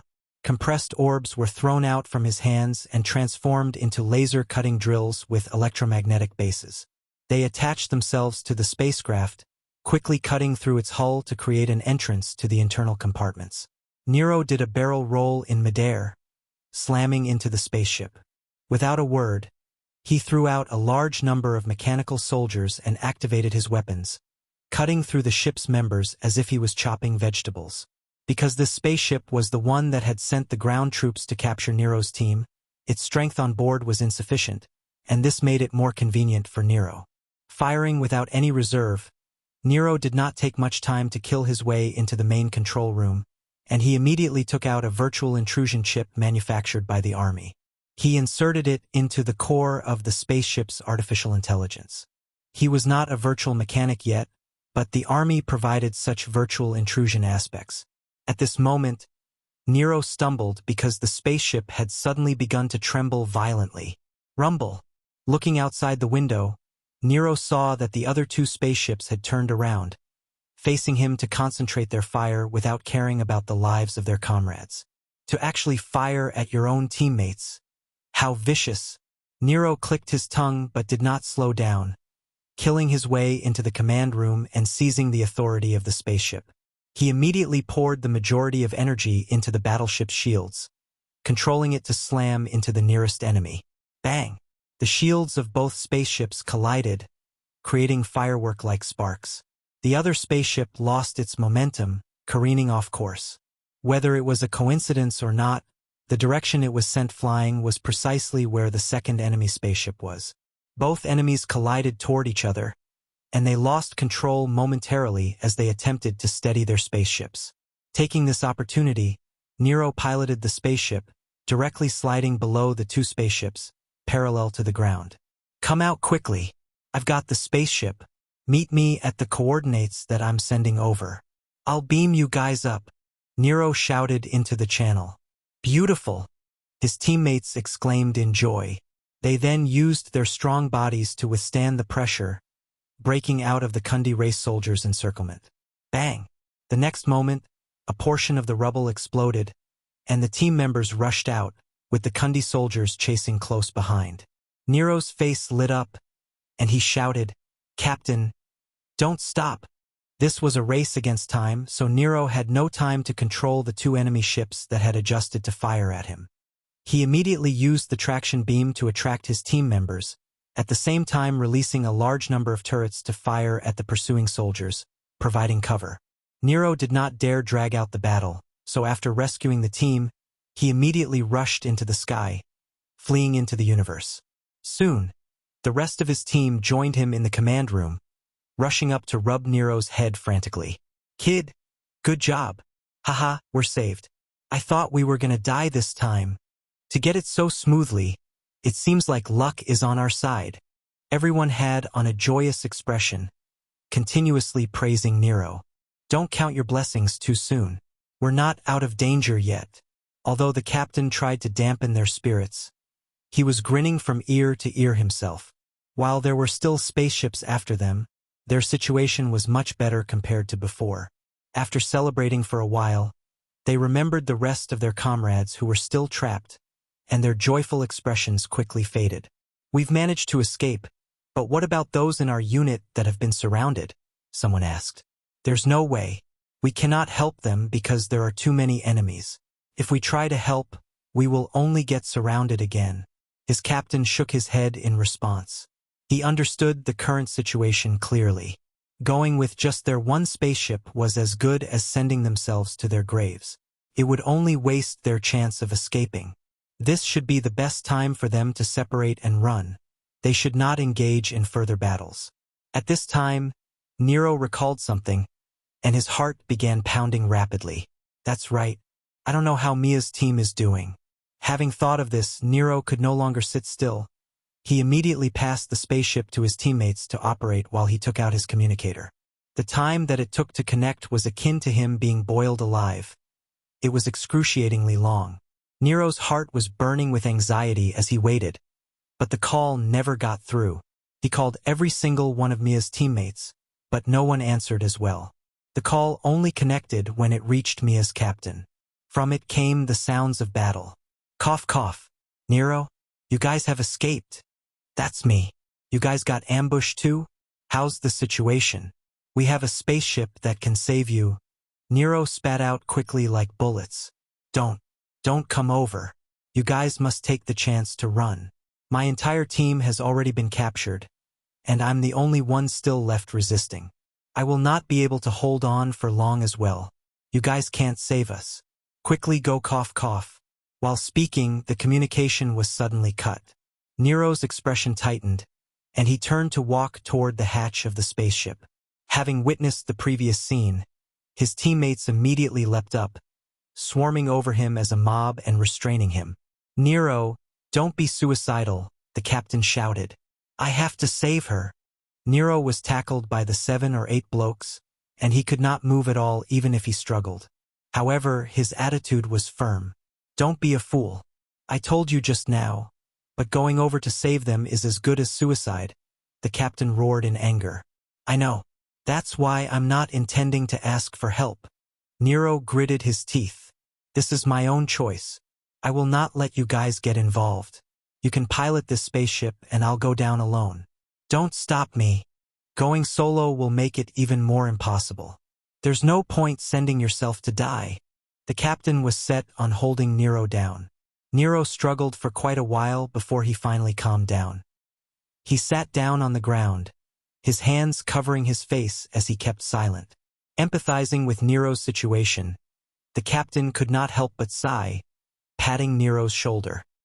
He also did not know what to say, and he could only mutter in a depressed tone, "She has only been captured. She's not dead yet. There may still be a chance for their survival. We can only escape for now and think of ways to save her later." The moment he spoke, Nero raised his head and spoke in a low tone with reddened eyes. "You're right. I was too rash. Thanks for stopping me. I cannot allow Mia to fall into the enemy's hands, not knowing what they will do to her. I still have one last hope." As he spoke, Nero stood up, taking out his communicator. Taking a deep breath, he mustered the courage to dial Han Xiao's number on the communicator. He had originally decided not to rely on Han Xiao during his service so as not to disappoint him, but he did not have a choice. The communicator rang 3 times in total. The interval between each ring seemed like eternity to Nero. After 3 rings, Nero heard the familiar voice. "Oh, Nero, what have you called me for?" Han Xiao's face wore a slight smile as he answered. "Godfather, I've disappointed you." Nero rubbed his eyes, softly speaking. "I've met something I cannot solve, and I hope you can help me." "Go on," Han Xiao simply replied. Nero quickly explained the situation with his head lowered, waiting for a reply. Seeing his expression, Han Xiao stroked his chin as he smiled. "I refuse." Nero jerked his head up with an expression of shock and surprise. "Very surprised?" Han Xiao kept his smile. "Your identity now is different. You're no longer my godson but also an ordinary soldier. While I indeed give you preferential treatment, I cannot give you special care forever, but, Nero's eyes turned red. It's not that I cannot help. Putting aside our relationship, let's look at this from a business perspective. What can you give me to hire me? Han Xiao indifferently continued. I don't know. Then, how can you expect me to help? Han Xiao blinked. My relationship with you is not fake, but I cannot help you without a reason. Rules are set like this, so what you desire must be exchanged for something else. Throwing away your identity. What else do you have to offer me? Nero's emotions were a mess, and he muttered, I have nothing. Looking at Nero covering his head with both hands, his expression despondent, Han Xiao spoke softly as he smiled. What, are you feeling despair now? Think about it. How long have you not expressed your thanks toward me? Hearing this, Nero's figure shivered, and he lowered his head. I'm sorry. I beg you, let me ask you again. Have you felt this despair yet? Han Xiao narrowed his eyes, emphasizing on his words. Nero was silent for a long time before raising his head. His lips were bleeding due to his biting, and his eyes were bloodshot as he stared at Han Xiao and nodded. Good. Remember this feeling, and don't ever experience it again. Han Xiao straightened himself up before laughing. Relax. I'll agree to your request this time and save your little girlfriend. Nero's emotions seemed to have risen back up after being thrown into the depths of hell. He stared stunned for a while before he recovered his spirits, grasping the communicator with both hands tightly. Thank you. Thank you. Don't rejoice so early. I never act without a price. Han Xiao propped his head with his hands. You don't know what you can offer me, but in reality, you are not worthless. At the very least, you have a strong gift for machinery. How about using that as a bargaining chip? What does this mean? Nero could not understand. If I really must explain, you can understand it as me not wanting you to waste your gifts. You don't need to fully understand this now, and you only need to say whether you accept or reject this arrangement. Han Xiao spoke with a smile that was not really a smile at the same time. Nero was still befuddled, but he had no choice. He could only grit his teeth and nod his head. I agree. Please help me. At the same time, Han Xiao received a notification on his interface while seated in his Black Star Palace. You have triggered the special character mission, Nero's request. Mission introduction. Nero has agreed to your transaction and is willing to use his own talents and abilities in exchange for your help. Mission requirements. Save Mia Moretto. Reward. Select one of Nero's abilities or talents. Chapter 976, Great Director Han. 976 Great Director Han. It really appeared, and to think I get to decide what to learn. I thought it would be a random draw. Looking at the mission description, Han Xiao's eyes lit up with an expression of joy. This type of mission was similar to seeking employment. In his previous life, when players received missions from NPCs, they could negotiate to obtain certain mission rewards from the particular NPC, such as increased pay, better skills, or rarer items. There was even a type of non-combat class named Lobbyist, which had the opportunity to improve one's success rate when communicating with NPCs. This effect was similar to the amount of favorability given to players based on personal reputation. However, the task of specifying the ability to learn had the lowest probability, and it required a lot of luck. Most of the time, it was just a random reward. Han Xiao had merely copied the words of the players in his past life to influence the reward after the mission was generated. It was not guaranteed that this would succeed. In his plan, he thought that it would at most be a random draw reward. This was an unexpected boon. If that's the case, I don't need to rely on luck. Han Xiao heaved a sigh of relief. He had worried that he might not obtain the perfect mechanical sense from Nero, so he had planned many scenarios for him. He did not expect himself to succeed in one try. With this, there was no need to continue torturing Nero. At this moment, Han Xiao suddenly made a weird hypothesis, and his expression froze up. Could it be that even his mission rewards were affected by Nero's advanced luck glow, such that he would obtain what he wanted in one try so that Nero could avoid further torture? It seemed very likely. How terrifying, truly terrifying. Han Xiao's lips twitched, not knowing what expression he should make. In actual fact, this whole scenario deviated slightly from his script. In his original plans, Han Xiao wanted Nero to fall into despair before calling for help. But he did not expect the kid to be so good at fighting, to be able to kill his way out and nearly escape, foiling his plans. If not for the fact that he had prepared a backup plan and had lured that little guy's lover in, Nero would probably not even have sought help from him. As such thoughts flashed by, Han Xiao recovered, and seeing Nero still nervously awaiting his answer, he gave a smile. Okay, the deal is completed. Leave everything to me. Nero nodded quickly, drying his tears. He could not help but urge, Godfather, when will you arrive? I'm afraid that if you are too late, Mia will. He did not know about Han Xiao's mechanical troops being hidden within the team's cabin and thought that it would take several days for Han Xiao to come over and save Mia, which would be too late. Hearing this, Han Xiao laughed out loud and shot him a meaningful look. Relax, it won't take too long. With this, he hung up, not allowing Nero to understand his meaning. Breathing out a contented sigh, Han Xiao turned his attention back to the mechanical host carrying his avatar and nodded. Time to act. Ugh. Where's this place? Mia's brain felt like it was filled with chaos, and her eyelids were incomparably heavy. She struggled to open her eyes a little and took in the sight before her. A few meters in front of her was a transparent glass window, where a few Kundi soldiers stood. They were looking toward them, whispering, but the glass blocked off the sound, so she could not hear a single word. Her body was filled with fatigue and could not be controlled. It was as though a ghost was pressing down on her, making it difficult to even move a finger. Her body seemed to have been injected with an extremely potent sedative, and all she could feel was that her body was fixed to a device. What's this? Why am I here? Mia racked her brains, trying to recall what she had experienced before losing consciousness. Her brain seemed to be filled with lead, her thinking speed slow and torturous. The memory fragments slowly emerged within her mind, and she thought for more than 10 seconds before she pieced everything together.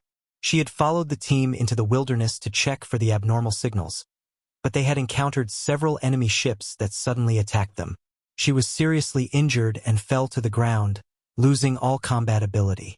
Her brain received a huge shock, and before she went into a coma, she saw that the Kundi soldiers had approached and squatted down in front of her. Then I've been captured? What about the others?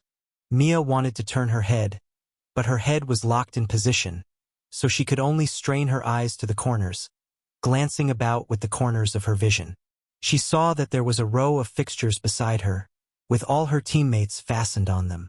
Most of them were still unconscious. At this moment, a weak voice sounded beside her. Mia, you're awake? Mia hurriedly swept her eyes over and discovered it was her captain. Captain, you were captured too? I had no way to go against the battleships. Still, the enemies didn't kill us but captured us alive. It's good that we're not dead. Mia breathed a sigh of relief. Ah, the captain let out a bitter laugh. You're wrong. Dying is better than falling into enemy hands. Freewabove. Calm. Mia was still a little fuzzy and unconsciously asked, why? Think about it. Why would the enemies want to capture us? If my hypothesis is correct, they want to treat us as research material. What's awaiting us is all sorts of inhumane experiments, where we will be drained of every single drop of blood and muscle in our bodies to aid in the development of our enemies. Dying is considered nothing in comparison. The captain's voice was laced with despair. The others from our unit are also fending for themselves, so they have no time to come save us. Hearing this, Mia was stunned silly. While she was a super, she also had the identity of a young teenager, and she had never experienced such a despairing scenario. At this moment, her mind subconsciously thought of Nero's figure. Her heart ached, and her expression was miserable. I'm sorry. I may have to eat my words. I can't continue walking down this path with you. Tears formed in Mia's eyes and trailed down her cheeks, forming 2 long tear tracks. At this moment, the door opened, and a few of the Kundi race soldiers walked in. They went to a cabinet, taking out a few syringes before advancing toward them. While the other party did not speak, based on their movements, Mia knew that they wanted to inject them with more tranquilizers to keep them unconscious. Mia struggled, but all the cells in her body were asleep, and she could not generate any form of energy. She could only watch as the Kundi race drew near, her eyes reflecting hopelessness. Boom! At this moment, a strong shock ran through the entire spaceship, and several of the Kundi race soldiers lost their balance. Before Mia could recover to her senses, the few Kundi race soldiers turned into smashed meat paste, and a mechanical soldier appeared in front of her, hovering in the air. It was so quick that she could not follow its movements with her eyes. Kala kala. The mechanical soldier then crushed the device that was imprisoning Mia and her team before taking out the life potion of Aurora and injecting it in everyone. Everyone recovered quickly, checking their bodies with joy on their faces. Their gazes landed on the mechanical soldier, with traces of joy and suspicion. They did not expect someone to have saved them in such a desperate scenario. Mia's mood was tumultuous, staring blankly for a few seconds before she recovered. She stared at the mechanical soldier, asking, Are you from the army? What? Can't you recognize me? Han Xiao's voice traveled out from the mechanical soldier. I'm Black Star. The eyes of everyone present turned into saucers.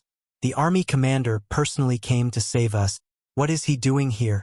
Mia gaped, and she suddenly realized the truth. For someone of Black Star's caliber, the only reason he could appear here was that he had been secretly protecting Nero all along. Everyone soon recovered their senses, rejoicing at their second chance at life. Fortunately, they were in the same unit as Nero.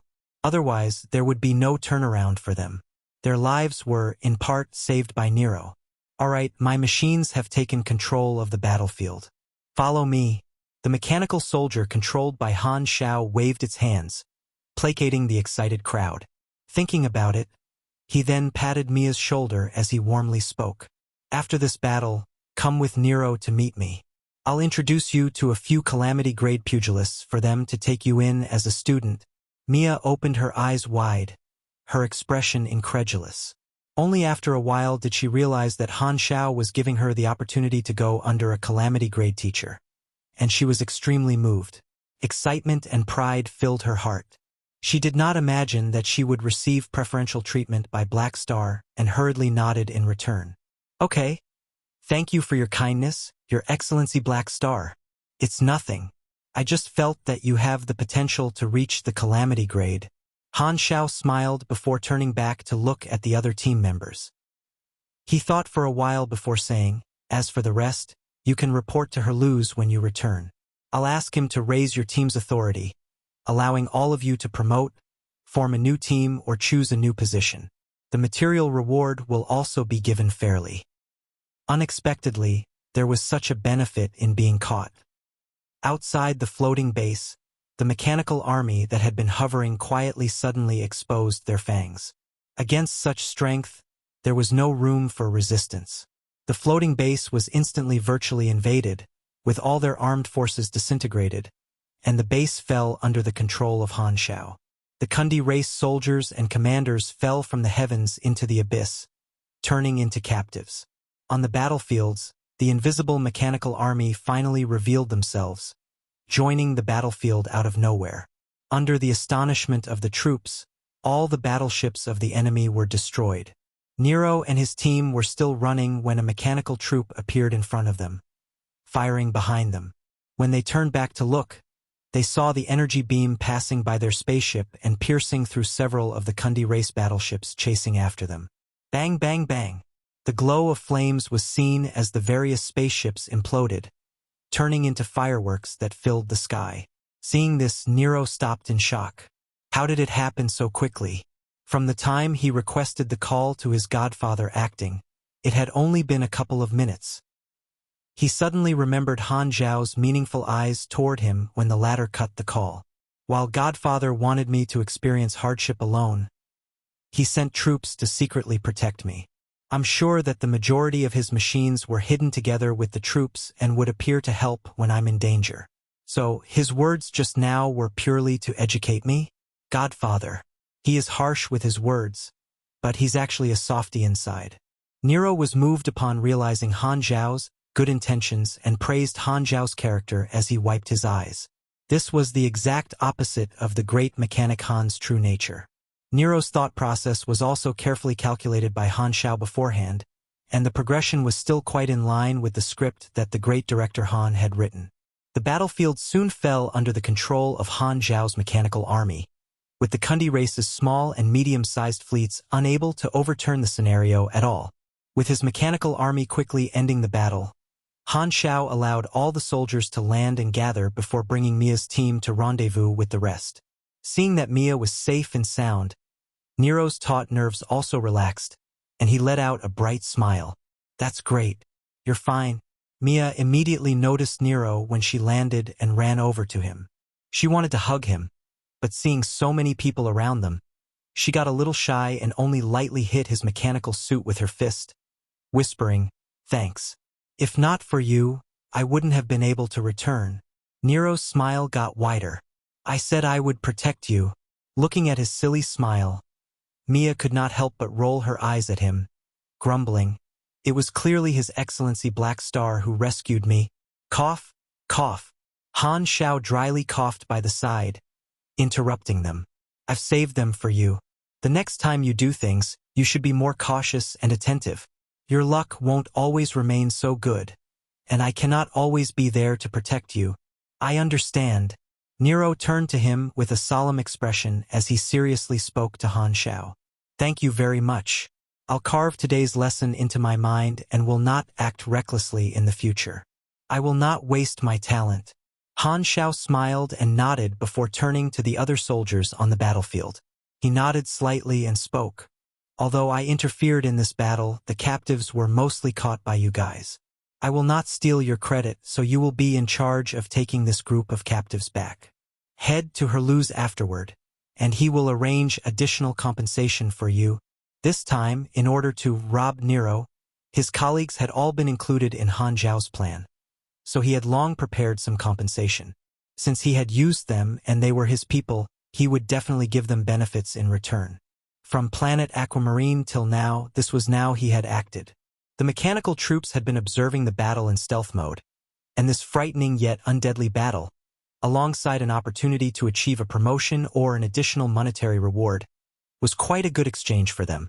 However, Han Xiao had profited the most from this. "It's done." Letting out a sigh, Han Xiao hid his excitement as he collected his mission reward. "Nero's request has been completed. You have received the option to learn a specific skill of Nero's ability/talent.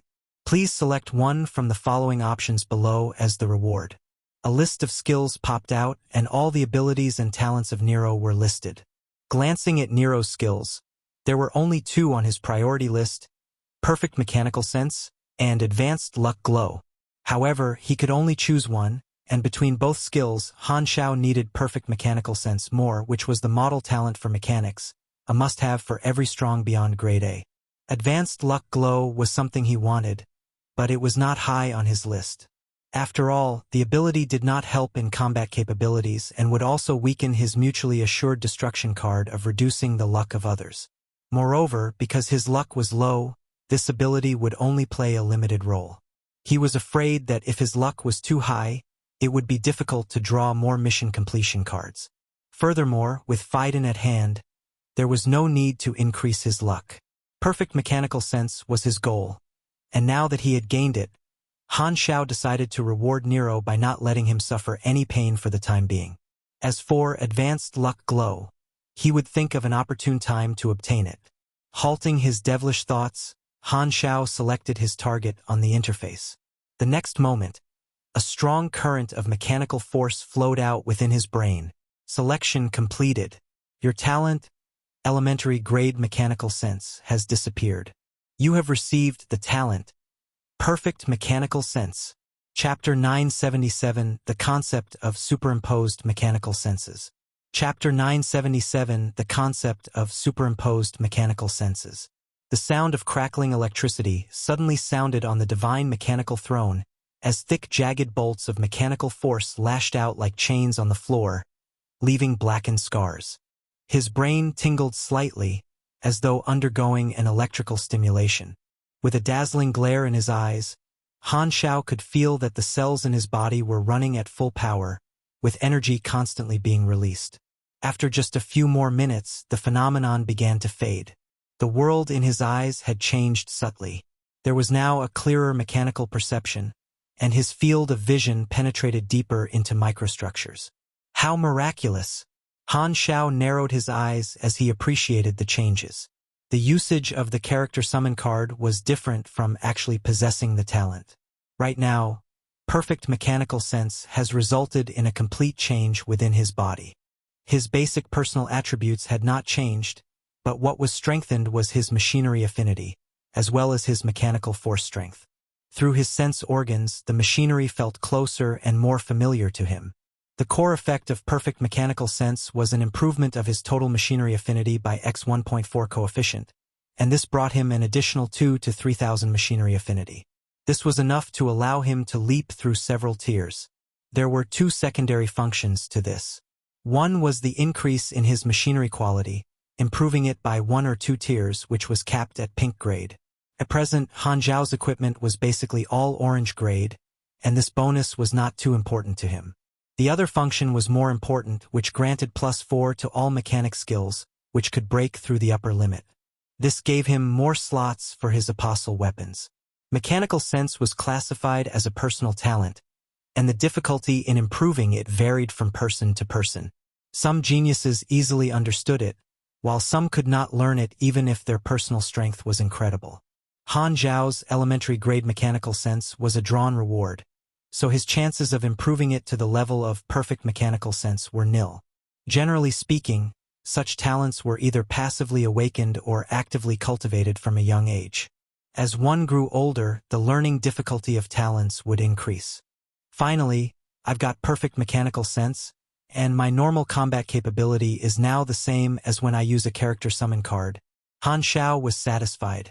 He had looked forward to this ability for a long time. He would no longer appear as an embarrassment. Possessing power of his own was the best assurance, and turning those trump cards that he relied on to blitz during battle into actual combat power gave him higher stability.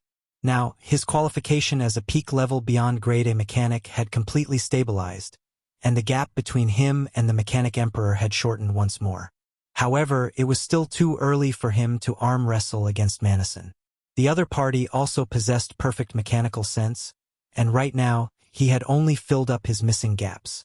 Han Xiao was not in a hurry, however. Although he had also reached the peak beyond grade A realm, he was different from everyone else as he still had ample room for growth. Before the next major update, Han Xiao did not wish to entangle with Manison. He wanted to take this chance while Manison thought that he had consolidated his position to develop himself within the shadow he cast, lest the other party were to notice his strength once again and challenge him. Although Han Xiao was not afraid of Manison acting against him, he did not wish to act before he had established his foundations within the flickering world. After all, Manison had the backing of the Federation of Light, and Han Xiao had no way of acting against the other party. However, although perfect mechanical sense has become part of my combat power now, it does not mean that my trump card is lost.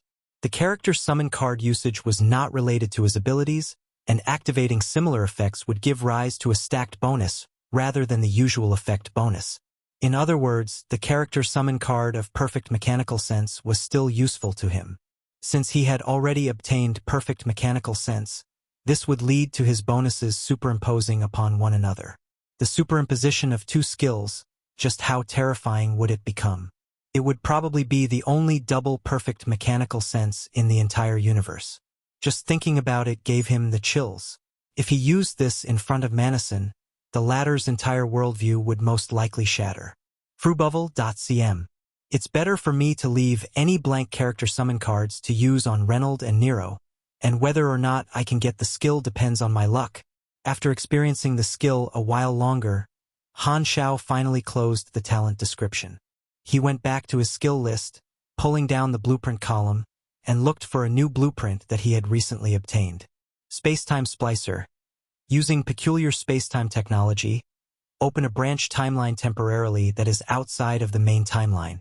By specifying a complete action plan, One can form a time chain with a beginning and an end, breaking through the space-time continuum by performing a temporal jump through different points of the timeline. It can be used for any arbitrary objects. Usage of this device will bring about an irreversible negative effect. Objects spliced by time and space will suffer from correction by the main timeline, and once completely corrected, the object will be annihilated alongside the branch time chain that was cut out. Remarks: if you're a fan of suicidal attacks, this device is perfect for you. While the technology is not yet mature and perfected, since it's still a suicide operation, there's no need to care about the nitty-gritty details.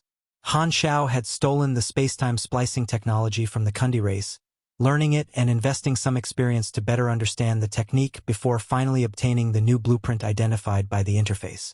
After spending some time on it, he had finally also finished a prototype. The completed product resembled a 3-story building. Over the last few days, he had conducted simple tests and debugged the space-time splicer. Its operation was very normal, but the startup time was a little long. It also could not be used as and when he liked.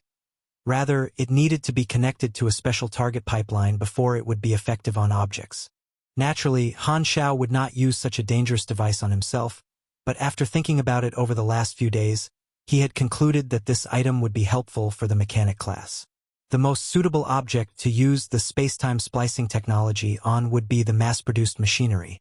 The wastage of the mechanical army would no longer bring him heartache, and with this additional function, he could even perform some war strategies that were not possible before. This sort of qualitative improvement of one's combat capabilities was akin to exchanging one's life for a sudden assault of tremendous strength. However, for a mechanic utilizing the army wave tactic, it was naturally cost-effective. Secondly, this could also be used as a new type of strategic killing weapon. Compared to portable psionic bombs, biochemical genetic weapons, and the like, the space-time splicer was more concealed and difficult to detect, suitable for assassination and destruction missions. Han Xiao stroked his chin as he pondered. However, I should minimize its operation as much as possible. When the dynasty discovered the power of space-time splicing technology, they also began to hide and monopolize this technology. While the dynasty will not force me to hand over the technology in my hands, they will also request for me to keep it a secret. He did not hide the matter of him obtaining the space-time splicing technology from the dynasty. He had only seized a copy of the technology before the dynasty monopolized it. There was no need to hide it. Allowing the dynasty to know that he possessed such technology would also increase his authority, and since he had obtained the technology before the dynasty placed any importance on it, it was a legitimate excuse and not a shameful matter. Furthermore, if he were to utilize this technique in front of others in the future, he would reveal the fact that he possessed this technology. By that time, maybe the dynasty would even protect him and hide this matter. No matter what, he would not spit out whatever he had eaten. Shaking his head, Han Xiao took out his space-time amber and hung it in midair before connecting to the external interface of the space-time splicer. He was prepared to test if the space-time amber could be affected by the space-time splicing technology. This was also his first experiment. The operation of the space-time splicer was complicated, and Han Xiao took a while before he got it started. The whole device began to vibrate, and rainbow-colored beams shone on the space-time amber from the pipeline. He stepped back a little, waiting in silence until the vibration of the device gradually stopped. Splicing is complete. Han Xiao's eyes flashed, and he disconnected the nanoparticles that suspended the space-time amber. The space-time amber dropped down, its surface still smooth and unblemished, as though it had not undergone a time-frame change. Narrowing his eyes, Han Xiao stepped forward to pick up the amber. He realized that there were no changes after examining it for a while. Seems like the space-time splicing technology has no effect on the amber. Having arrived at this conclusion, Han Xiao breathed a sigh of relief. This was good news to him. Since even the space-time splicing technology could not crack this space wonder, it represented that the space-time amber was still an unsolvable means. Even if the dynasty or other organizations obtained this technology, the space-time amber in his hands still possessed an irreplaceable role. Thinking about it, Han Xiao conducted a new experiment. He spliced a normal machine before using the spacetime amber to encase it in order to determine if the effect of the spacetime splicing technology would be effective. The principle of the spacetime amber worked as a solidified piece of spacetime, and the machinery wreathed in it did not experience the side effects of the spacetime splicing, ignoring the correction force of the timeline. But at the same time, the normal effect of the spacetime splicing would not take place. However, after removing the restriction that was the spacetime amber, the machinery was still corrected by the timeline and was annihilated, releasing a huge amount of energy and almost exploding the warehouse.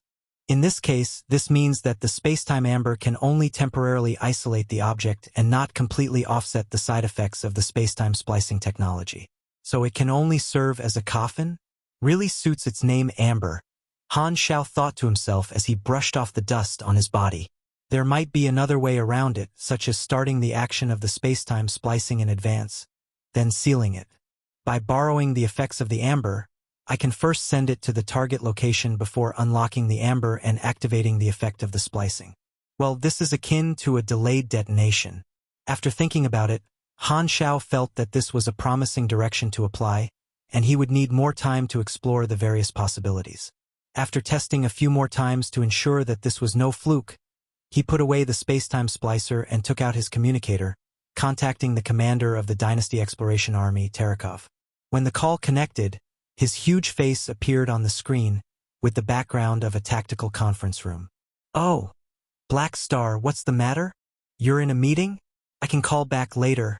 Just a regular update, it's not as important as you. Just say what brings you here." Han Xiao smiled. "The enemy's movements have been weird recently. I believe you have also discovered that, right? Yes, the enemies seem to want to lure us deeper in. Do you have intelligence in this area? Kind of. I sent some troops a while ago and broke into the enemy's database. I found out that they intend to use the scorched earth tactics, planning to devour these star systems with the primordial psionic energy to cause damage to the Dynasty fleet. I have the coordinates of their buried energy, as well as the movements of all their fleets. Good job." Terekov's eyes lit up, and he felt relieved. The majority of Beyond Grade as took a laid-back stance for this battle. Firstly, they had their pride and did not wish to stoop to bullying an indigenous civilization without supers. Secondly, they were afraid that their opponents would throw out primordial psionic energy bombs. Thus, they only sent their men to respond to the call to arms. However, Black Star had personally gone into the battle. He was worthy of being the talent favored by the Dynasty. 2 words came to mind: reliable and steady. I'll forward the intelligence to you later. Don't forget to give me my credit, Han Xiao joked. Haha. Rest assured. This credit will be recorded down for you.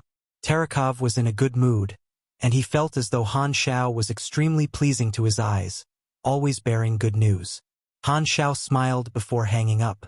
With perfect mechanical sense and the spacetime splicing technology at hand, he planned to end the war as soon as possible in order to resume the normal exploration work. The other purpose for providing the information was to improve the evaluation of the Kundi Race War mission rating.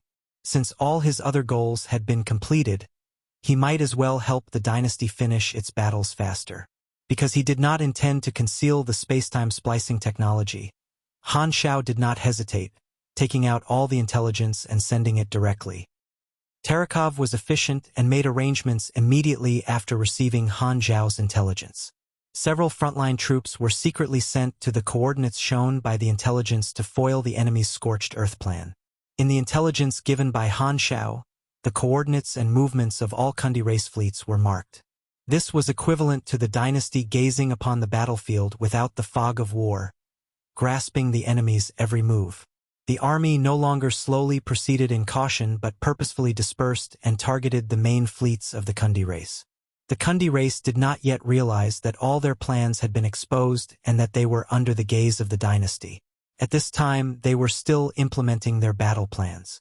With Han Xiao's help, the Dynasty had saved countless soldiers, easily crushing the Kundi race due to the overwhelming intelligence.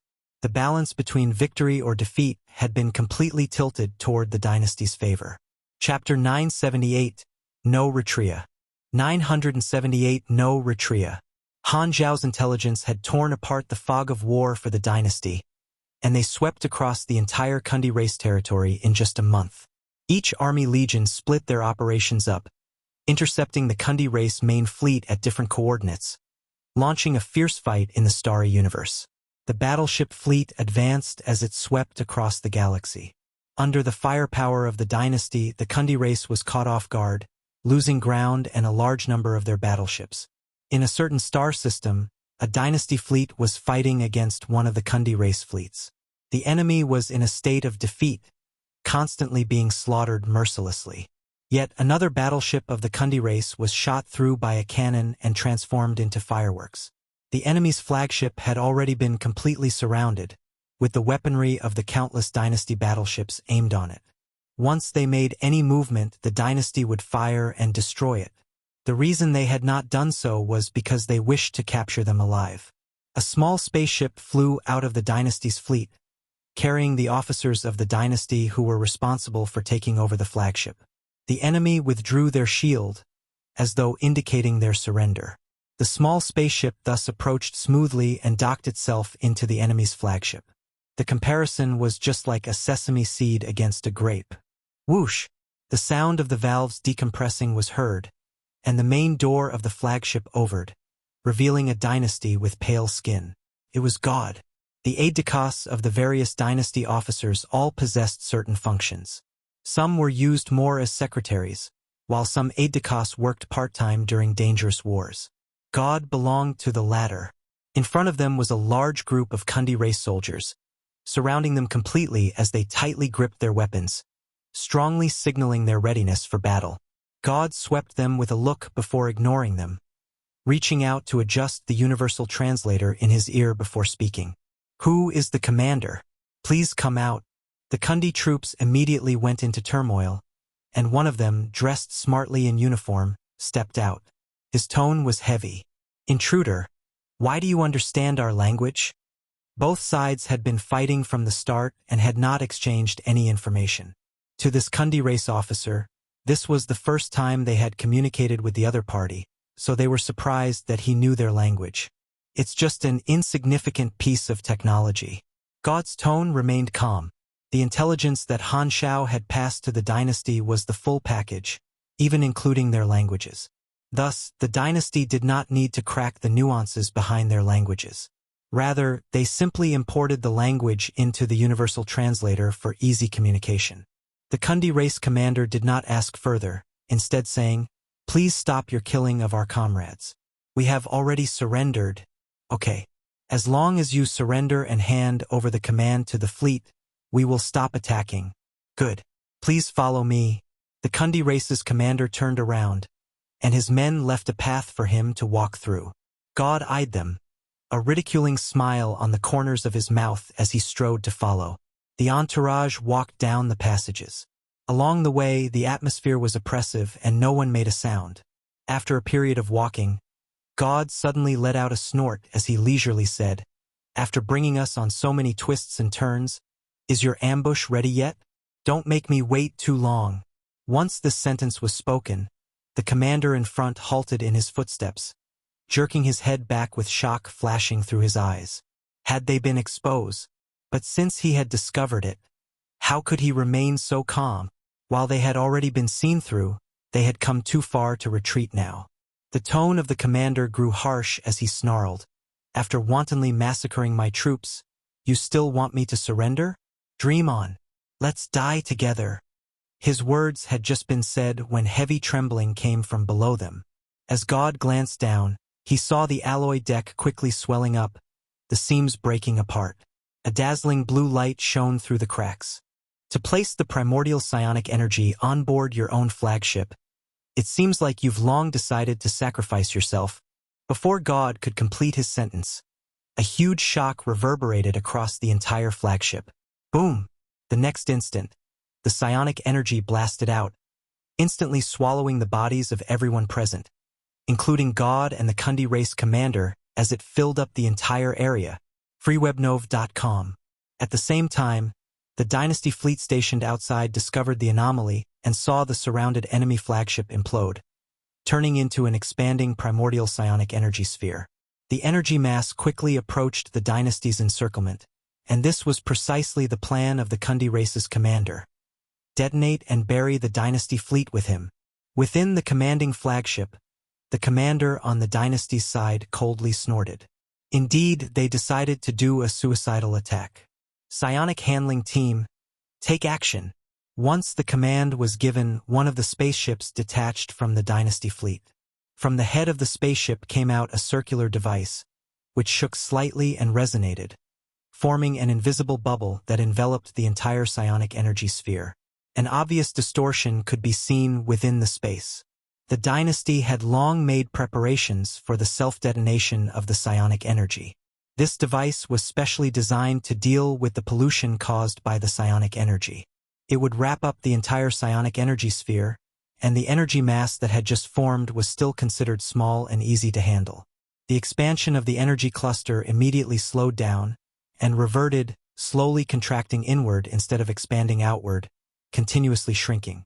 The entire process lasted for over 10 minutes, and the primordial psionic energy cluster gradually shrank from the size of the flagship to a sphere with a diameter of 3 meters, and still continued to compress rapidly.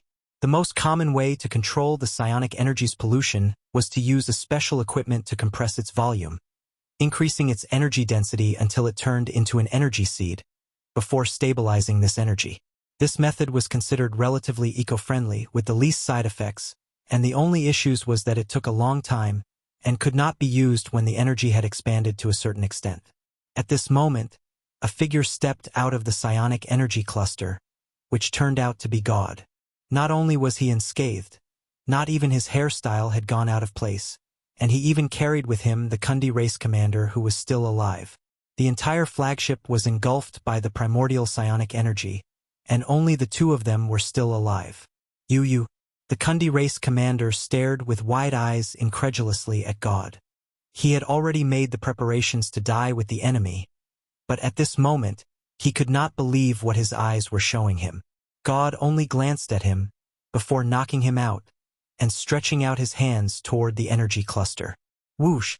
Misty traces of the psionic energy moving could be seen in the surroundings as the cluster turned into a small seed the size of a rice grain, shining with a bright blue light.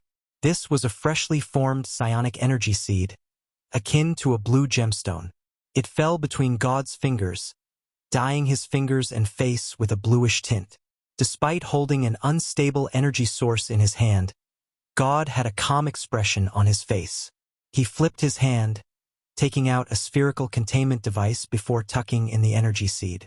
He then gestured to the dynasty fleet, asking his colleagues to turn off the control device that was suppressing the psionic energy cluster before returning to the commanding flagship with the Kundi race commander to meet his superior. Good job. I'll personally record this merit for you. The dynasty's commanding general personally welcomed God back and patted his shoulder. It was precisely because of this ability of God's that he had allowed God to board the enemy's flagship. The primordial psionic energy was an extremely domineering substance. Even a beyond grade A would suffer if unprepared. But Esper abilities had unlimited possibilities, and a rare few abilities allowed the user to survive within primordial psionic energy. God's ability was one of them, and the meaning behind it was extremely special. Before God appeared, the whole universe was speculating about the existence of such a super high-risk Esper ability, but there was never a case to prove their point.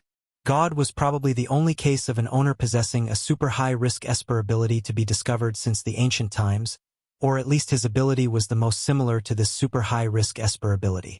On the surface, he was just a super from the dynasty military who had just entered the Calamity grade, but due to the special nature of his power, he had received a lot of attention from his superiors and had entered the list of key supers under observation.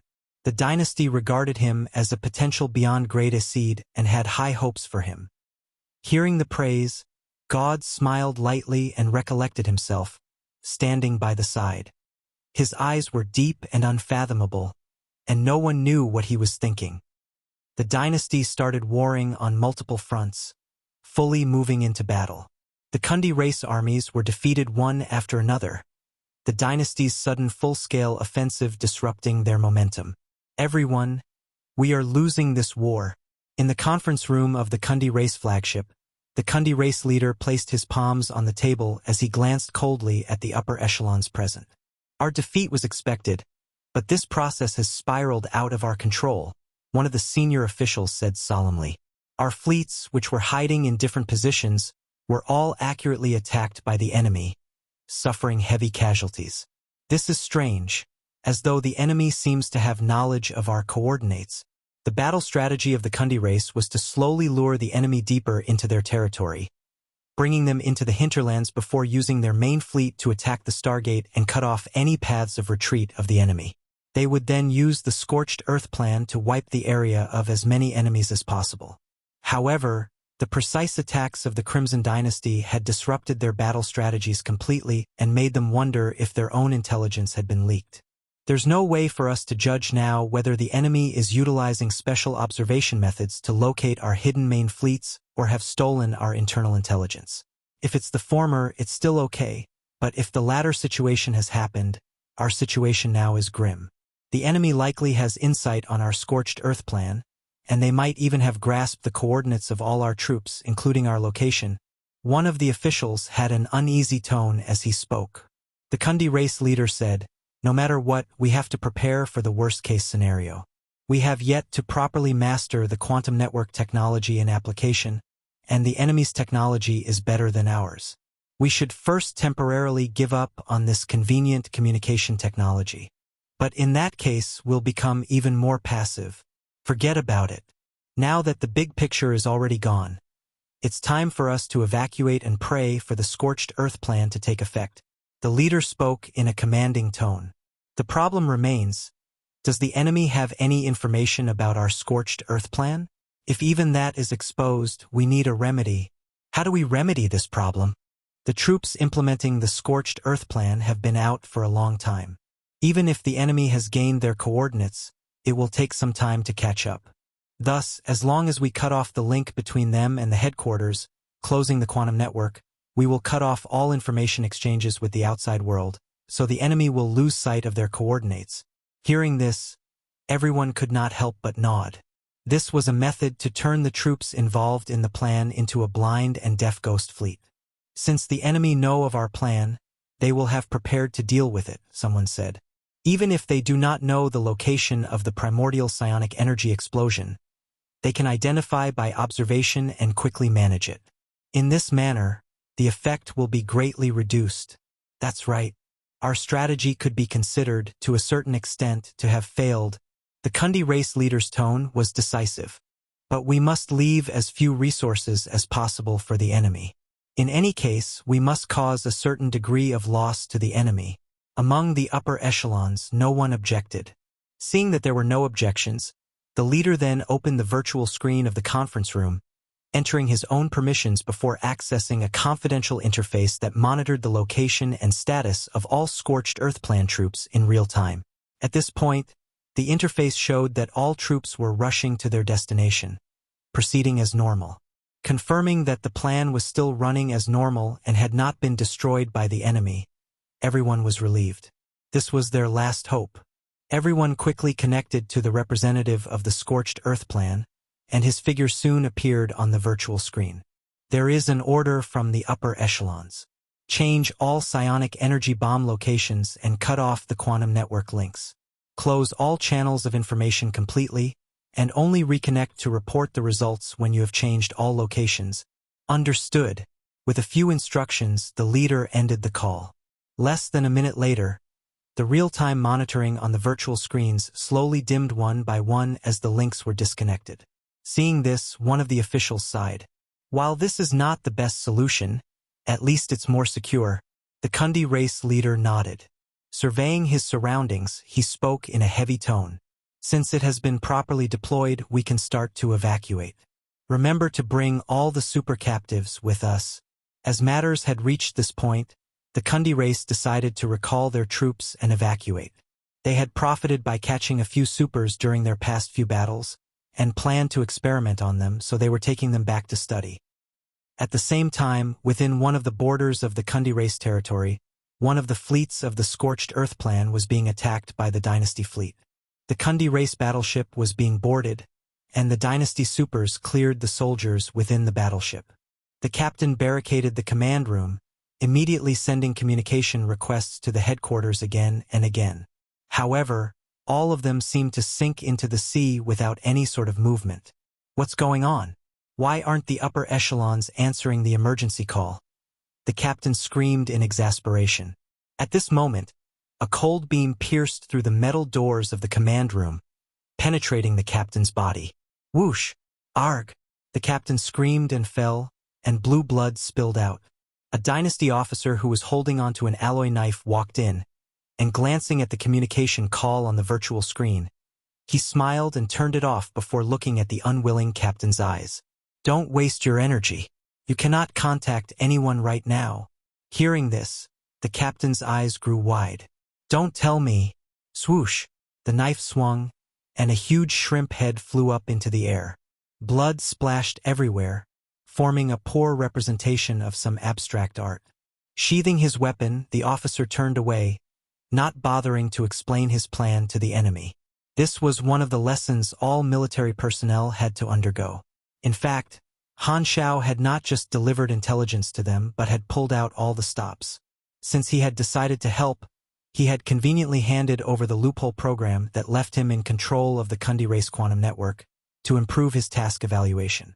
The entire command system of the Kundi race was completely reduced to a plaything for the dynasty, where the latter could manipulate them as they liked. All the pictures seen by the Kundi race headquarters, including their communication targets, were illusions created by the dynasty. The Kundi upper echelons thought that their troops had received all their orders, but in actual fact, nothing had gotten through to the soldiers on the battlefield. The Kundi race had already turned completely deaf and blind and mistakenly thought that the situation was proceeding according to plan. This was just an illusion that the dynasty had arranged. Since their system was paralyzed, the troops could not call for assistance and could only be slowly eaten by the dynasty. Without the support of an interstellar society, the Kundi race was akin to a crippled star cluster civilization. Their quantum network technology was bad and completely vulnerable to Han Xiao. If they were a true star cluster civilization in the explored universe, Han Xiao would not have been able to gain control of their quantum network so easily. Virtual mechanics were originally considered a strategic weapon in the intelligence department, and Han Xiao stood at the peak of the beyond grade A level. Furthermore, with the recent addition of his perfect mechanical sense, his role in wartime far outstripped that of the other classes. It was enough to let the enemy die without knowing how they died.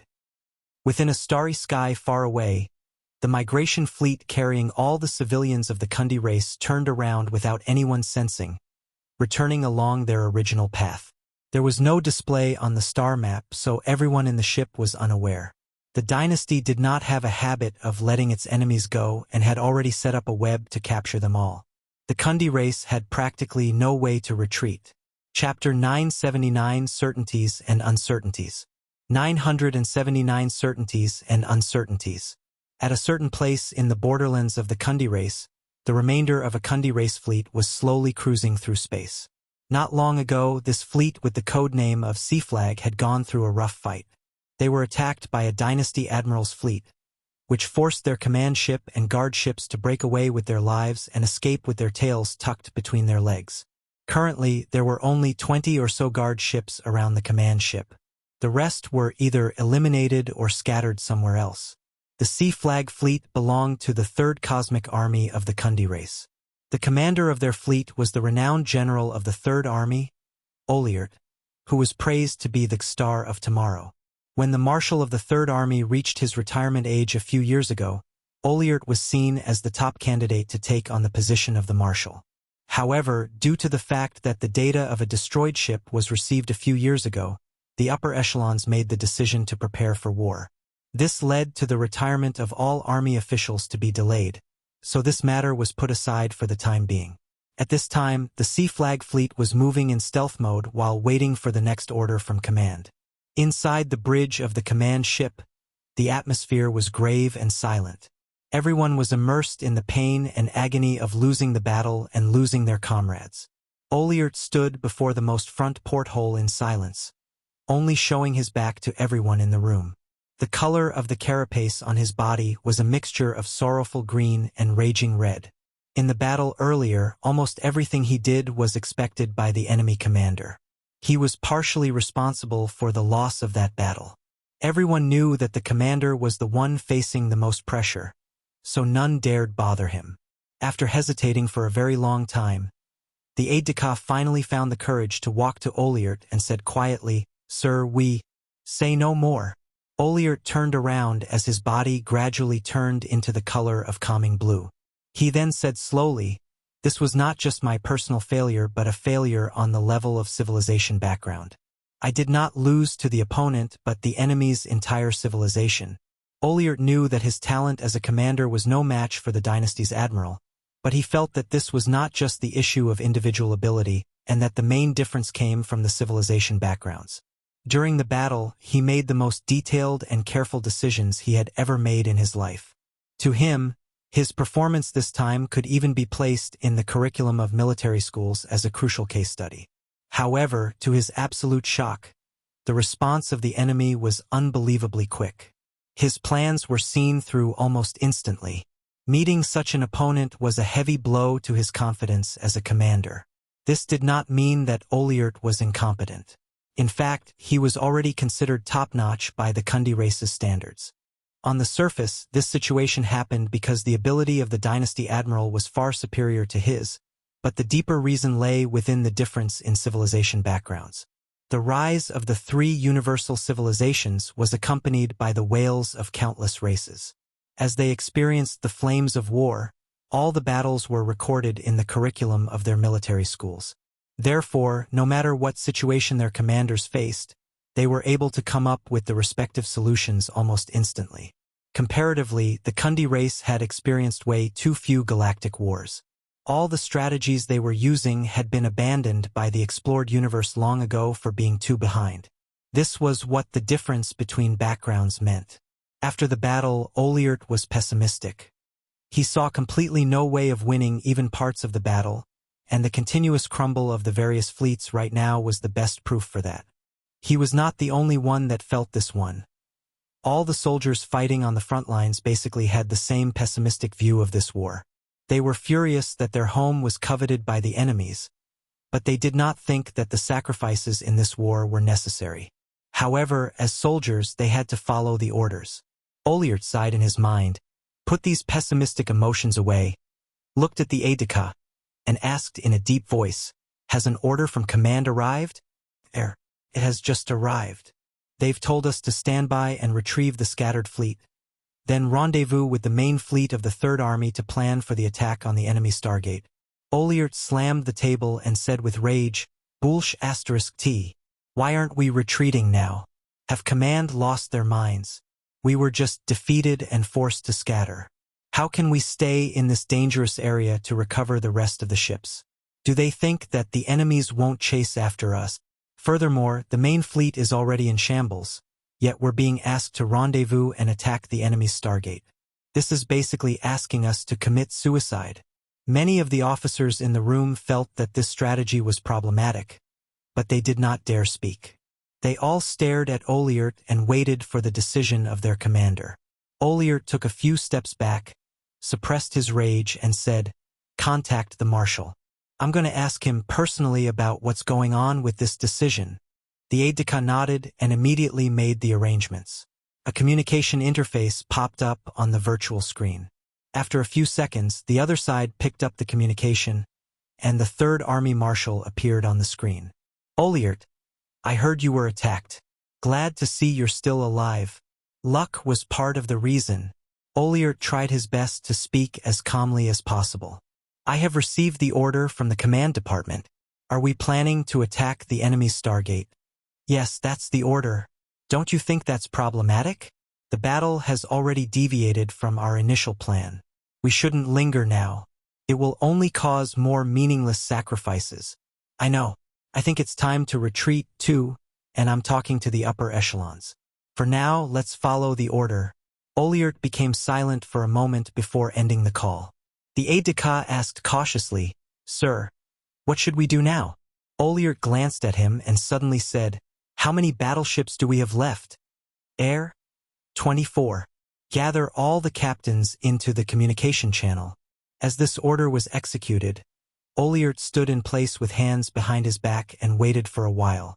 The images of the remaining captains then appeared one after another on the screen. This time, Oliert made a hand sign and said slowly, "Remember what I'm going to say next. I'm only going to say it once."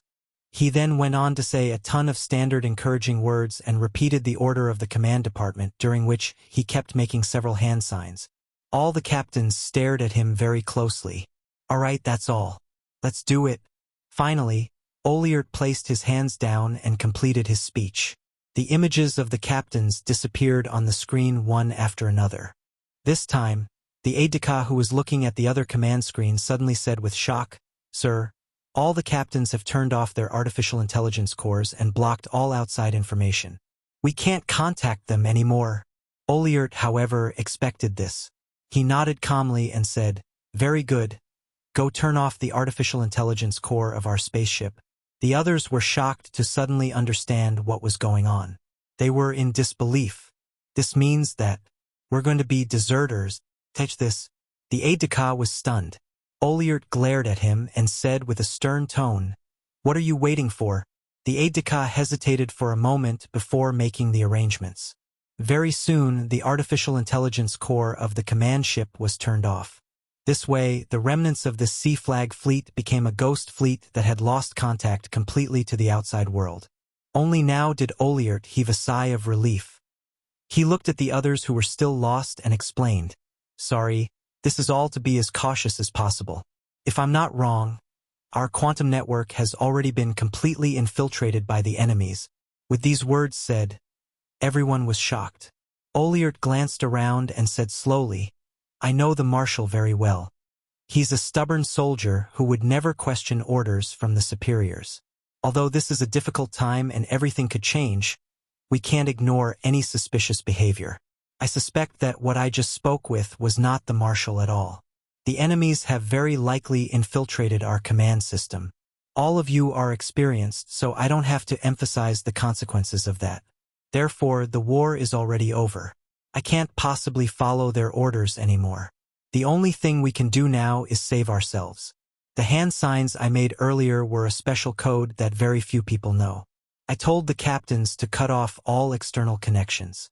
From now on, we have only ourselves to rely on." Everyone was completely stunned by these words and could not process this much information shortly. Their minds went blank. The aide-de-camp clenched his teeth and said, "Sir, what we're doing is making us deserters." Oliert was not insulted or furious at all. He calmly glanced at him and said, "This is a war that we're destined to lose. No matter what you think, I will not send my troops to the battlefield to die. Deserters? Now we might be the last survivors of the Kundi race. Then, where should we go? As far away from here as possible." Oliert looked outside the porthole into the depths of the galaxy. "I think that there might be a problem with the route we're taking." Inside an extremely narrow room on a spaceship, a few members of the Kundi race in ordinary clothes gathered around. This was one of the spaceships of the migrant fleet. Everyone on board was civilians. Most people on the ship felt uneasy and lost about the future. The atmosphere was depressing. Due to the high population, many civilians had to squeeze in one room on all the spaceships. Those in this room happened to be blood-related brothers. "Big brother, what did you discover?" a short brother asked. The buff and muscular elder brother among these brothers said with a deep voice, "I have a friend who's a crew member on the guiding ship. He told me a piece of inside information. According to the schedule, the fleet should have arrived on one planet for a short rest. However, we did not come across any planets yesterday, and the fleet has been moving non-stop. Could it be that they've changed the plan? How about asking your friend again?" "I've been unable to contact him," the elder brother said. "I think there's something wrong. Bro, could you be too sensitive? If something happened, the people above would have notified us. I have a very bad feeling about this. I can't quite describe it." The elder brother shook his head. "Hey, what's the point of thinking so much? It's not like we can do anything about it. Let's just follow the arrangements of the fleet," one of the brothers said casually. This time, the youngest brother suddenly said, "Big brother is right. There's something wrong with the route the fleet is taking. We're going right back in the direction we came from. Everyone looked at him. Don't speak nonsense. How did you realize that? The youngest brother pointed at the porthole, and everyone looked over. On it was a simple drawing of circles, from small ones to larger ones. This time, a planet outside the porthole had perfectly aligned with the circle in the middle. Seeing this, the expression on everyone's face changed. Having lived in one room, they kept no secrets from each other. Some time ago, a planet had appeared outside the porthole, so the youngest brother had drawn the outline of the planet on the porthole, and he had been doing the same thing every day. The size of the circle changed every day from smaller to larger, then to smaller again, which represented how far away they were. At this time, this planet's outline perfectly aligned with the drawing from a few days ago, and everyone knew what this meant. I'll go ask about it. Seeing this, the elder brother could no longer sit still. The rest hastily followed behind him. They quickly passed by the crowded cabin that looked like a refugee camp, came to the middle cabin, found a few soldiers, and explained the situation.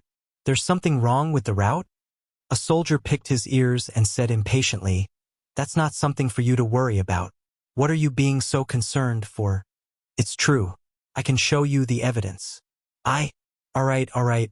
The soldier waved his hand. The guide ship has the star map. If we really have deviated from the route, it will definitely be adjusted immediately. Just go back and wait. Speechless, the elder brother had no choice but to lead the rest of his brothers back to their room and wait.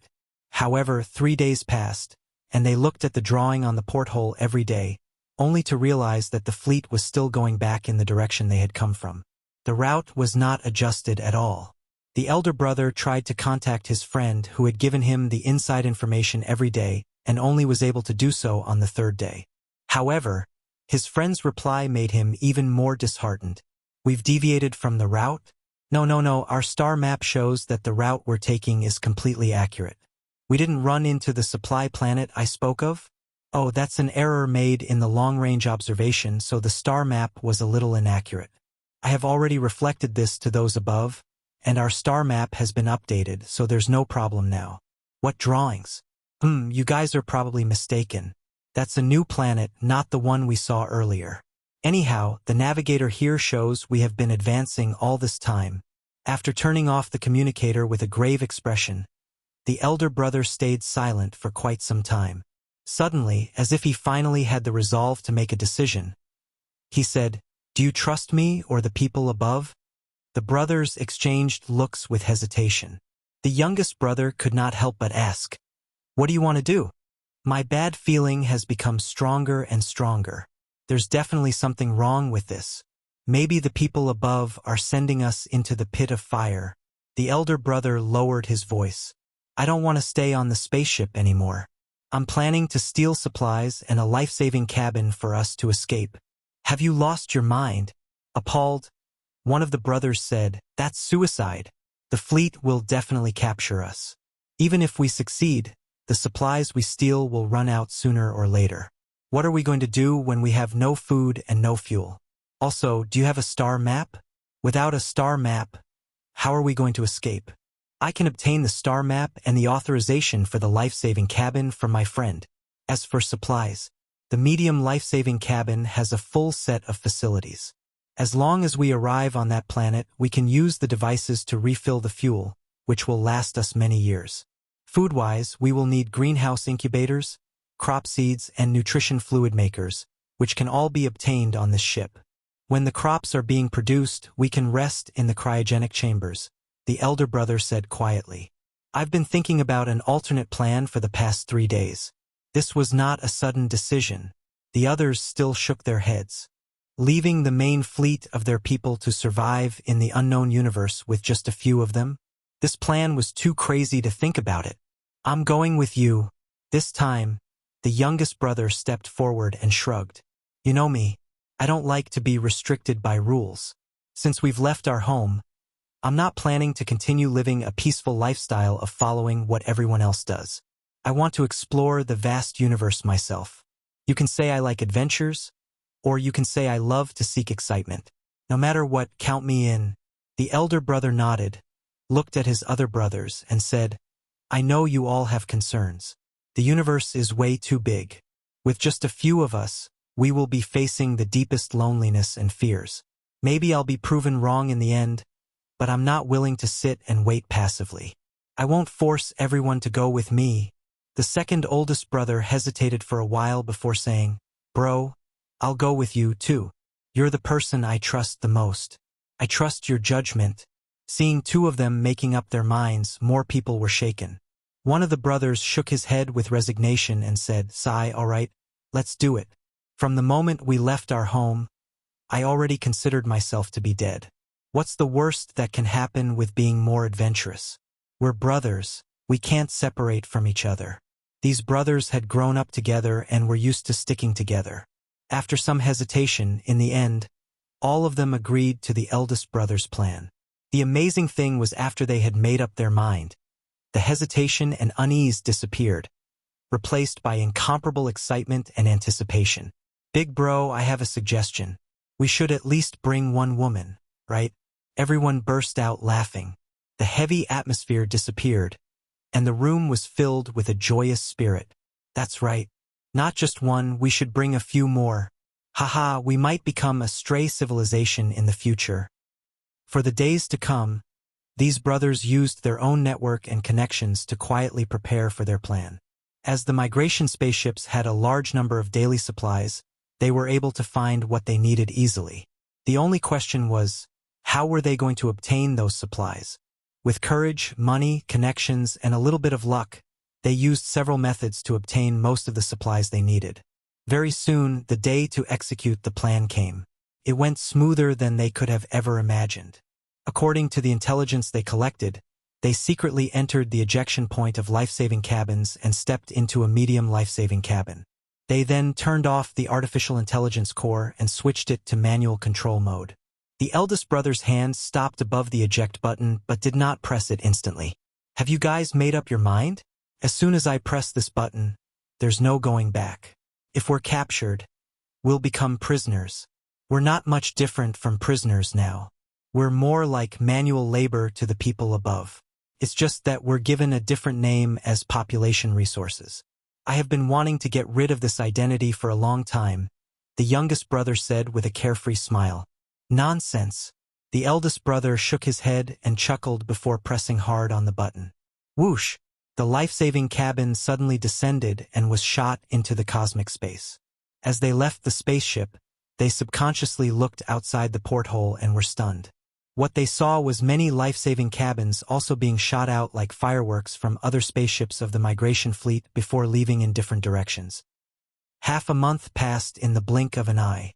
On the other side of the Kundi Race territory border, the core fleet that the Kundi Race Command Department was in came out from the Stargate. They turned around and dismantled the Stargate used for retreat.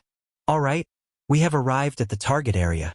According to the coded order sent before, the surviving fleet will be gathering here." Inside the command department, the upper echelons of the Kundi race gathered and browsed the message that they had received from the other fleets before they cut away their network connection. The Scorched Earth team has sent their report. The psionic bombs in various places have been detonated successfully, and the plan is complete. The other fleets have also sent the report that they're retreating toward the location we have designated. The situation is still manageable. The Kundi race leader heaved a sigh of relief. Seeing this, everyone else was also feeling slightly better. Things were finally going according to their plan. As they were worried about their information being leaked, Command did not dare maintain a long-term network connection. Therefore, they had given up live communication and did not even dare transmit orders the ordinary way, worrying that it would be intercepted by the enemies. The orders were all in special codes. However, before they could catch their breath, the alarm suddenly rang. "Attention, attention! Unknown large fleet discovered ahead." Everyone was stunned. "How have we met a fleet here? Is there an ambush? See if it's the enemies." The various upper echelons quickly executed the order. Within just a few seconds, the report came from the fleet captain. "Everyone, we have already confirmed it. They're not enemies but our own fleet." The upper echelons were immediately relieved. They almost had a heart attack. "Phew, that scared me. It should be teams who have received the order to rendezvous here arriving in advance, even quicker than us. At this time, the fleet captain spoke again with a weird tone. Guys, you have misunderstood me. They're not our armed fleet but the migration fleet we sent away a long time ago. For some reason, they have all returned. The entire place became dead silent. The upper echelons were stunned for a second before freaking out. Chapter 980 Settlemen. 980 settlemen. Didn't I get them to leave already? Why'd they appear here? Who asked them to come back? The Kundi race leader jumped up and flew into a rage. The other upper echelons could only longer sit still and were filled with trepidation. The situation had already evolved out of their control. The civilian fleet was the final hope of their Kundi race and their weakness. They dared to wage a war in their homeland because they had sent all the members of their race away. Upon seeing the members of their race return, the upper echelons were flustered. Buzz! Right at this moment, a holographic screen appeared in the middle of the conference table, and a figure dressed in a military uniform appeared before them. Everyone's gaze was attracted by the figure, and they were in shock. This figure cleared his throat and slowly said, "Let me introduce myself. I am Tarakov, the Crimson Dynasty Marshal. I am the one fighting all of you." Upon seeing this scene, everyone present understood what was going on. They originally thought that the enemy was only tapping into their communication channels, but it seemed as though it was not as simple as an intelligence leak. The enemy was actually able to initiate a call and probably controlled all of their networks. This was the worst-case scenario, and everyone blanked out. Tarakov's gaze swept past everyone present as he calmly said, "All of your intelligence has been grasped by my side, and we have already cut off all your communication with the outside world. All the intelligence reports that you have received during this period were forged by us. In truth, less than 10% of your troops are still alive. They are as good as wiped out. Do not have any more fantasies. Your scorched earth plan has been seen through by us, and we completed our final attack a few days ago. You no longer have the strength to fight back." These words crushed the belief of all the upper echelons present, and they slouched back in their chairs in a daze. You, the Kundi race leader began trembling. Tarakov did not even blink. "On behalf of the Crimson Dynasty, I am initiating a final negotiation with all of you. Our long-distance psionic weapons have already locked onto your civilian fleets. I give all of you 5 minutes to consider. If you choose to fight back, your race will be wiped out. If you attempt to contact your civilian fleet, your race will be wiped out. If you cut off from the quantum network, your race will be wiped out. If you do not give us a reply in 5 minutes, your race will be wiped out. I will promise not to open fire if you choose to surrender and disarm yourselves." He spoke as though he was only going out for grocery shopping. Wiping out an entire race was something that an experienced commander like him had no qualms about doing. The words were extremely bloody in the ears of the Kundi race upper echelons. The dynasty had secretly recalled these civilian fleets to dissolve the enemy's battle intent. When the survival of their entire race was at stake, the enemy would definitely collapse. The dynasty had plenty of experience in this regard. Compared to the exploration era, the 3 universal civilizations no longer massacred civilians. If not, they would not have given the other party a choice. After saying those words, Tarakov's figure disappeared, and a countdown timer was shown on the screen. "We're finished. We shouldn't have started a war back then. Look what we've done." Upon seeing the timer countdown, many of the upper echelons fell into despair. Many of them present had already considered such a scenario but still held onto a trace of hope in their hearts before this. The upper echelons in the conference room had already lost their cool, and the conference room fell into chaos. The Kundi race leader then said, "We no longer have any hope. Let's surrender. Now you know how to surrender? What were you doing before this?" All the usually respectful upper echelons started cursing. "If it wasn't for your stupidity and brashness, would we have fallen to such a state? That's right. If we didn't choose to fight but escape instead, we wouldn't have been reduced to such a state. That's right. It is all thanks to your mistake. You are a sinner of our race." Looking at these upper echelons who usually fawned over him venting their anger, the Kundi race leader let out a self-mocking laugh. The one who chooses to escape will always be the smartest. Not only did they have to give up their homeland to the invaders, they even had to run far away and not trouble their invaders. How generous! Their entire race was forced to leave their homeland, and everyone was living in fear. If they chose to escape without fighting, the pride of their race would be destroyed, and it would be difficult to construct it again. If they had killed enough enemies or sacrificed sufficient soldiers, their race might have been able to come out from this loser mentality and face a common enemy. This way, there would have been a possibility of welcoming a golden era. It was a pity. In the end, he chose to say nothing. The war came to an end with the surrender of the Kundi race. From the start to the end, it only took a short 3 to 4 months. Compared to his previous life, the Crimson Dynasty ended this war in less than half the time. The reason for this was because of Han Xiao's contribution. The coordinates that he provided could reduce the effort that the dynasty had to put in to find the enemy's main camp. Seizing the enemy's quantum network resulted in a crushing defeat for the enemy. These two factors greatly sped up the process of the war. In his previous life, the Kundi race managed to create some trouble for the dynasty, but with Han Xiao's help, the Kundi race did not create any trouble. They were crushed under the dynasty's might and did not even have the ability to fight back. The dynasty then took over the Kundi race's remaining fleet. Great Mechanic Han, who was slacking off far away, received a notification on his interface. Flickering world, Kundi race war mission completed. Mission rating, perfect. You have received 4,500,000,000 experience, X4 random reward, plus 7,500 Crimson Dynasty contribution points, and 1 legendary point. Star Cluster legendary point, Dust Light Star Cluster Kundi Race War contributor. You participated in the war with the Kundi race and rendered huge merits. The milestone civilization destruction is now activated. Milestone activation requirements. Participate in 3 large-scale galactic war missions related to the life and death of a civilization, star system level and above, and aid your faction in defeating the enemy. Mission rating cannot be less than excellent. Current progress 1/3, plus 30 Terakov favorability, plus 5 Urnrel favorability, plus 10 Teni Aminos favorability. Dungeon creation. Kundi race war. The war is finally over. Their efficiency is pretty high. Han Xiao's eyes sparkled.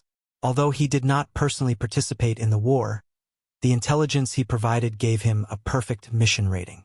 The rewards were not too bad either. Although it could not be compared to a Beyond Grade A boss mission, it was basically impossible for players to complete the Beyond Grade A challenge missions. 4,500,000,000 experience was also plentiful to the players in the later versions. Han Xiao would not be too picky with his food. In any case, he was only slacking off in his headquarters. The experience was like a freebie to him. Receiving 4 random reward chances was also a good thing. 7,500 dynasty contribution points was also a bountiful reward. The Kundi race was a native civilization after all and did not pose much of a threat to the dynasty. Han Xiao felt that it was probably due to him sharing information about the space-time splicing technology with them. Although he had already learned all the ultimate knowledge, the contribution points were still useful. He would be able to use them to obtain precious resources or military support. Furthermore, if he had a Beyond Grade A super willing to remain in his army, he might have to exchange for the ultimate knowledge of other classes. Ultimate knowledge was guarded by the various advanced civilizations, and they usually would not allow Beyond Grade as to claim the ultimate knowledge of another class without a good reason. Making use of the ultimate knowledge to attract talent was akin to snatching business from the dynasty.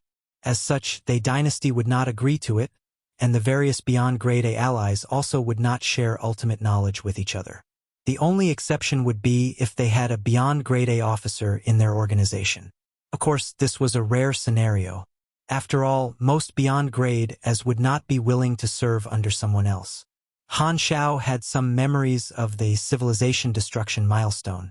The civilizations above the star system level were all protected by the peace treaty, and it was rare for a civilization to be wiped out.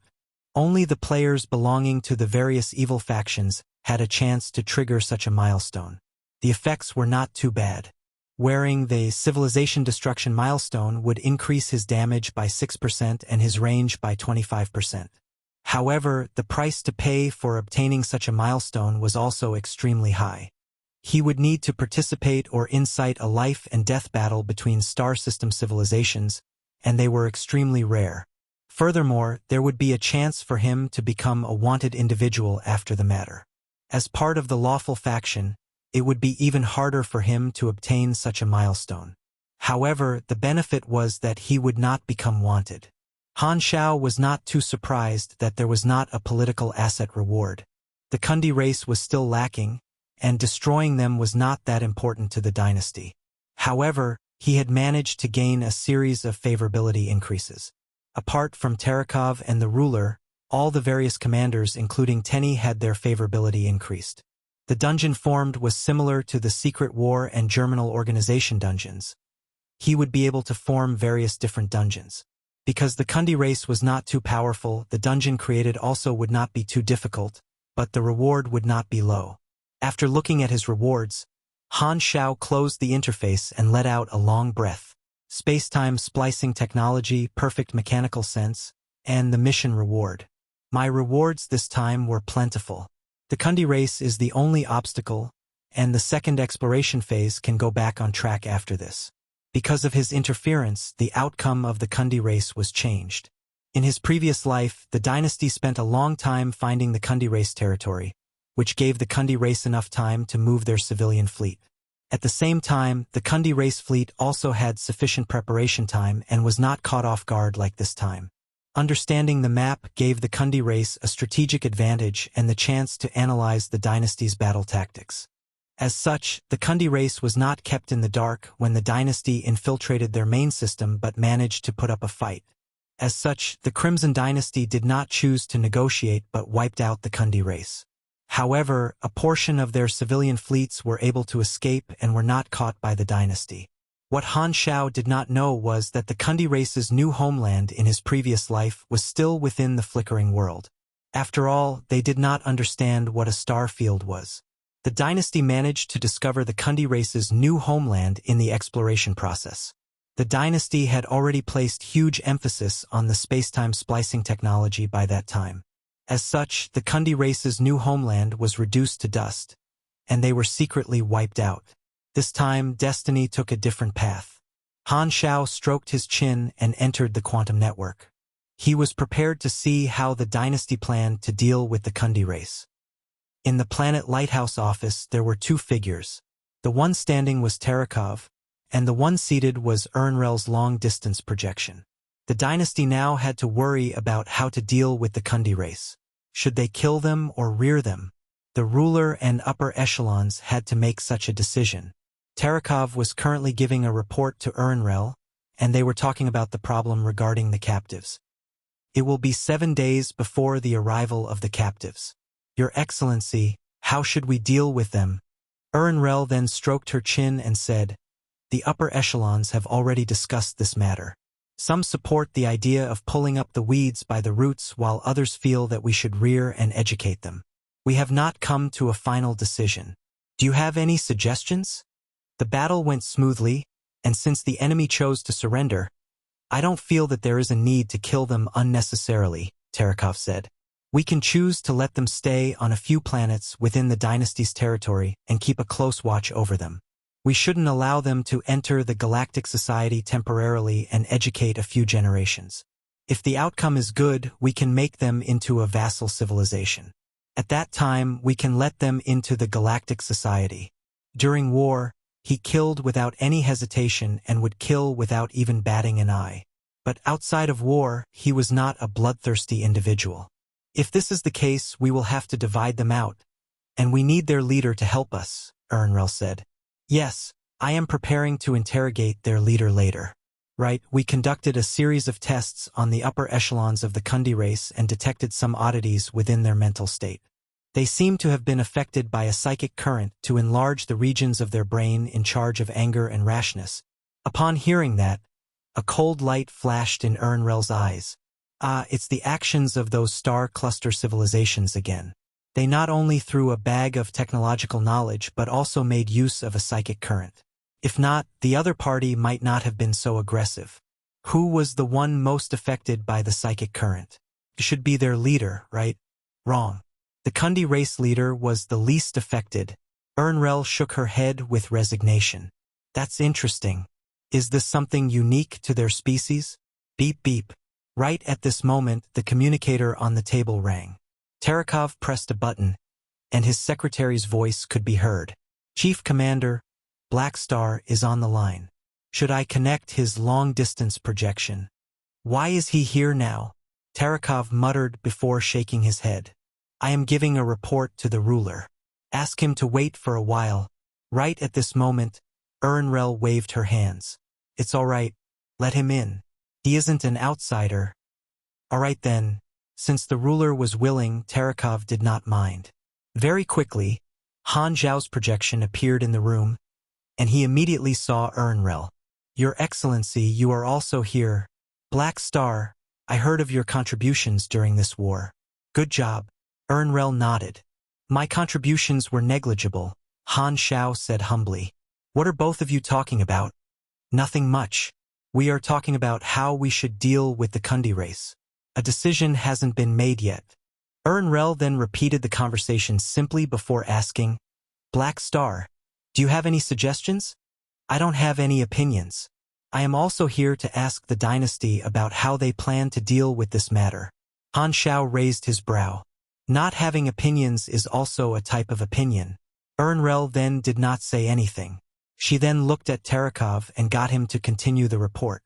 After listening to the report, Ernrel praised both of them before going offline. After sending the ruler away, Terekov looked at Han Xiao with a smile. I am going to interrogate the Kundi race upper echelons.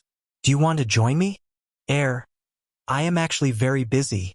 Han Xiao stroked his chin and said with a joking voice, but since you invited me, I shall reluctantly go with you. Perhaps he could trigger a special mission like with the Dark Star leader. Chapter 981, Interrogation and Wish. 981 Interrogation and Wish. All the divisions were gathered to form a massive fleet to escort all the Kundi race spaceships over to Planet Lighthouse. The dynasty's fleet was in the periphery with the thousands of Kundi race spaceships surrounded. Their weapons had already been disarmed, and the energy cores were restricted to only allow the spaceships to fly. The entire fleet had lost the ability to fight back and was under the control of the dynasty. The spaceships of the Kundi race fleet had already been transformed into a prison.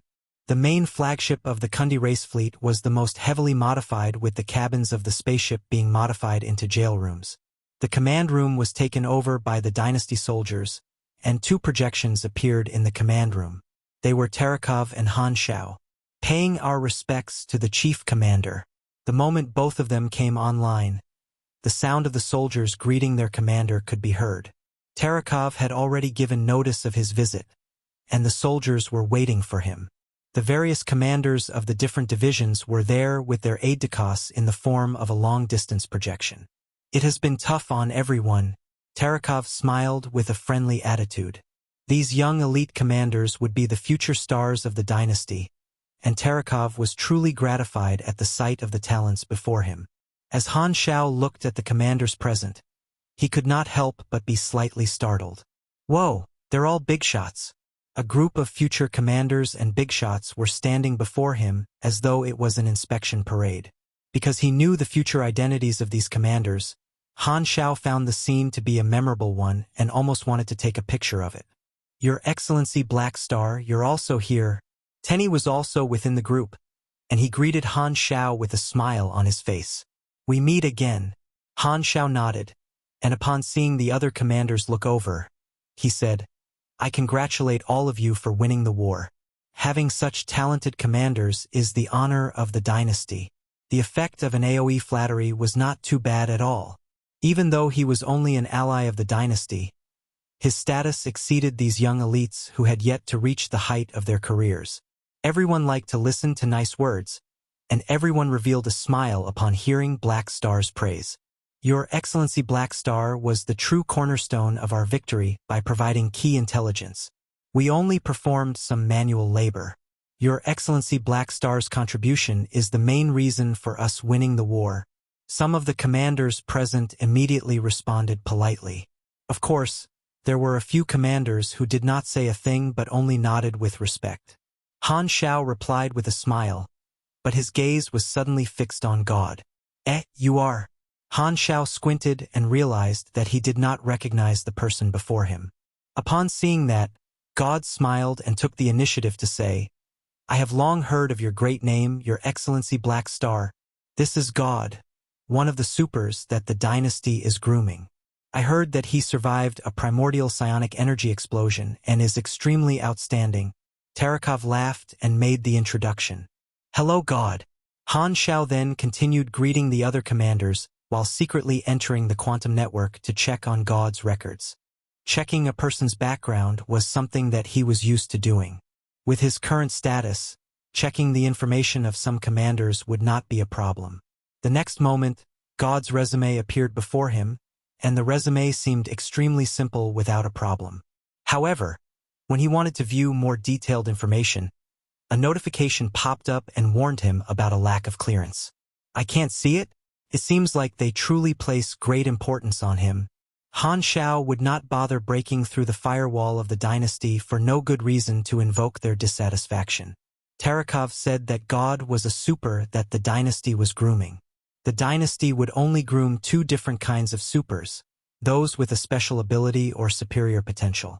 This fellow was only a calamity-grade super at most, and since he was able to survive in the primordial psionic energy explosion, he should belong to the first group. In his previous life, the great mechanic Han belonged to the Crimson Dynasty faction and was extremely familiar with the various big shots of the dynasty.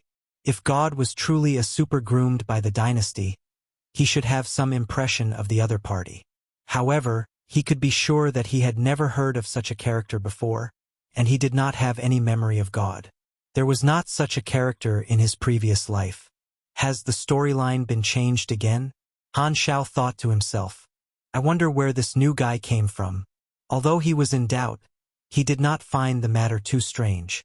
After doing so many things, he should have already caused the butterfly effect, and it would not be strange for a few new characters to show up. Not to mention the others, even the current manager of the Germinal Financial Group, Iapetus, was a leak that he had dug up. Upon looking at Han Xiao's suave appearance, God's lips curled up slightly. Your Excellency Black Star, perhaps we may become comrades in the future. Han Xiao snapped out of his thoughts. Are we not comrades now? Ah, you understand what I mean, God said with a calm smile. How ambitious. I shall wait for you then. Han Xiao raised his brows. Does he mean that he will become a beyond grade A like me? This fellow is pretty confident. He then committed God to his memory before shifting his gaze away. After chatting with the others casually, he brought out his universal, I will treat you to a meal next time ending phrase, and the various commanders went offline. Only Han Xiao and Terekov were left behind, and they continued to patrol the entire spaceship under the guide of the soldiers. The Kundi race civilians were all held in the same place while the upper echelons were locked up separately. Han Xiao first patrolled the civilian region with Terekov. It was just like a refugee camp. Countless Kundi race civilians were gathered together with fear and unease in their eyes. Before the start of the war, many of them were unwilling to leave and felt that the enemy was only imaginary. But now, the civilians were filled with fear in their hearts. They were like prey awaiting the descent of the butcher's knife. Before this, they were the race ruling over the entire star cluster. However, they were now reduced to captives. After patrolling the civilian district, both of them went to the district where the upper echelons were locked up. They stood outside the interrogation room of the Kundi race leader and looked at the other party through the window. Although he was already a captive, the Kundi race leader still stood up straight and maintained his cool. His eyes were currently shut in meditation. I will just listen by the side when you are interrogating him, Han Xiao said to Terekov. The main interrogator was Terekov. He was only there to watch. Besides, the Kundi race leader probably would not recognize him.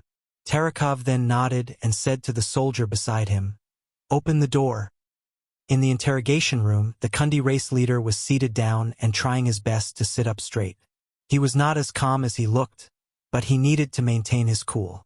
In his eyes, he was the final representative of the Kundi race. Swoosh!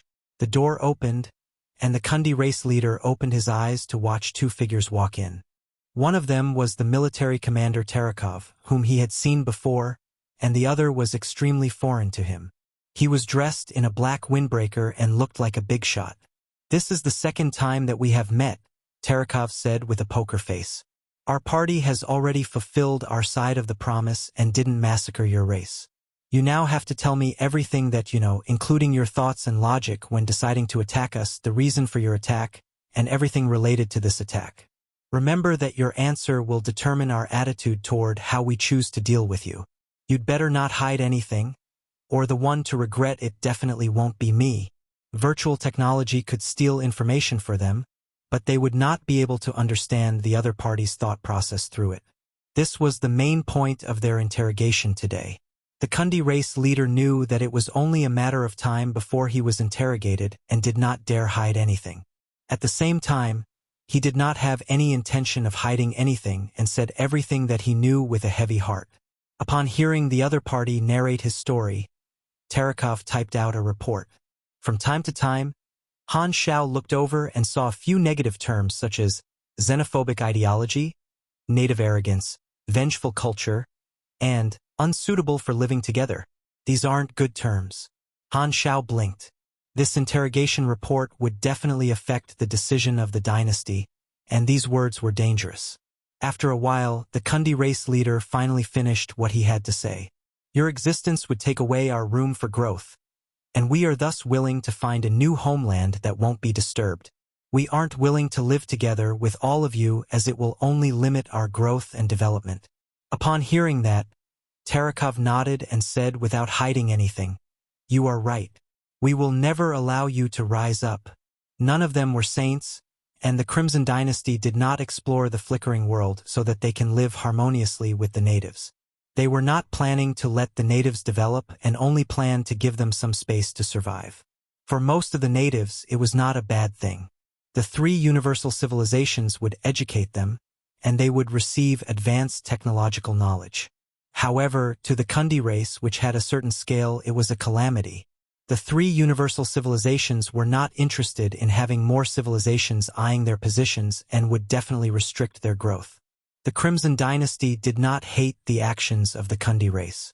After all, that gave them the best excuse to subdue the other party with military might. However, Terekov added, "I think that you understand that the spaceship wreckage that you obtained was provided by one of our competitors. They were only making use of you to deal with us. They armed you with technology to strengthen your military but fed you false information about the dynasty. They did not tell you the strength of the Crimson Dynasty, which made you think that you had the strength to retaliate. The spaceship wreckage was like a poisonous fruit. The technological skill was the sweetness of the fruit that hid a deadly poison. As such, all of you thought that the psionic energy, hyperdrive, Stargate technology that you received would fill up the gap between both parties. You thought that you had received the weapons that we had. However, the truth is that our weapons are generations ahead of the ones that you received. You have already seen the outcome. We had the chance to live together. Although you would have lost the opportunity to develop, you would have retained your independence. At times, losing something may not be a bad choice." Upon hearing that, the Kundi race leader shook his head and said, "Doing nothing as we watch our road to development get blocked isn't the style of the Kundi race. We would rather take a gamble." "Well said. A civilization without ambition has no future. I can understand your actions." Terekov nodded with agreement before saying, "However, your only mistake was that you chose the wrong opponent." The Kundi race leader then lowered his head. He did not regret his choice, but he was still filled with hatred. However, he did not hate the Crimson Dynasty the most but the masterminds who had made use of them. They were the true people who had caused their destruction. "All right, we shall stop here today. Thank you for your cooperation." Terekov then stood up and was prepared to leave the interrogation room. "Wait a moment," the Kundi race leader suddenly said. "You guys won't wipe us out but plan to rear us, right? There is such a possibility. However, we will not follow your actions and limit your intelligence. We will only educate your race with our culture." The Kundi race nodded with understanding and took a deep breath. "So, I will have to die for sure, right?" Terekov paused for a moment and chose not to hide the truth. You will become the target for your race to vent their anger and go down as a lesson in history. You will be the best tool. Han Xiao shook his head upon hearing that. These people like to speak in riddles. Thankfully, he understood what they said.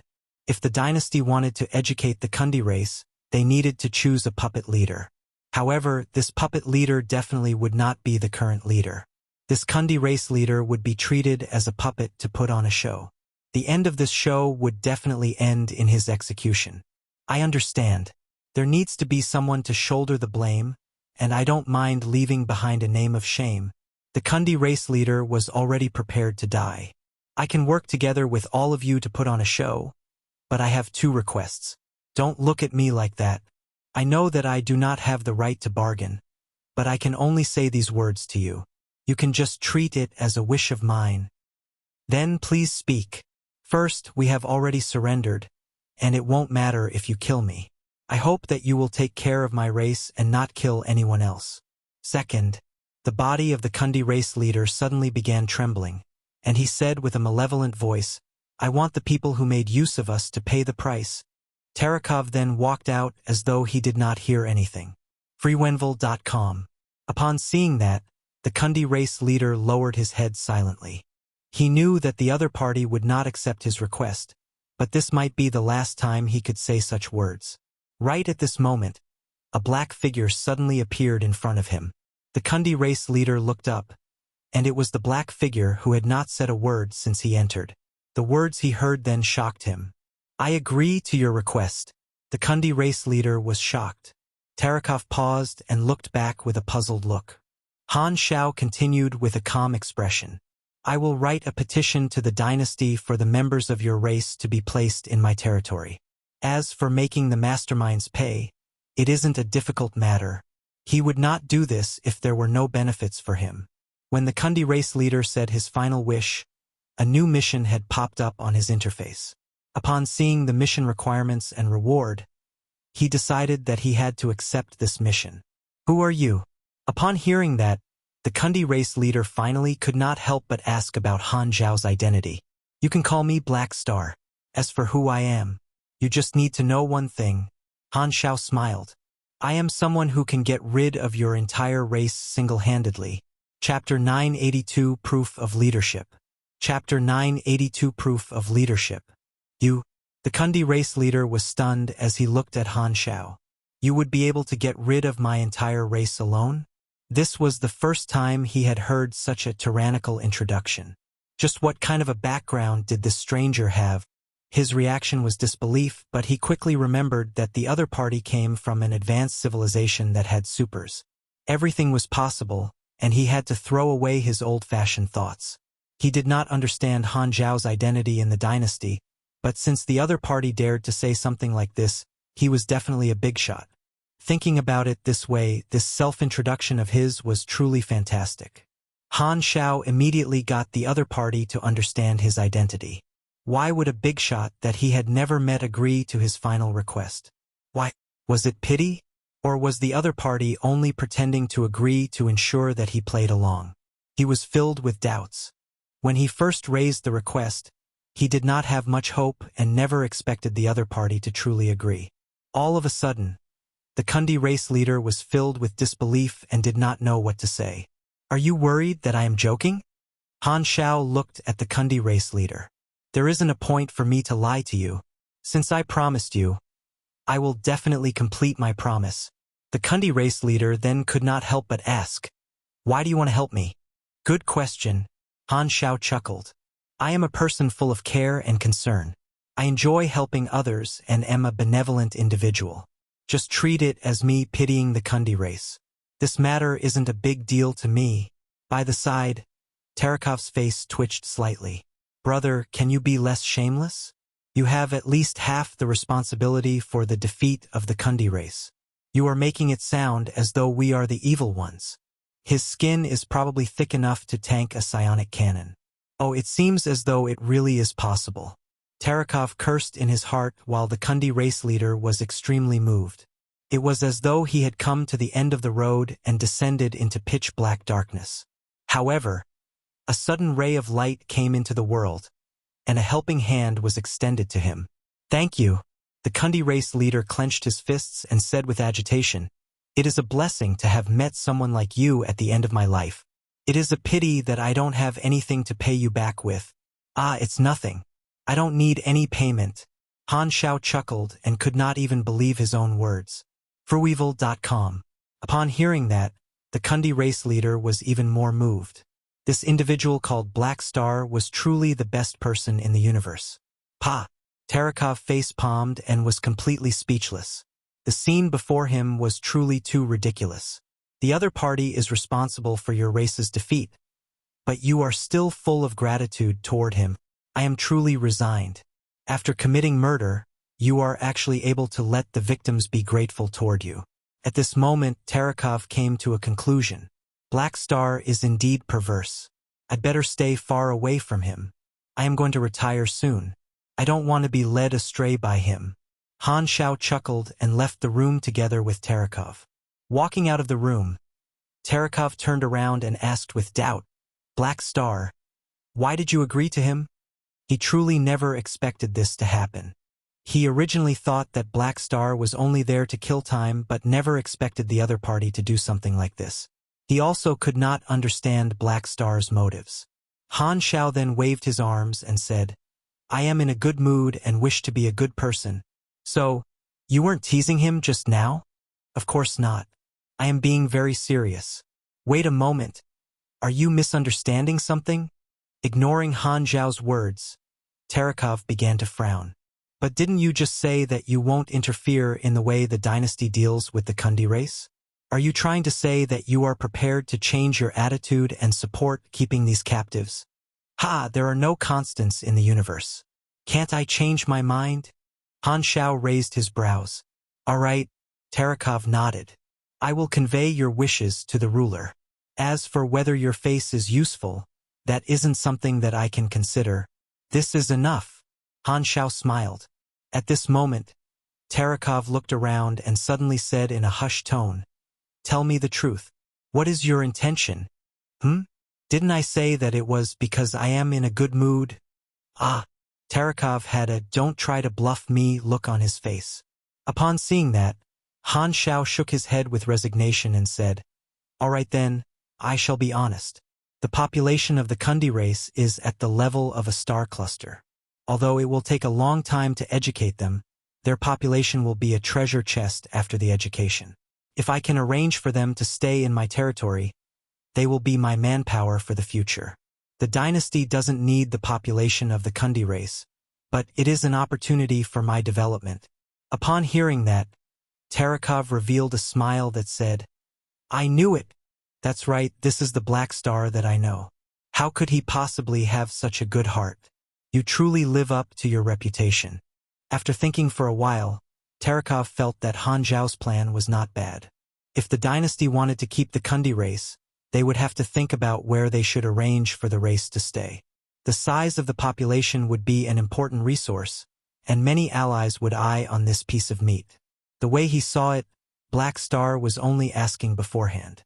As for agreeing to his so-called wish, he understood Han Xiao too well and felt that it was probably no more than an excuse. Han Xiao took a peek at his interface while Tarakov was in thought. "You have triggered the mission Kundi race leader's last wish. Mission introduction.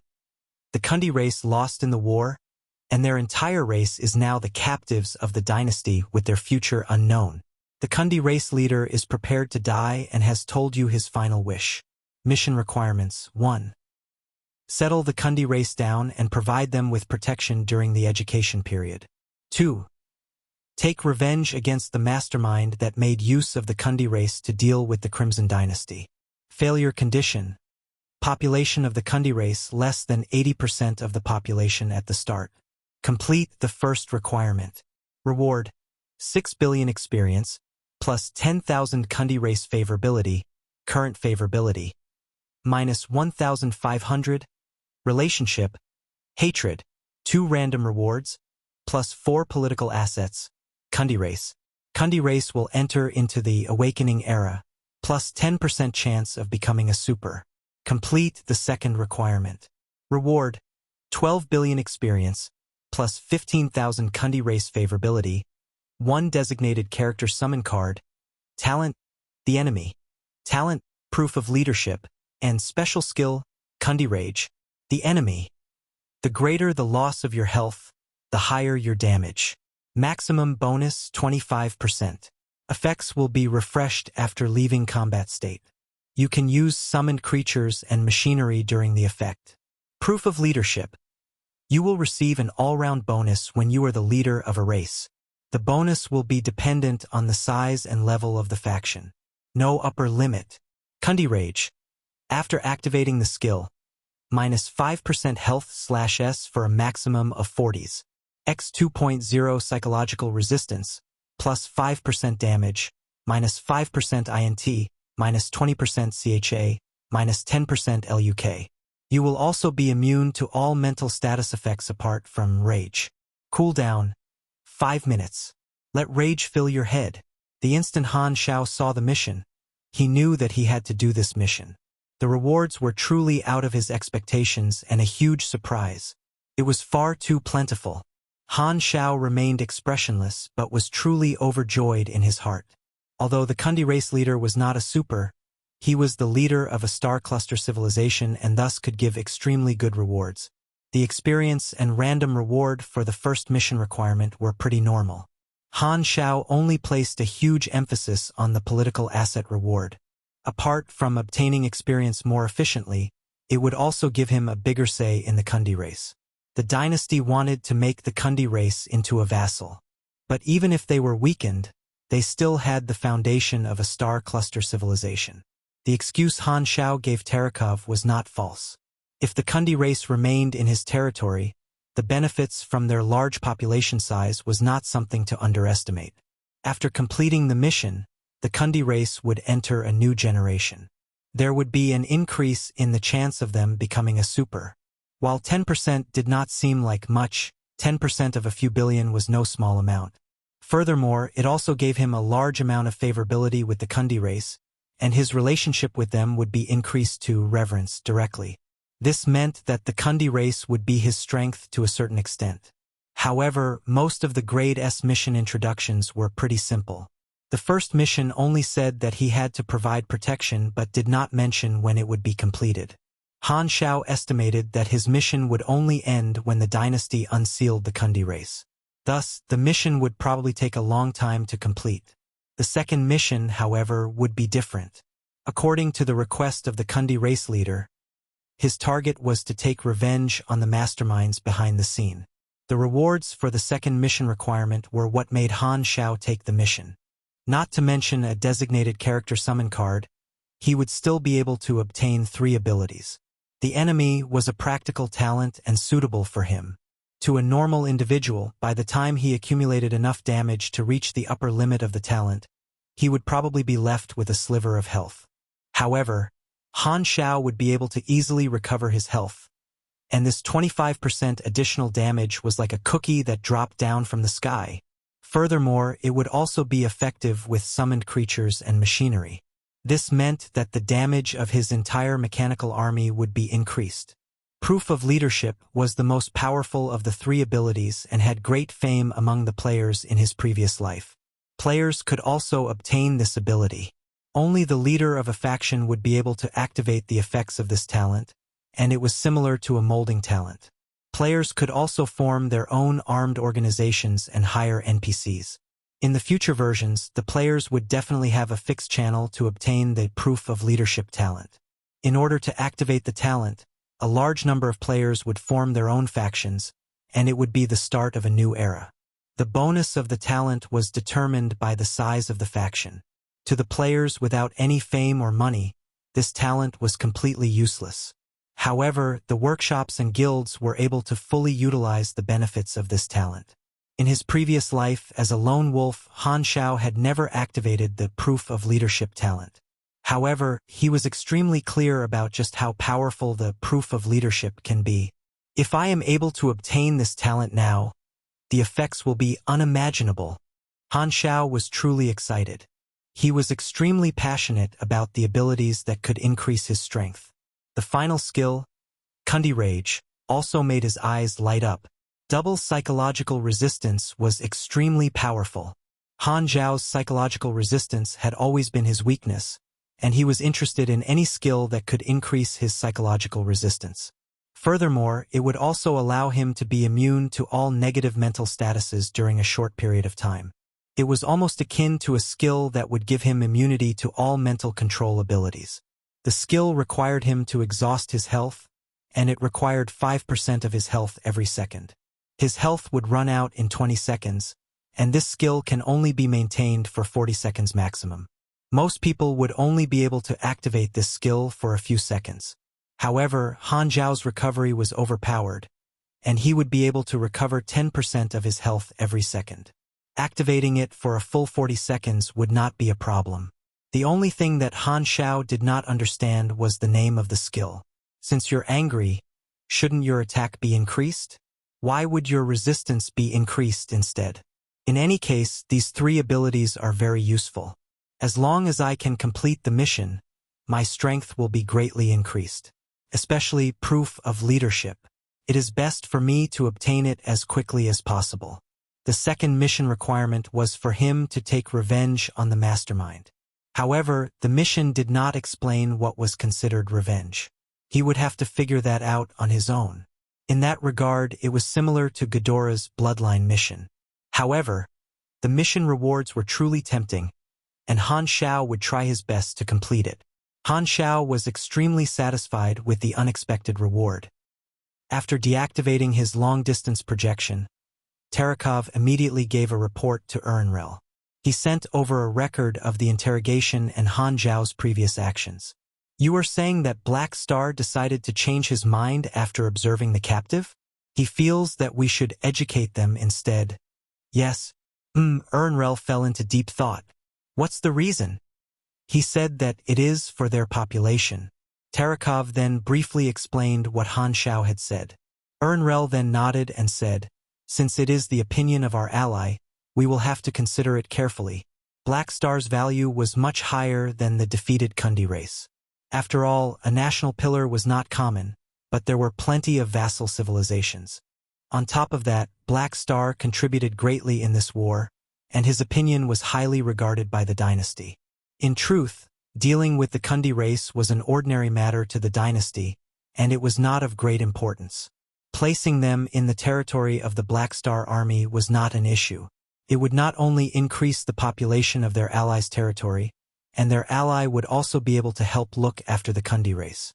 However, Black Star was not their only ally, and they had to balance the various opinions before deciding whether to give this piece of meat to Black Star. As for dealing with the mastermind, the Kundi race leader was not the only one who wanted to do so. The dynasty also had such intentions. Although their opponent was the Kundi race, the star cluster civilization that had thrown out the bag of technology was the true culprit, and the dynasty did not plan to let the culprit go.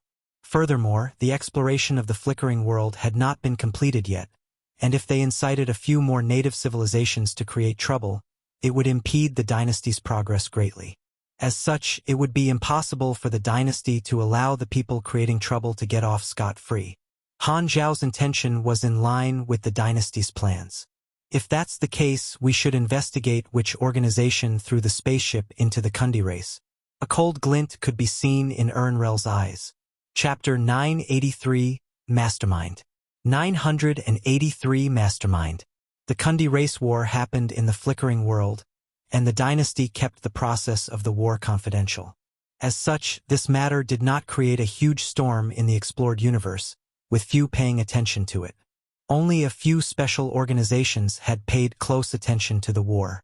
In the primeval star river, Planet Three Kings was an iconic planet and the capital planet of the Modo civilization.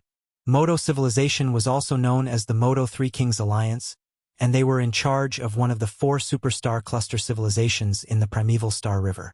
The Three Kings Alliance referred to the political situation in the Modo civilization.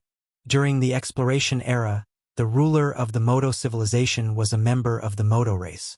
The Modo race attempted to swallow 2 other powerful civilizations during the exploration era, but they did not have sufficient strength to swallow up the enemy. As the war dragged on, there were many parties eyeing the 3 civilizations. As such, the 3 civilizations could only choose to ceasefire and negotiate. The most powerful Moto race did not need to return all the territory that they conquered. The borders of the three civilizations became joint. As trade returned to normal, the three races began mixing with each other and showed signs of merging. After that, the war in the exploration era became even more terrifying. The Moto race and their two old opponents felt threatened by their opponents. Since the three of their territories were near each other, they covered each other's back, and after a long period of working together, they decided to form an alliance to survive. As the flames of war expanded and time went on, the three parties gradually expanded and their territory, technology, economy, and military gradually reached the level of a star cluster. During the long period of the war, the signs of the three races merging together grew even more obvious, with political marriages being held among the upper echelons. If things went on normally, the three civilizations might have ended up like the three universal civilizations and schemed against each other. However, they were not the winners of the exploration era and could only listen to the rules of the three universal civilizations. After the war, it was time to split up the benefits of the war. The various advanced civilizations finally established proper laws, and every advanced civilization became extremely active in foreign diplomacy to solidify their position. At that time, there were three superstar cluster civilizations that were the most powerful. The Moto civilization and the other two parties were only star cluster civilizations and did not have the rights to manage the star field. Since the three parties already had plenty of marriages with each other and were almost like a big family, they decided to just merge together so that they could become a superstar cluster civilization and obtain greater rights. It was extremely rare to see the merger of civilizations, but there were a few examples in the exploration era. There needed to be a foundation behind the merger, and the three civilizations had sufficient foundations. The three parties had been in an alliance for a long time, and their races got along pretty well. Furthermore, their economy and culture had already been merged into one, and many outsiders already treated the three as one civilization. As such, the Moto civilization managed to gain the approval of the three universal civilizations and became the fourth superstar cluster civilization in the primeval Star River. After many years of development, the Moto civilization had already solidified their place as a superstar cluster civilization and was a top-notch civilization in the explored universe. At this moment, the three kings of the Moto civilization were gathered on the capital planet and listening to a report. The report shows that the dynasty has already recalled their forces. This means that those natives have been taken care of. The dynasty's losses are almost negligible. A figure could be seen in the conference room. It was a mixed-blood upper echelon dressed in military attire. He was skinny and had an eerie aura around him. His name was called Manison, and he was an upper echelon of the Moto civilization. He was in charge of intelligence and stealth missions. The Moto civilization had also sent stowaways to the flickering world like the other superstar cluster civilizations, and Manison was the one in charge of the operation. He was the one who had come up with the idea to make use of the Kundi race to injure the Crimson Dynasty. These natives are far too useless. They weren't even able to injure the dynasty's fleet. One of the leaders shook his head. Natives will be natives, after all. We cannot have too high expectations of them, Manison said expressionlessly. The life and death of the Kundi race was not even within his consideration. They were no more than a tool to him. What are your plans? I have already gotten the stowaway fleet in the flickering world to continue their exploration and find the next native civilization that we can make use of, Manison said calmly. With this native civilization as an example, the other superstar cluster civilizations will also mimic our actions. Not only will it create trouble for the dynasty, we can also borrow the dynasty's strength to get rid of our future competitors. You'd better not let the dynasty find out that we are the ones behind this, another leader said with a deep voice. Don't worry, Your Excellencies. Madison's lips curled up with a sneer. I have already made the relevant arrangements. It is impossible for the dynasty to find out who the culprit is. A couple of days later, the dynasty's fleet finally escorted the Kundi race back to Planet Lighthouse. The dynasty had also decided on how they should deal with the Kundi race and informed Han Xiao. The dynasty decided to settle the Kundi race down in your territory and educate them. During this period, you must cut off their connection from the Galactic Society, and they will be in your charge. Tarakov brought this piece of good news to Han Xiao. All right then, just leave the matter to me. Please thank Her Excellency for me. Ernrel's words must have played a huge part in the dynasty's decision. This way, the first mission requirement would probably be fulfilled. There will be people meeting up with your Black Star army later. Terekov nodded before changing the topic. There is something else. The dynasty is currently investigating the mastermind behind this matter. However, there are few clues and the spaceship wreckage is of a very common model. We aren't able to find its serial number, and we have to first trace the spaceship to the stowaways first. We may need your help for this. I would be happy to help. Han Xiao's eyes sparkled. Since this matter was related to the mission, he would naturally be willing to help. Finding the identity of the mastermind was the first step to completing the mission. However, the stowaways would have definitely escaped into the unexplored region. It was no different from finding a needle in a haystack, and it was a challenging task. He would probably have to seek Aesop's help for this. The mission introduction was extremely vague, but he was certain that relying on the dynasty's punishment would not complete the mission requirement. He would still have to rely on himself in the end. This means that I will have to clash with a complete superstar cluster civilization. Han Xiao's eyes sparkled. There would definitely be dangers, but he still had some advantages. After all, the three universal civilizations enjoyed bullying these superstar cluster civilizations the most. Thus, it shouldn't matter even if I go overboard. Right, the direct broadcast of the Kundi race upper echelons will be starting soon. You will be mentioned. Do you want to watch it together? Terekov said. Han Xiao nodded. Okay. At the same time, on the Kundi race flagship, a dynasty intelligence officer threw a document to the Kundi race leader.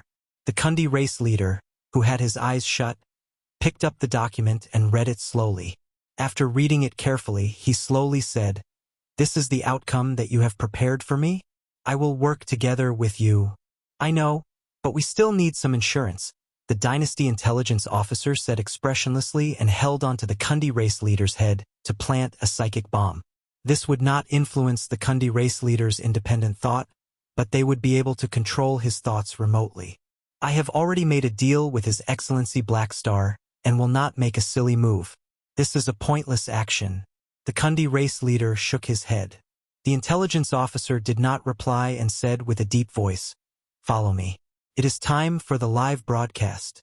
Letting out a long breath, the Kundi race leader stood up and tidied up his clothes.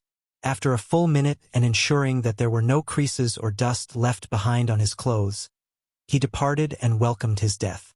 Chapter 984 Punishmen. 984 Punishmen. A large number of Kundi race civilians were held in the Kundi race flagship. A simple carpet was laid out on the ground, and the civilians were all cramped up together like refugees. Swoosh! The door opened up, and a butler-type robot walked in with a pushcart with boxes of food stacked on it. "It's time to eat," the dynasty soldiers who were currently on duty cried out. Ever since they became captives, these Kundi race civilians had lived in fear toward their unknown future. However, they were not abused in any way. The dynasty gave them their meals every day, and the civilians had calmed down greatly because of this. None of them made any irrational moves. The butler-type robot then weaved through the crowd to pass out food. These captives all sat up straight and began devouring their food as they chatted with each other.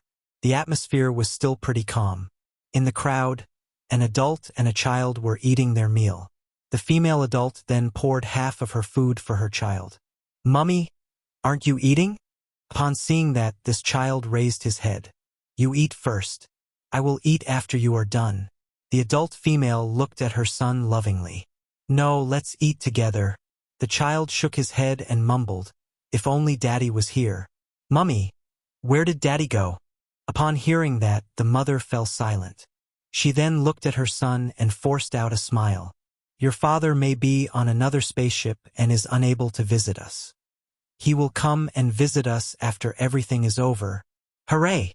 I really miss him," the child said with excitement. "When will everything be over?" "It should be soon." She obviously was not confident, but she still had to force herself to look calm. Upon seeing her child engrossed in his meal, she turned around and wiped her tears away. She knew full well that her husband would probably have met with misfortune, because her husband was a military officer. She had been sent away at the start of the war but brought back again as a captive because of the dynasty. Although the dynasty had sealed off all information, she could imagine the losses in the battlefield since the Kundi race had lost. Since she could not communicate with the outside world, she did not know if her husband was dead or alive, and she was still holding on to the last bit of hope in her heart. In front of her child, she had to suppress her fear and unease, and she was enduring a huge pressure in her heart. After her child went to sleep at night, her face would be washed in tears as she wept silently. She did not know how the Crimson Dynasty would treat them and could only lie to her own child. Beep, beep, beep. Right at this moment, a holographic screen popped out and attracted everyone's attention. A familiar figure then appeared on the screen. It's the leader. A commotion broke out immediately with some of them standing up. The same scene happened on all the Kundi race prison spaceships. Most of them were completely clueless about what was happening on the outside after the dynasty sealed off all news. This was the first piece of news that they had received ever since they became captives, and also the first time that they had seen their leader on the television since. This mother placed down her food and pulled her child to watch the screen. On the screen, the Kundi race leader faced the camera and slowly said, "Members of my fellow race, I have a piece of news to announce. We have lost the war completely, and around 70% of our military strength has been wiped out. The fleets that are lost or destroyed are as follows." He then began reading out the long list of units that had been lost or destroyed. The family members of the soldiers all had their attention focused on the screen, afraid that they might miss a number. As the list was read out, there would be some who collapsed on the ground with their hearts shattered and heart-wrenching crying from time to time. This little child did not really understand what was going on. However, he suddenly felt his mother's body swaying, having almost collapsed. He hurriedly turned around to hold her hands. "Mummy, what's wrong?" This mother's body was trembling slightly. If she was a human, her face would definitely have been pale at the moment. She stabilized her body and tried to speak calmly. "I'm all right." She had heard the name of the fleet that her husband was serving, and her final trace of hope had been shattered. Her vision blacked out, and she almost fainted. But upon thinking about her son beside her, she suppressed her emotions and could not even cry. Sobbing sounds could be heard everywhere, and grief filled the entire room. After finally reading out the entire list, the Kundi race leader said with a deep voice, "I have to take responsibility for the loss of the war. This wrong decision made by the upper echelons resulted in the loss today. In truth, this war could have been avoided. The enemy wasn't the one who started the war. I was. The dynasty came from afar to explore the unknown. They are actually a peace-loving civilization, but my arrogance and enmity blinded my heart. A third party made use of me to view the Crimson Dynasty with enmity. We then attempted to take the initiative to attack the Crimson Dynasty, which incurred the rage of the dynasty.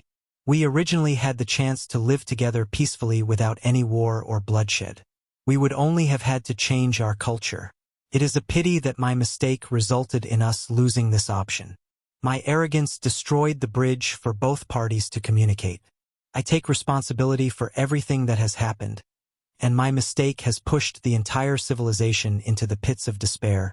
He then took out a document, which was the confidential report of the first psionic explosion trap and the dynasty's casualty tabulation to prove that he was not lying. Following which, the Kundi race leader stood up and bowed to the screen. "I was the one who destroyed many families in this war, and I apologize for that." Everyone now understood the reason for this speech. It was for him to own up to his mistakes and explain the reasons for the war. Looking at this scene, many people flew into a rage. "I'm sorry? You caused such great harm to the entire race. Is apologizing even useful? If not for you starting the war, all those soldiers wouldn't have died, and we would still be leading a normal life. How would we have been reduced to captive? It is all because of you that our civilization has met with such a crisis. All of these could have been avoided. A single sorry is enough." The Kundi race leader then returned to his seat and continued speaking expressionlessly. I know that everyone is very concerned about how the Crimson Dynasty will deal with us. Rest assured, the Crimson Dynasty is a civilization far more advanced than us, and they will not massacre commoners or take away our intelligence. They have decided to let go of us and settle us down in another star system. They will return our freedom to us and help us construct our new homeland. Upon hearing that, everyone began to calm down slightly. This was the problem that they were all worried about. It was already extremely lucky for them to emerge alive, and the other party was still willing to let them go and return their freedom. It seems like the Crimson Dynasty is a peace-loving civilization indeed. Many people had such a thought. Their race had provoked the war and was in the wrong, but the dynasty still treated the captives with mercy and behaved benevolently. After making such a comparison, everyone's enmity toward the dynasty weakened. Of course, there was no such thing as rationality for such a matter. As the party who started the war, there were still many people in the Kundi race who harbored hatred toward the dynasty, especially the family members of the soldiers. However, after this explanation, their anger was mainly directed toward the Kundi race leader. At this moment, the Kundi race leader took out another document with Han Xiao's resume written on it. This was provided by the dynasty. Our new homeland will be in the territory of a big shot in the Crimson Dynasty. His name is Black Star, and he will provide protection for us. He is a respected figure, and it was because of his request that the dynasty decided to return us our freedom. Looking at Han Xiao's picture on the document, everyone remembered this individual who had spoken up for them. In the office on Planet Lighthouse, Han Xiao's projection was currently watching the Kundi race leader's speech together with Terekov. Upon seeing that scene, Han Xiao looked at Terekov and laughed. "You guys are truly the best. You didn't only give me the resources of the Kundi race population but also helped me build up my image for free." Terekov took a sip of his tea and smiled. "You're welcome." The speech continued, and the Kundi race leader introduced their new homeland to them but did not mention anything about the propaganda and lockdown of news that they would be subjected to. The outcome today is a result of poor strategies, and the upper echelons will have to take responsibility for this matter.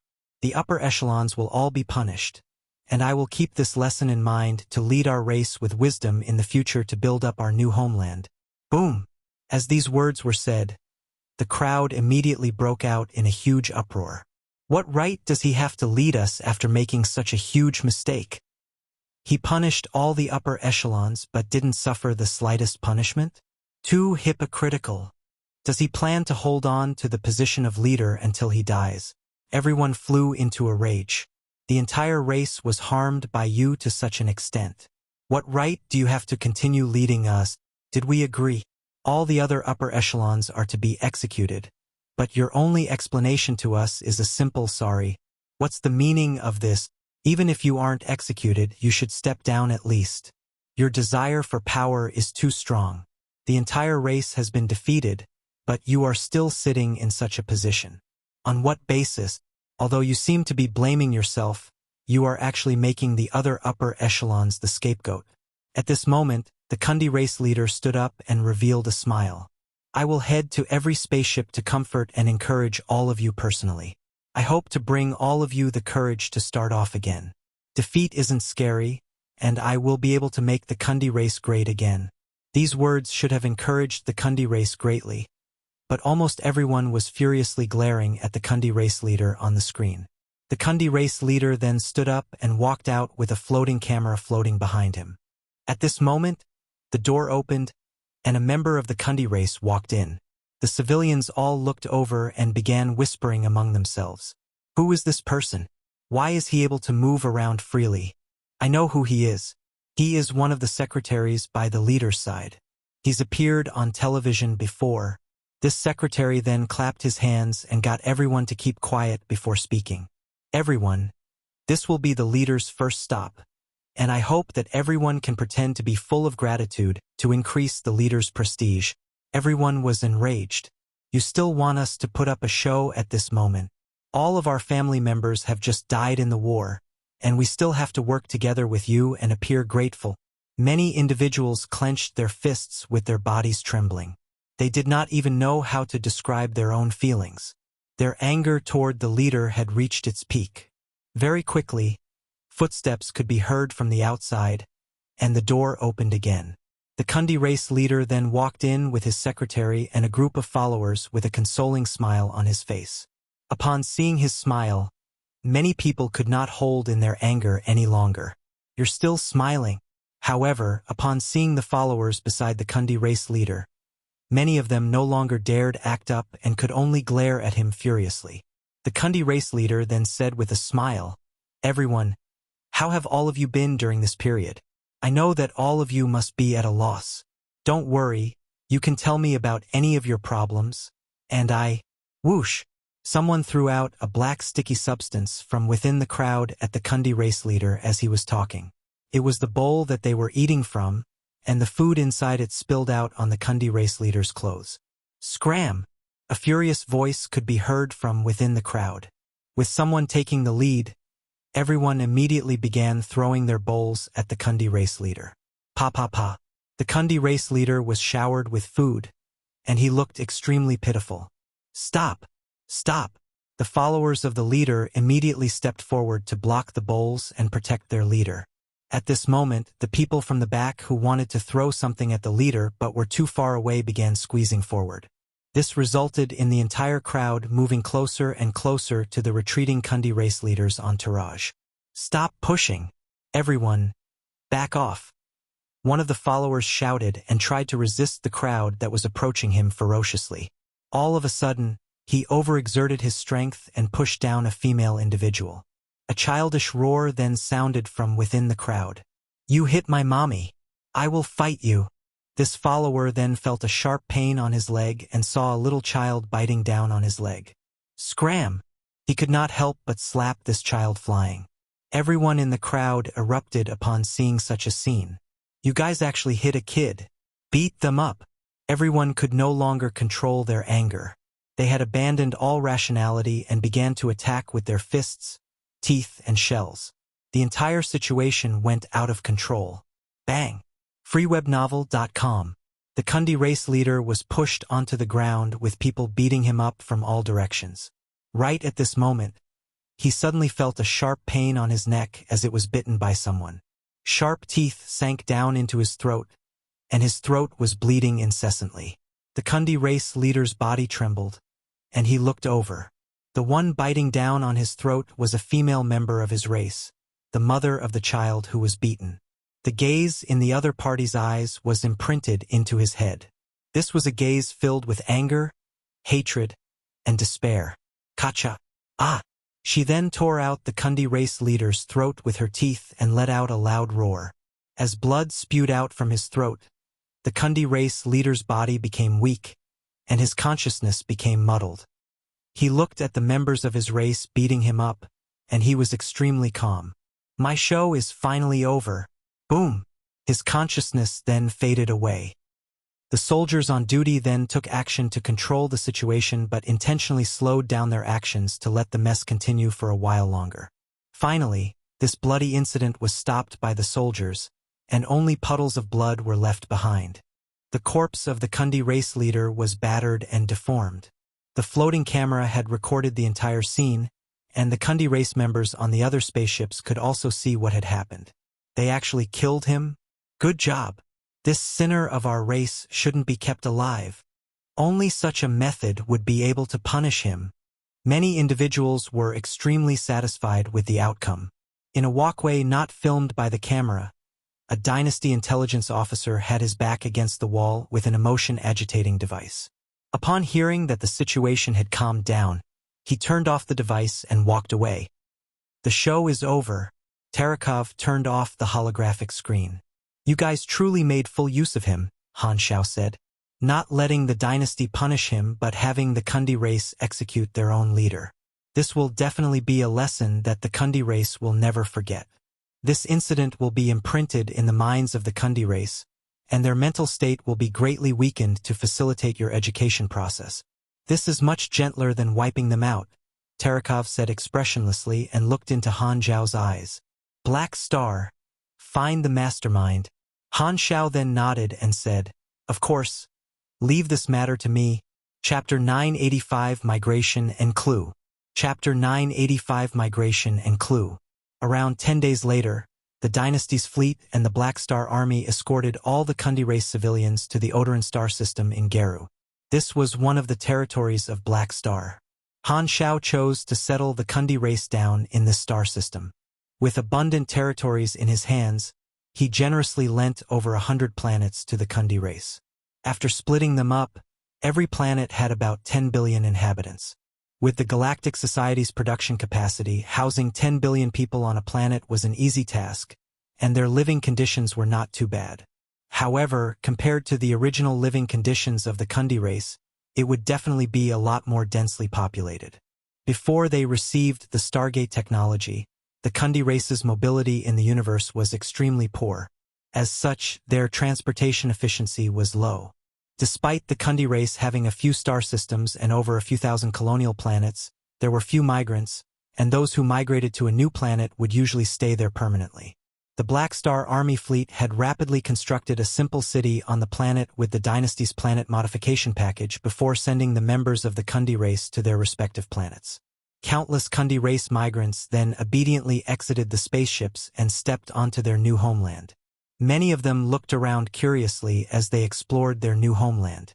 At the same time, in the command hall of Black Star Palace, there were many uniformed personnel monitoring the situation of every single planet. Han Xiao stood in the center of the hall and overlooked the entire operation. Migrating an entire star cluster is truly a huge project, Aurora lamented by the side. Haluz nodded. After the death of the Kundi race leader, they can only listen to the dynasty's orders and are extremely obedient. Thus, the migration has been smooth. He had also followed the fleet over. After not seeing Han Xiao for a long time, he truly missed his boss and would steal occasional glances at Han Xiao's back. There aren't many accidents. Good job, Han Xiao replied. How are we going to make use of this sudden increase in population? Sylvia's long-distance projection asked. Han Xiao then stroked his chin and slowly said, "We won't be able to make use of them immediately. The dynasty will have some plans to educate and reform them. During their reformation, they won't be allowed to come into contact with the Galactic Society or develop their technology. The dynasty will only impart the relevant super knowledge to allow them to slowly grow. It isn't time for us to make use of them yet. We need to rear them for now until the dynasty releases the seal. At that time, they will be an important source of soldiers. As such, all of you must include something extra in the dynasty's reformation process to brainwash them to join the army as well." The size of the Kundi race was even larger than the entire Black Star Army. If he wanted to harvest good crops, he would first have to fertilize the soil. Thus, he needed to emphasize the importance of the Black Star Army to the Kundi race. Although the mission reward contained a large amount of faction favorability points, it was still important to mold their thoughts. Han Xiao then paused for a while before continuing. Also, spread the machinery faith in the Kundi race and try to get more of them to believe in the machinery faith. During the Reformation period, the Kundi race would not be able to go online, and it would be akin to being separated from the world. This was the best environment to convert them into the machinery faith and also erode the beliefs of the Kundi race. Without any disturbance from the outside world, their only target of worship would be himself. As such, the Kundi race would become a treasure chest for the key of Adeptus Mechanicus. To other mechanics, developing a new batch of believers would be the best option for them to trigger the key of Adeptus Mechanicus. Although the efficiency was extremely low, it was better than nothing.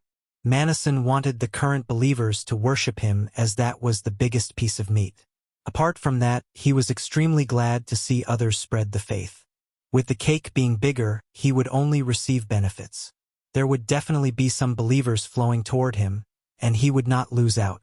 To Manison, when other mechanics tried to spread the faith, it was akin to planting crops for him. All he had to do was harvest them when the time came. As such, Manison would not make an appearance as long as no one challenged his position. Everyone then chatted casually for a while before one of the operators said, "Army Commander, the migration is complete." Han Xiao then looked at the screen. All the Kundi race civilians were already on the planets. "Alright, display the virtual sky screen." The spaceships hovering around the various planets then projected a screen, and all the Kundi race civilians looked up. Han Xiao's figure appeared on the screen, and he said with a smile, "My friends of the Kundi race, I am Black Star, and I will be in charge of settling all of you down. Thus, you will frequently see my face on the television for a long time to come. Today, all of you have moved into your new homeland, and all these planets are a part of my territory. All of you can seek assistance from the members of the Black Star Army located on every planet at any time, and there is no need to worry about your safety. I can empathize with what's happened to all of you, and the dynasty is currently tracking the mastermind behind this entire affair. We will definitely find them and punish them, seeking justice for all of you. In any case, I hope that all of you can walk out from your pain and embrace your new life." Han Xiao did not say much. He still did not have the influence for the Kundi race to feel gratitude toward him. As such, he only made a simple speech. The screen in the sky then disappeared. Compared to the dynasty, most of them still had an impression of Black Star. However, they were not exactly friendly toward him. Seeking justice on our behalf? Who knows if he is serious about it? After everything that they had gone through, it was difficult for the Kundi race to believe the promise of an outsider. After the end of his speech, Han Xiao nodded toward Herluz, and Herluz left the hall. After a while, a cluster of footsteps could be heard from the outside of the hall. Herluz then brought Nero and the other graduates in. They had returned with the fleet and were scheduled to meet Han Xiao. "All of you are here." Han Xiao's gaze swept over these students. After 4 months of training on the battlefield, most of their auras had changed greatly. After Nero fell into the enemy's trap, he learned from his mistake and reflected on it. He now had a sturdy aura around him, and Mia was also obviously better trained. Han Xiao then could not help but notice the two of them holding hands. Cough, cough. Upon noticing Han Xiao's gaze, Mia let go embarrassedly. Both of them were originally close friends with a little bit of romance between them. After the previous event, the romance between them had increased greatly. Although they had not officially acknowledged the relationship, they were much closer than before and behaved like a real couple. Why do I feel like a matchmaker? Han Xiao's mouth contorted slightly. He pushed those thoughts aside and addressed the graduates. I am gratified to see your transformations. All of you are now qualified warriors of the army. Upon hearing that, the students could not help but raise their heads proudly. After encouraging them, Han Xiao looked at Mia and said with a smile, I promise to find you a calamity grade teacher, and Herluz will be your teacher from today on. He will do his best to teach you. Herluz had already been informed of this beforehand. He was the most loyal toward the army and did not have any complaints. Although I am usually very busy, I will try to find time to teach you. Don't worry, I am different from Reynolds, and I like to adopt a more carefree teaching style. Thank you, Your Excellency Black Star. Mia immediately thanked Han Xiao before greeting Herluz. I pay my respects to you, teacher. Upon seeing that, all the students could not help but be filled with envy. Who was Herluz? He was an upper echelon of the army and a top character who had followed Black Star from the very start. Becoming his student meant that Mia would definitely be a pillar of the army in the future. However, all of them were not the most envious. The most envious individual was definitely Nero. I also want a normal teacher. Why do I have to have Renal? Han Xiao then looked at Nero and said with his brows raised, What's with that expression of yours? Nothing. Nero felt bitterness in his heart but did not wish to say it. He then remembered something and said, Godfather, I obtained a weapon from the enemy during the battle, and I feel that it is a little strange. Can you take a look at it? What's so strange about it? This is a weapon that I obtained from a Kundi race officer during the battle. I got my teammates to help me identify it. Nero then rubbed his head. It seems to be a high-grade enchanted weapon. Han Xiao was stunned. Enchanted weapon? This item was extremely common in the galaxy, but the Kundi race did not have any supers and was a pure technological civilization. They did not know any magic at all. Just where did the weapon come from? Let me see it. Han Xiao was slightly interested. It is in my room. I didn't bring it with me. I will bring it over later. Just when Han Xiao was about to reply, his communicator rang and interrupted him. He took out his communicator to take a look. The person calling was actually Aesop. Why is this darn old man taking the initiative to contact me? Han Xiao then walked to the side and picked up the call. Aesop, why are you calling me? It's what you want, Aesop said with impatience. I foresaw that you would contact me, and thus took the initiative to contact you to ask if you want anything. Han Xiao's mouth contorted slightly. This ability of yours is truly useful.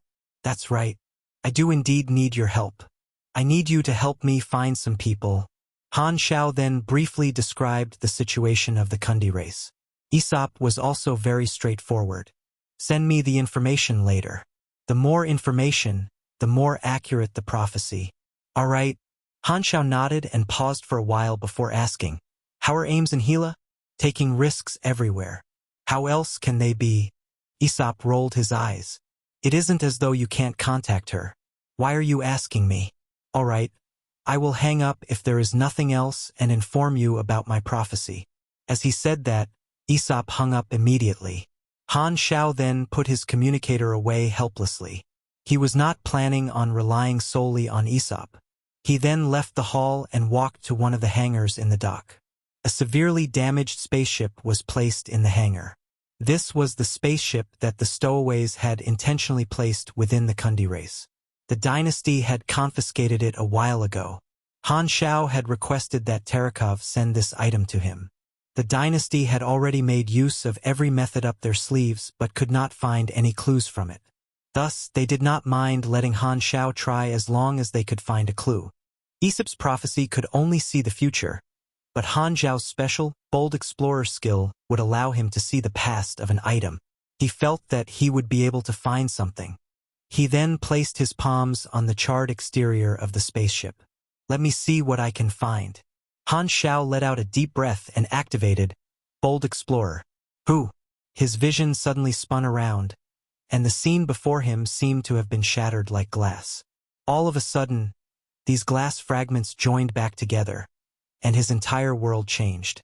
The scene of a workshop could be seen with the skeleton of the spaceship floating in midair and mechanical arms assembling the various parts.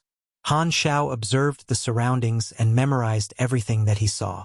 The next moment, his vision shattered again, and he could see a spaceship crashing down on a planet like a meteor. The images then stopped at this moment. He regained his original sight, and he was still in the hangar. Bold Explorer has ended. Minus 60% luck.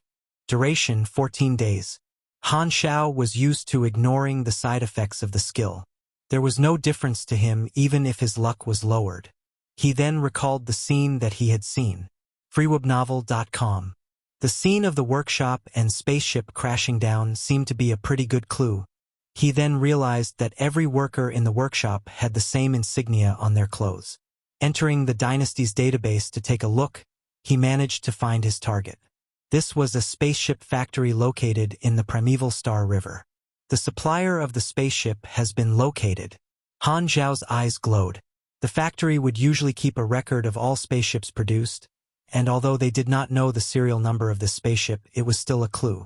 It seems like I need to send my mechanical army to the Primeval Star River. At this moment, Han Xiao remembered something. Right. The Primeval Star River is Manison's territory. Chapter 986 Deity Assassinator, Gold Grade Par. 986 Deity Assassinator, Gold Grade Par. After memorizing the name of the spaceship factory, Han Xiao left the hangar and returned to his room. He then activated his mechanical army located in the headquarters at the Shattered Star Ring to make their way toward the Primeval Star River. As soon as he gained Quantum Infinite Distance Transmission Channel and Lord's Descent, he had garrisoned his mechanical army in many different bases so that he could activate Lord's Descent in emergencies. Manison had the largest Beyond Grade A faction in the Primeval Star River, and the Black Star Army did not have much strength in that region. Currently, his relationship with Manison was not too good, and he had to be careful when he was in Manison's territory.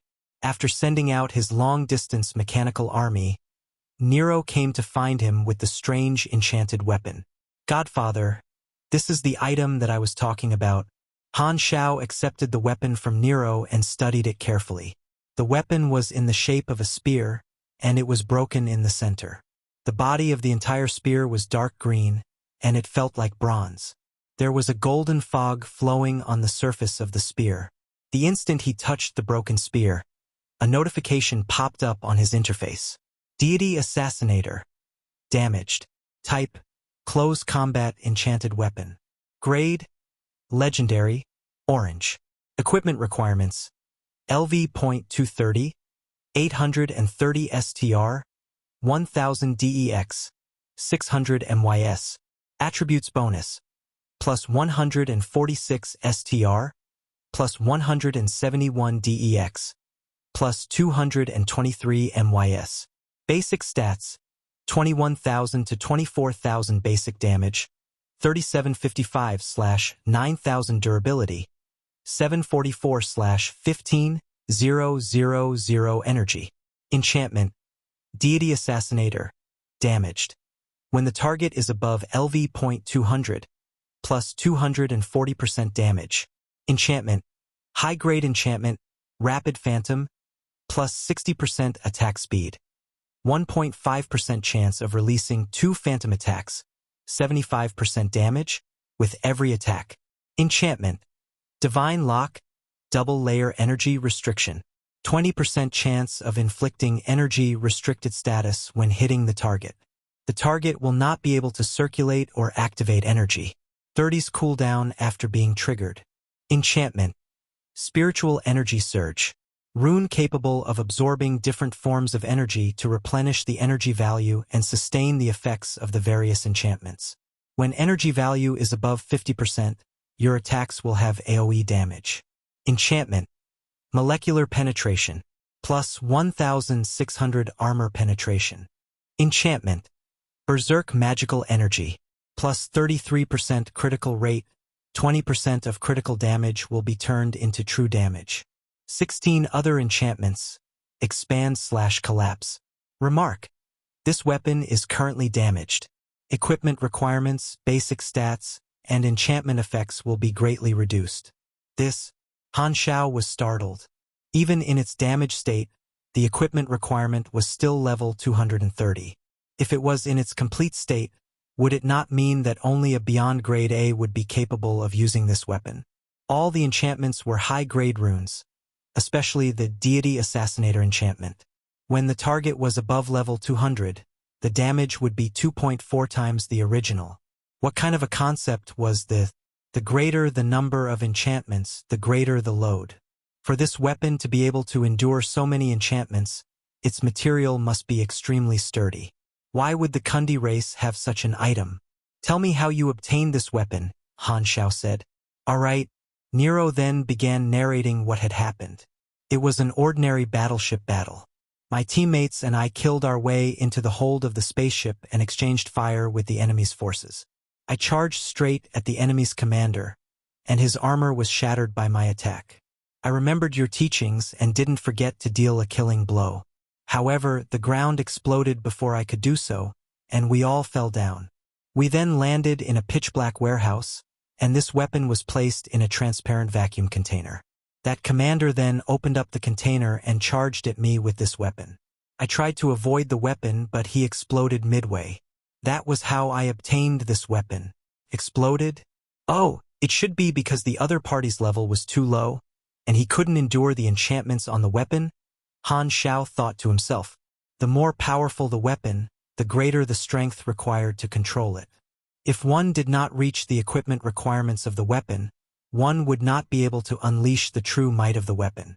However, a small portion of weapons had the risk of causing the user to explode, and it was commonly seen in enchanted equipment. Deity Assassinator. It should probably be a beyond grade A weapon. Since it is a weapon with a name, will it be recorded on the web? Han Xiao then entered into the dynasty's database and searched for the Deity Assassinator. A large amount of information immediately popped up before him. He then clicked on the top file. The Deity Assassinator was forged from a beyond grade A dwarf mage called Divine Craftsman, Thorn.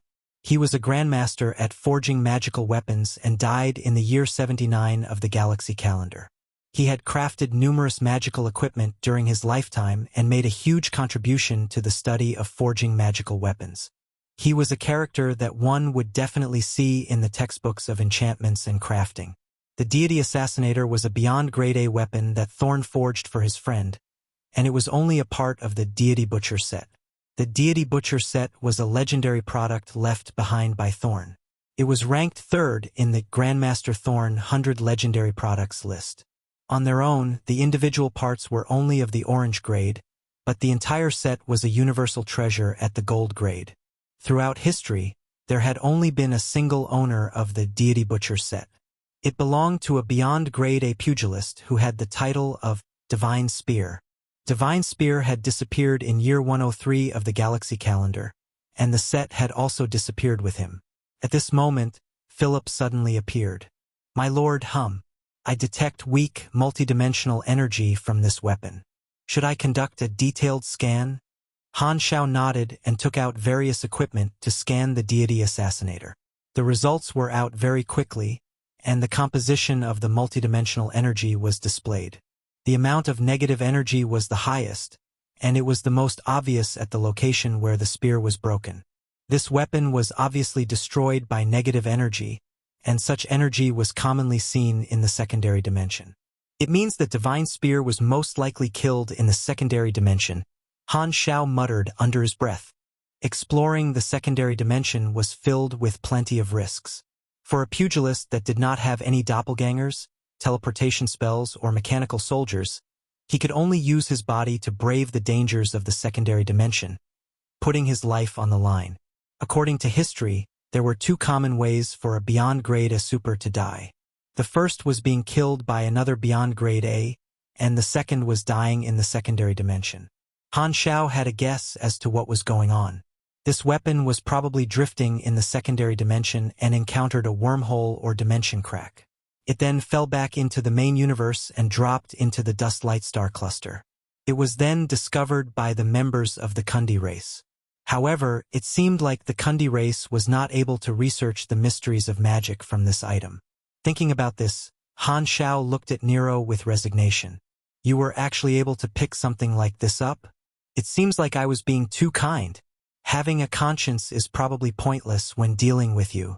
Godfather, did you discover anything?" Nero asked. Cough. With a solemn expression, Han Xiao said, "According to my identification, this is a dangerous enchanted weapon. You will not be able to endure its load with your strength and will be in danger if you use it. Thus, this item shall be kept with me temporarily." "It can't be right," Nero immediately said with a look of doubt. "Why didn't I feel anything when holding it? Are you trying to fool me? Holding it is one thing, using it is another. Would I joke about something like this? Who do you think I am? Do you think that I would lie to you?" Han Xiao said righteously. Just when Nero was about to say something else, Han Xiao covered his mouth and pushed him out of the room. Bang! Before Nero could even react, the door closed. Han Xiao's voice could then be heard. "If you don't have anything else to do, go and walk around more. If you find something else, remember to bring it to me so that I can take a look at it. Dream on. I won't be back again." Nero puffed angrily like a child whose red packet had been taken away. Han Xiao then opened a safe and placed the Deity Assassinator inside. He was interested in the entire Deity Butcher set. However, a single part was not too useful to him. But to a close combat fighter, the Deity Assassinator was a treasure. A level 230 requirement was about peak grade A+, and he did have such an expert. Hadavi was an example. However, Hadavi was an Esper. Although he was tanky, he would not receive any bonuses when using a weapon and was only good for receiving hits. He was like a pure meat shield, unlike Han Xiao, who could tank and deal damage all while looking extremely suave. The way Han Xiao saw it, Lothair was most suitable for the Deity Assassinator. It was a weapon that Thorn had made for a pugilist, and only a pugilist would be able to fully maximize its potential. Although Lothair had not reached the peak, his assassination skills would definitely increase a few levels if he received this weapon. Furthermore, he would probably have to use this assassin grandmaster to deal with the mastermind. The Kundi race incident came to an end, and the Crimson Dynasty began their exploration again. The war delayed the exploration for a few months. However, the dynasty's progress did not slow down, and they received plenty of rewards. Taking over the Kundi race's territory was akin to receiving a few stargates connecting a few star systems in the Dust-Light star cluster. It would save them a great deal of time as they did not have to construct new stargates. Furthermore, the Kundi race database also had plenty of information about the various planets and narrowed down their scope of exploration. Without any obstructions, the second exploration phase continued smoothly. Freewebnovel.com. The Dynasty did not announce the battle in the explored universe, but they had secretly sent out many intelligence officers to search for the mastermind. Aesop also made a prophecy and foresaw that the stowaways who sent out the spaceships would pass by a certain region. However, the region was far away from the explored regions and did not have any stargates. The Dynasty's spaceship could only travel by hyperdrive and might not be able to catch up to the other party. Thankfully, Han Xiao had made other preparations, and his long-distance mechanical army had reached the Primeval Star River. Chapter 987 Primeval Star River Mechanic Emperor. 987 Primeval Star River Mechanic Emperor. On planet Three Kings, two individuals were walking down an alley. One of them was Manison, and the other was a high official of the Moto civilization who was Madison's leader. Both of them walked and chatted at the same time. You are in charge of the plan to make use of the natives and can report to the Three Kings directly. This is a good opportunity, the high official said with his arms behind his back. Manison, I have always believed in your abilities, but can you ensure that the Dynasty will never discover the truth? The Three Kings will definitely remember you if something goes wrong, and your future will be over. I've said this many times, but it will be impossible for the Dynasty to discover us, Manison said coldly but confidently. I got rid of any traces many years ago. The serial number of that spaceship has been cleaned up, and I also washed the spaceship in magic many times to prevent prophecies. The Dynasty won't be able to find any clues from the spaceship, and what other clues can they find? Even if the Dynasty manages to find the spaceship factory, I got an intelligence officer to clean up all our transactions with the factory, so the Dynasty won't be able to find anything. That intelligence officer is now living under a disguise, and everyone will think that he is dead. His personal file has also been temporarily deleted from the database, and he has been sent away. No one will be able to find him. Furthermore, we weren't the ones to purchase the spaceship. It was purchased by a civilian financial group, and the spaceship changed hands many times. It was even robbed by galactic pirates.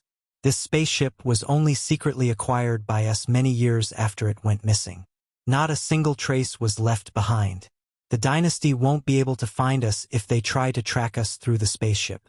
I also made some other arrangements along the way, and if the Dynasty attempts to investigate this matter, they will only be misled to believe that the culprit is another superstar cluster civilization. It had been many years since he sent the spaceship to the Kundi race, and he had already begun cleaning up all traces a few years ago. As such, he was confident that the Dynasty would not be able to find anything. Upon hearing that, the high official nodded. I feel assured if that's the case. A silverish-blue planet was slowly moving in the universe like a gemstone floating in the darkness. Light was reflected off the surface of the planet and onto the smooth silver armor of a Lord Avatar. A group of black mechanical soldiers were following behind the Avatar silently. This was a manufacturing planet of the Primeval Star River, and many different financial groups had operations on this planet.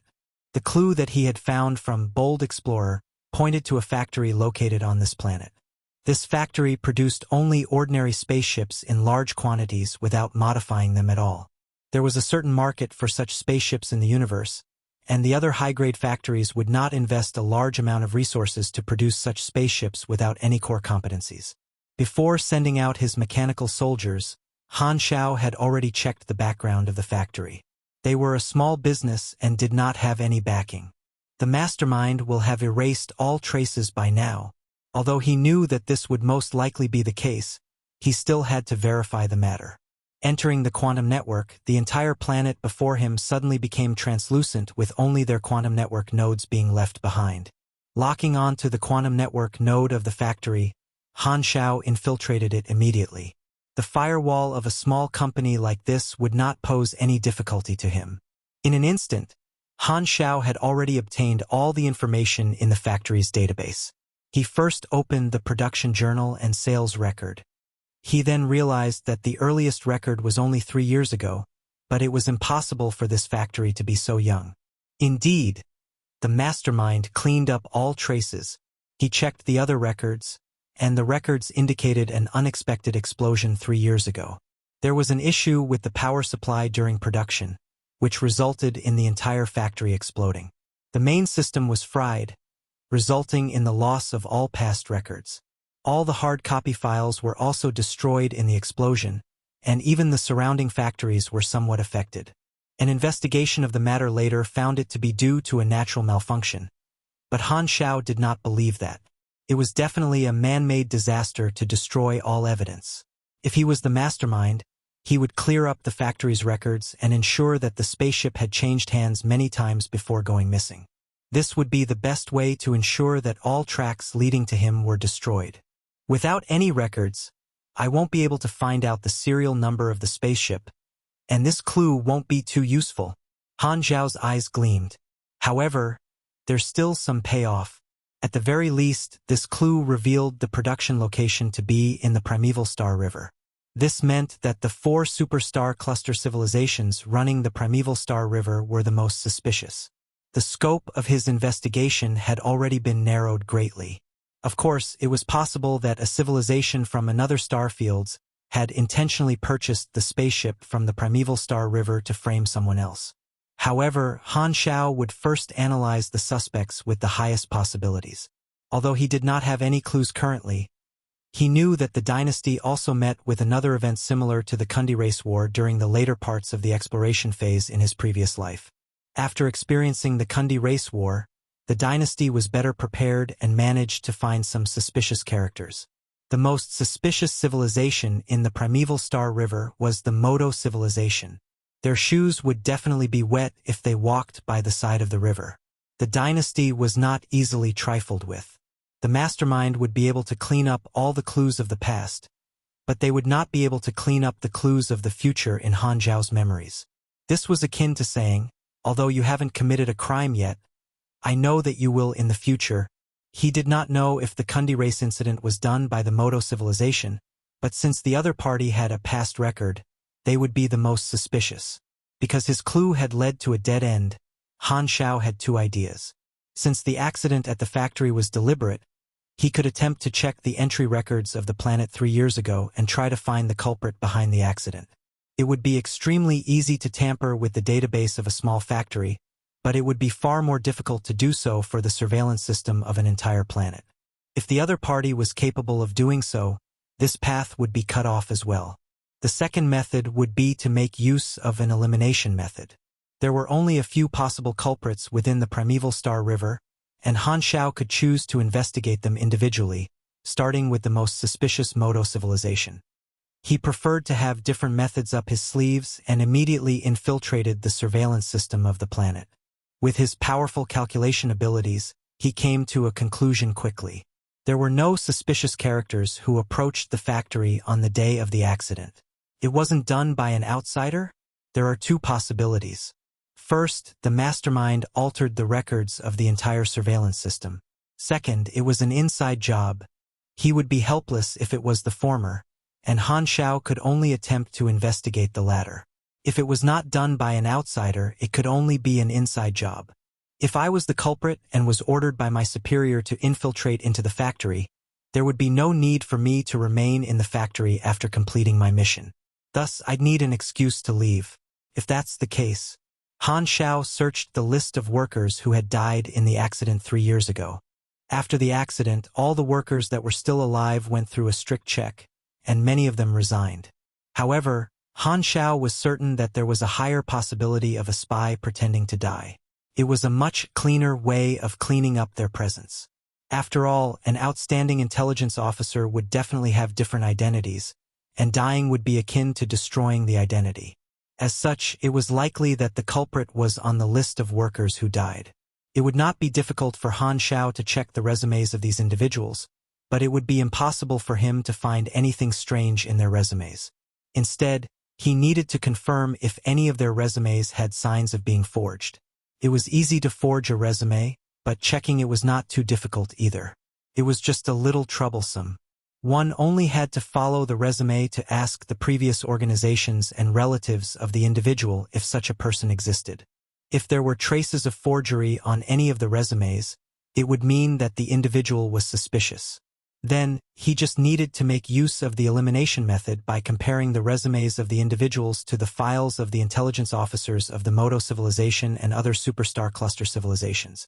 If the culprit had snuck into the factory, they must have used a false identity, and even their appearance might be fake. However, this was not a dead end. The factory's data was destroyed, but the planet's surveillance record was still around. Han Xiao would be able to write an algorithm to analyze the footage and compare them with the intelligence officers of the various organizations. This way, he would be able to match the culprit to the right organization. The next problem would be, just how could Han Xiao obtain the files of these intelligence officers? The Black Star Army did not have any organizations in the primeval Star River. Han Xiao scratched his alloy head. He did not know about the rest, but a possessive jerk like Manison would definitely have plenty of information on the various superstar cluster civilizations. Even the Federation of Light had to guard against the Mechanic Emperor's virtual intrusion, so he had probably done so before. If that was the case, how could the superstar cluster civilizations be safe? Alright then, it seems like I'll have to go and meet the Mechanic Emperor. Chapter 988, Decisive Action. Chapter 988, Decisive Action. On the topic of Manison's organization, it was usually referred to as the Mechanic Empire or Mechanical Race.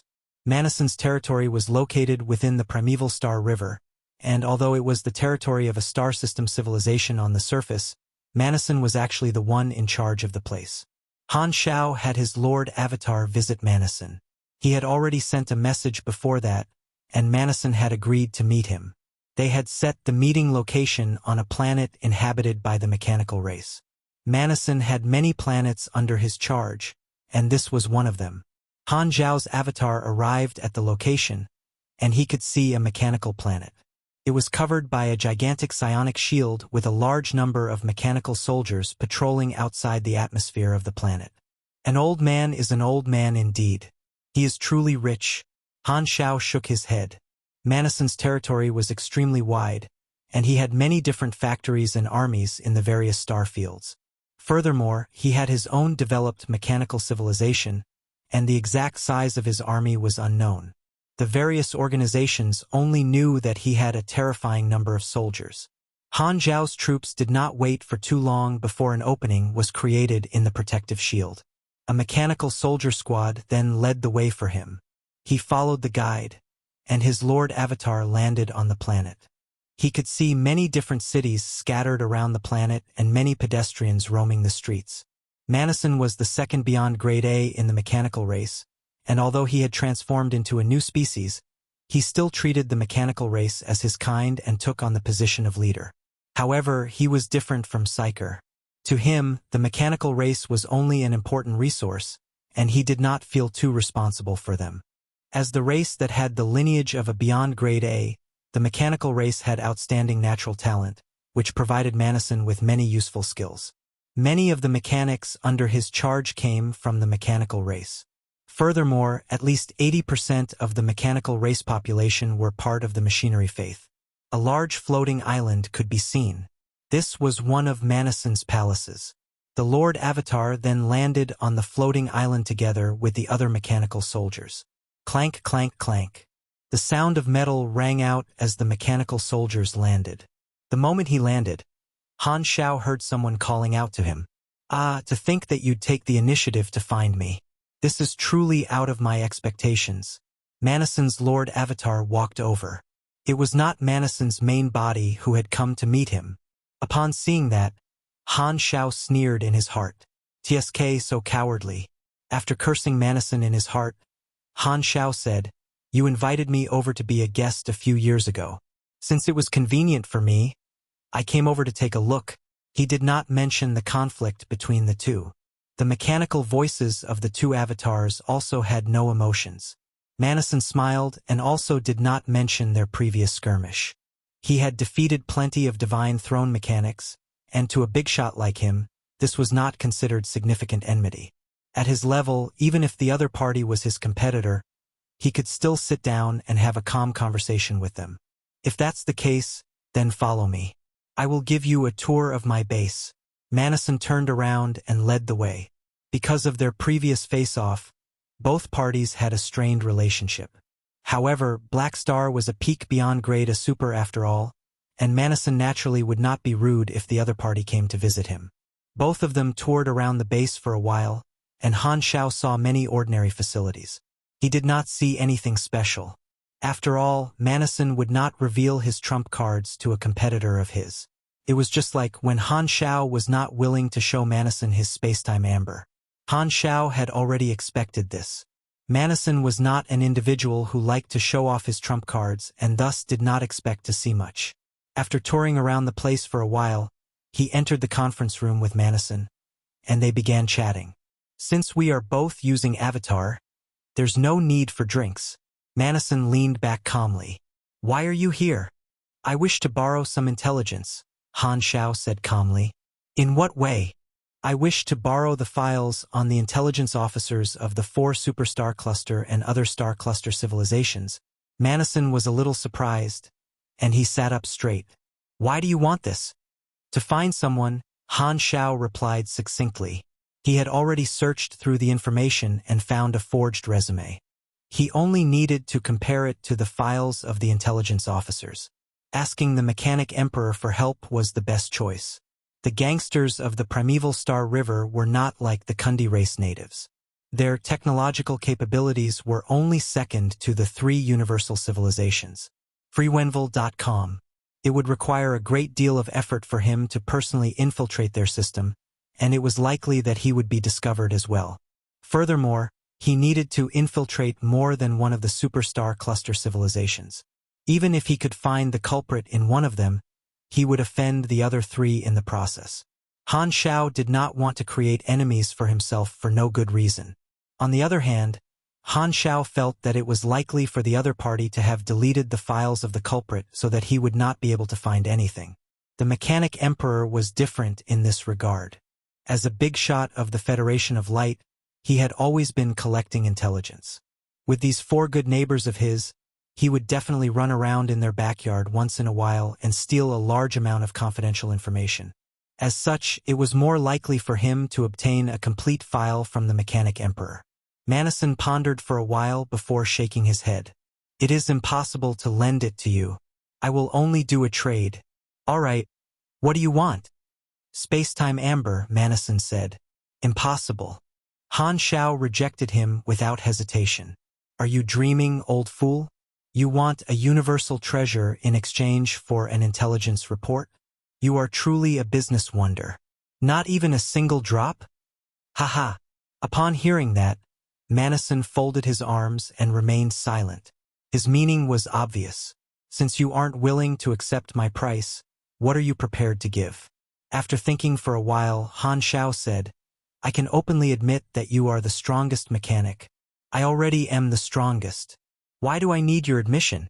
Manison asked. Isn't it a good thing to stabilize your foundations? I don't need it.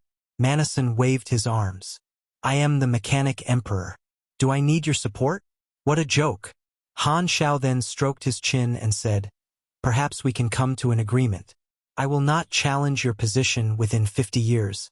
Upon hearing that, Manison said with interest, You mean to say that you will be able to exceed me within 50 years?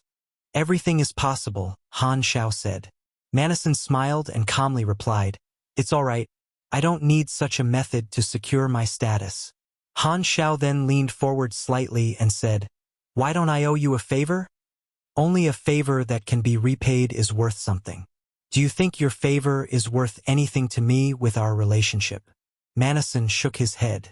After pausing for a while, Manison did not wait for Han Xiao to reply and said, Forget it.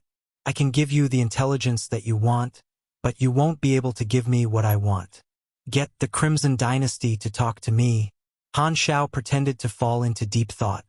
If that's the case, why don't I persuade the dynasty to provide you with some evolutionary totems? Manison was not interested. Why not you give me the evolution cube instead? Are you asleep or awake? Han Xiao asked. Manison had thick skin and said, "But the totem isn't useful to me." "Are you sure?" Han Xiao knocked on the desk. "You will not be able to use the totems, but the mechanical race that you are leading will be able to make use of them. It is still useful to them, right?" Upon hearing that, Manison fell into thought. Han Xiao then shrugged his shoulders and said, "I will not give you anything more. You should know that the other organizations will also have such information. It is just that the information in your hands is more complete. However, it isn't unique. If you can't agree to this, the deal is over." Manison nodded. "All right, I agree." He could easily obtain as much intelligence as he wanted. It was an extremely easy matter to him and did not cost him anything.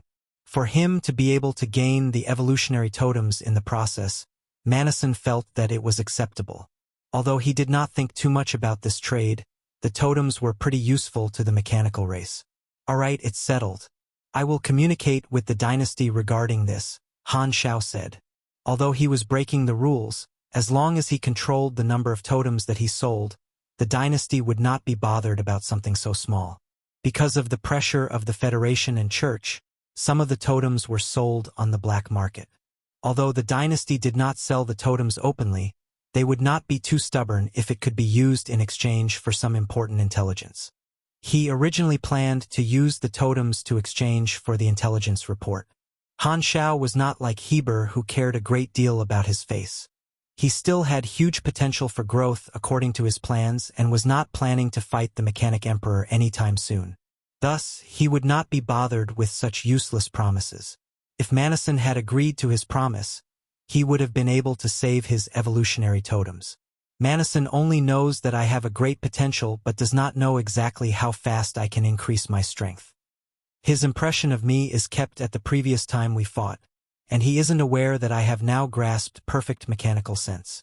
As long as I do not fight him, it would be difficult for him to realize that. Manison probably thinks that I am only running an errand for the dynasty but does not know that I am able to strengthen myself from this mission. After coming to an agreement, Han Xiao made an application to the dynasty. After knowing that he was pursuing the identity of the mastermind, the upper echelons discussed the matter for a while before agreeing. Since they were only going to provide a little more than 100 totems, it would not affect the big picture. Manison then sent the intelligence report over to him. With the intelligence report in his hands, Han Xiao stood up and said, "The totems will be sent over soon. I will make a move first." "All right." Manison then looked at Han Xiao leave before exiting from the quantum network. Despite winning against Black Star previously, this did not mean that Manison was not wary of Han Xiao at all. He was worried that Han Xiao had come with bad intentions and had thus prepared a trap for Han Xiao just in case. For virtual mechanics at their level, they would have to attack the other party head-on if they wanted to infiltrate the other party's system. It would be impossible to remain undetected by the firewall. If Black Star wanted to infiltrate his system, Black Star definitely would not have been let off easily. However, he never imagined that Han Xiao would come and go quickly without any ulterior motives, meaning all his preparations went to waste. It seems like he no longer has any plans to fight me. The dynasty should have influenced his thoughts slightly. Manison had a guess based on Han Xiao's actions. As Han Xiao's spaceship left the territory of the mechanical race, he took out the algorithm that he had prepared and began the matching process. The matching process was completed very quickly, and a target was found. The Modo civilization? It is them. Han Xiao raised his brows. If it's the Modo civilization, Han Xiao then searched for a few famous individuals in the Modo civilization in his memories before taking out his communicator to make a call. After ringing for a while, someone picked up the call but did not say anything. "Lothair? I'm here. Come to the Primeval Star River. I have a mission and present for you." "Okay." Lothair then hung up. What a reliable middle-aged man. Han Xiao was certain that the Modo civilization was the mastermind behind the Kundi race incident. However, Han Xiao still was not aware about who planned the operation. However, that did not matter. He only needed to take revenge against the mastermind. Since that was the case, he should just take decisive action. All the famous individuals now and in the future shall all be executed. Chapter 989, record it in the little book. Chapter 989, record it in the little book. Of course, Han Xiao would not go overboard. Although his mission was to take revenge against the entire Moto civilization, most of them were innocent. If it was not for his mission, he would not want to do something like this either. The masterminds were mainly the leaders of the Moto civilization, and Han Xiao planned to deal with the important officials of the Moto civilization. As for the other members of the Moto civilization, Han Xiao planned to observe the situation first before deciding. There was no need to be so extreme at the start. It would still be fine if he assassinated some individuals with high potential who had yet to grow up. However, there would definitely cause a backlash if he assassinated an individual with high authority. Furthermore, if a large number of officials within the Moto civilization were assassinated, the Moto civilization would not be the only party being enraged. The other star cluster civilizations would also feel threatened and work together to deal with the threat. As such, the advantage of having a backer was immediately shown. Although the dynasty would not carry out large-scale assassination operations, they did not mind their allies doing the dirty work. That was especially so since the Moto civilization was the mastermind behind the Kundi race affair. Although the losses of the dynasty were not large, they still suffered some losses. How would they be able to give an answer to the warriors who died in the Kundi race war if they did not cause a storm of blood? Furthermore, it would always be politically correct for the three universal civilizations to suppress these superstar cluster civilizations. If not for him having the dynasty's support, he would attract trouble to himself even if he was a local tyrant. Assassinations had never been something that could be openly admitted, but they had always been effective. However, some things could be proven by history. Regardless of whether an individual died, the wheels of history would not stop rolling forward. The only difference was whether it rolled quickly or slowly. If the dynasty attempted to suppress the Moto civilization in the various domains, while it would cause a superstar cluster civilization to suffer, it would be difficult to cause great damage to them, unless the dynasty was willing to ignore their own losses and pay a huge price. As for assassinations, it was an extremely cost-effective method. Han Xiao decided to take on the dirty job. It was both for the mission reward and because the dynasty wanted to punish the mastermind. As such, he was not afraid of the assassinations being discovered. In order to warn the other party, not only must the assassinations be known, the other organizations had to suspect that the dynasty was behind it. This way, the other superstar cluster civilizations would know that this matter would not affect them. Even if they were dissatisfied, they would not make a move. The Moto civilization took the initiative to create trouble, and the other party was a civilization even more powerful than them. Who can they blame but themselves for suffering the other party's revenge? As for whether or not assassinations were breaking the rules set by the civilizations, what can they do about that? Unless they are strong enough for others to listen to them obediently, it's a joke to think that they can get others to submit through virtue. Han Xiao then opened the intelligence report that the Mechanic Emperor had sent him and confirmed his assassination target. The ones in charge of the Kundi race plan would definitely be an officer of the intelligence department. Their information was recorded in the intelligence report that Manison had given him, and Han Xiao decided to take care of these individuals first. They were not kind individuals, and getting rid of them would definitely cause some loss to the Moto civilization's intelligence department. I can be considered a famous big shot right now, and it isn't suitable for me to personally carry out assassinations. Lothair is the most suitable choice. Han Xiao nodded. This was not only a mission but also a form of training. He had high expectations of Lothair and felt that Lothair was an individual worthy of being groomed. Not too long later, Lothair met up with Han Xiao's mechanical soldiers. "Your Excellency Black Star." Lothair greeted Han Xiao's Lord Avatar. Han Xiao sized Lothair up from head to toe. Lothair was currently dressed completely in black with his face being covered with a black scarf. Only his cold eyes can be seen. After many years of training, Lothair's aura had become concealed, and he could move without making any sound. When he intentionally restrained his aura, his presence would be greatly reduced. He was an agility-focused pugilist and had the subclass Assassin. Furthermore, he also had various talents to conceal himself and was a genius in this regard. Lothair had already accepted a new batch of assassins into the newly established Assassin Society. He personally trained these assassins and developed them secretly. It has been a long time since we last met. There is a name list and some information over here. Han Xiao knew Lothair's personality and did not bother exchanging pleasantries with him. After accepting the name list, Lothair looked through it carefully, and a ball of flames burst out from his palms. Who? The name list was then reduced to ash. He is a professional assassin indeed, Han Xiao commented in his heart. This list is pretty long, and I will need some time to get rid of them all, Lothair said. There's no need to rush. I will provide you with intelligence. Han Xiao waved his arms before handing a long box over to Lothair. This is a present for you. Take a look. Lothair opened the box, and a gold light flowed out from it. Lothair looked carefully at the item in the box, the deity assassinator. While waiting for Lothair to arrive, Han Xiao had sent the deity assassinator over from the flickering world. Lothair then studied the spear and grabbed it. The next moment his eyes narrowed. A gold light burst forth from where he touched the spear. Golden strands of energy stretched out from his arms and very quickly approached his heart. Lothair's eyes also began glowing with a golden light. This is... Han Xiao was surprised upon seeing such a scene. Nothing had happened when he and Nero touched the deity assassinator. Could it be that this weapon gave pugilists a special bonus? However, that was not stated in the item details, and there were other pugilists that had come into contact with the deity assassinator before as well. Why was it such that this strange occurrence only happened with Lothair? Han Xiao waited patiently for a while before the golden light receded from Lothair's body, and his eyes returned to normal. What's going on? Han Xiao asked.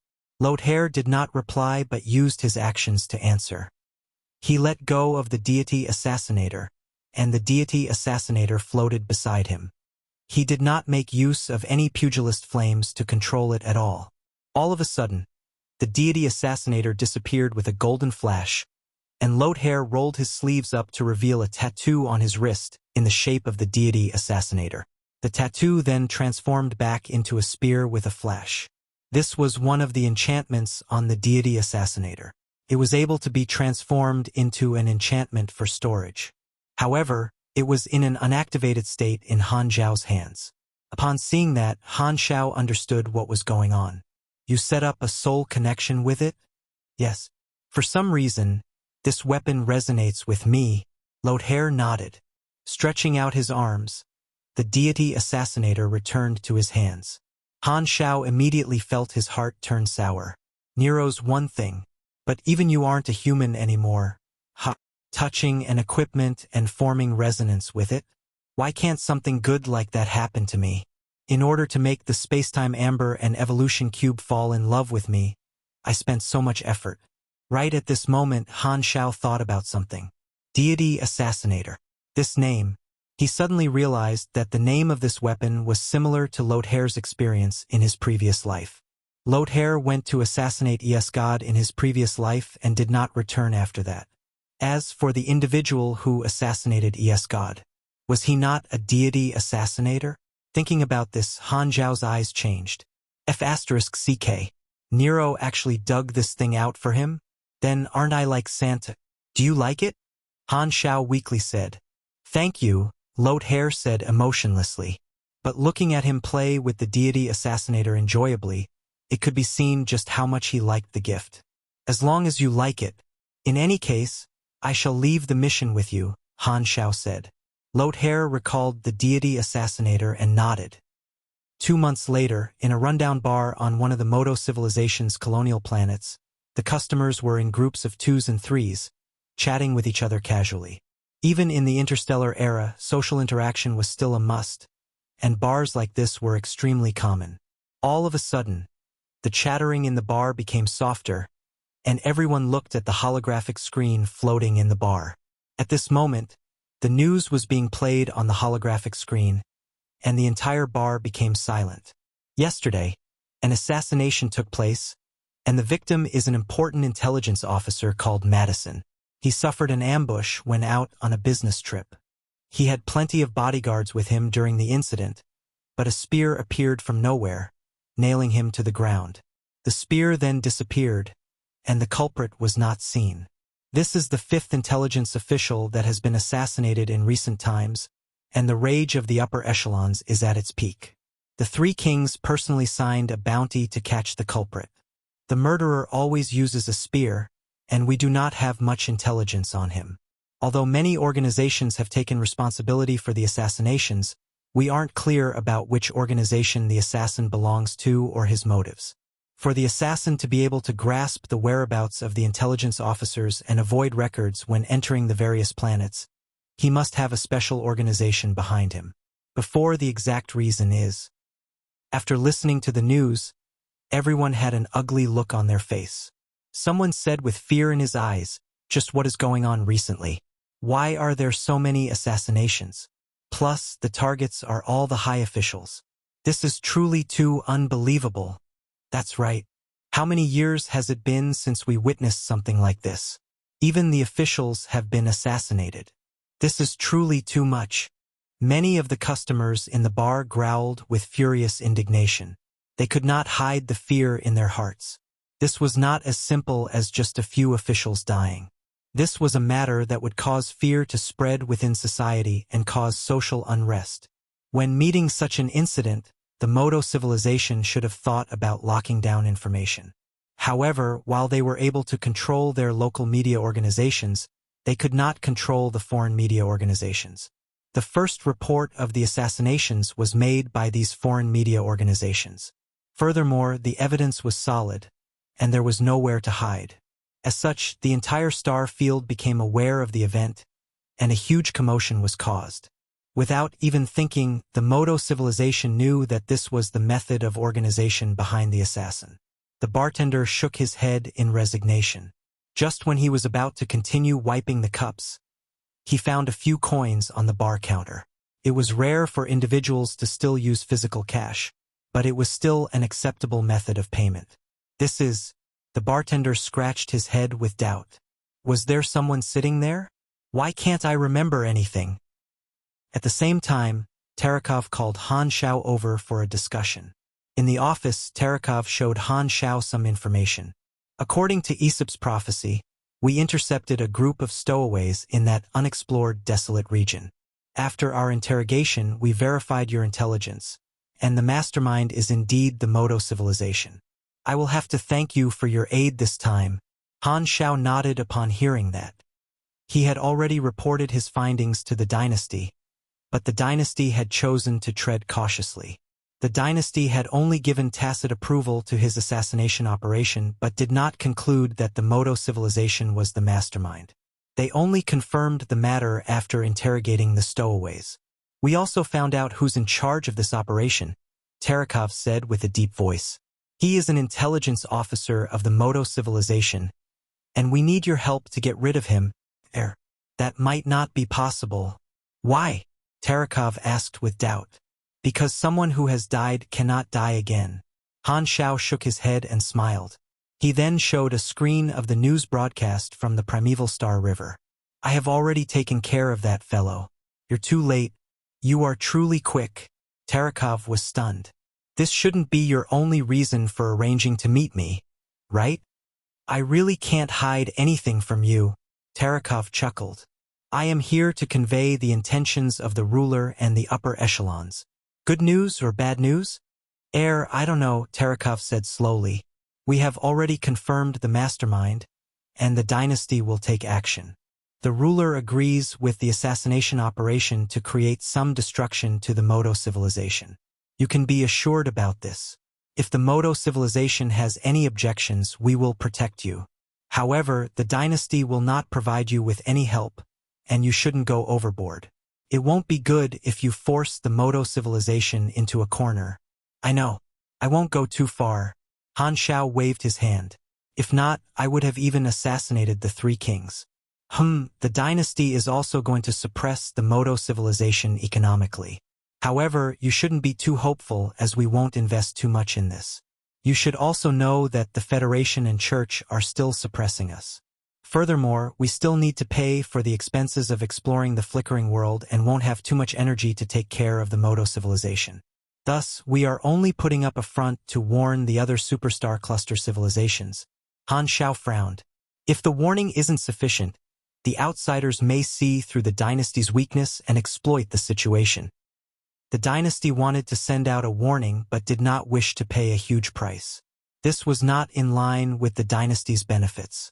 The requirement of his mission was to damage the Moto civilization. Although his assassination operation might be effective, this Grade S mission was too vague and did not display any mission progress. He did not know how far away he was from his target. He would have to put in more effort if the dynasty did not help him. I understand, Terekov said with resignation. However, the dynasty is facing too much pressure. If the target was an ordinary star cluster civilization, the dynasty would be able to easily take care of the other party. However, things were not so simple when dealing with a superstar cluster civilization. Han Xiao shrugged. If the pressure is too big, you can just open up the evolutionary totem sales. The Federation of Light and Arcane Church were pressuring the dynasty for the evolutionary totems. Since the dynasty refused to budge, the pressure that they faced would naturally increase. In fact, it could be said that the dynasty was blocking his benefits.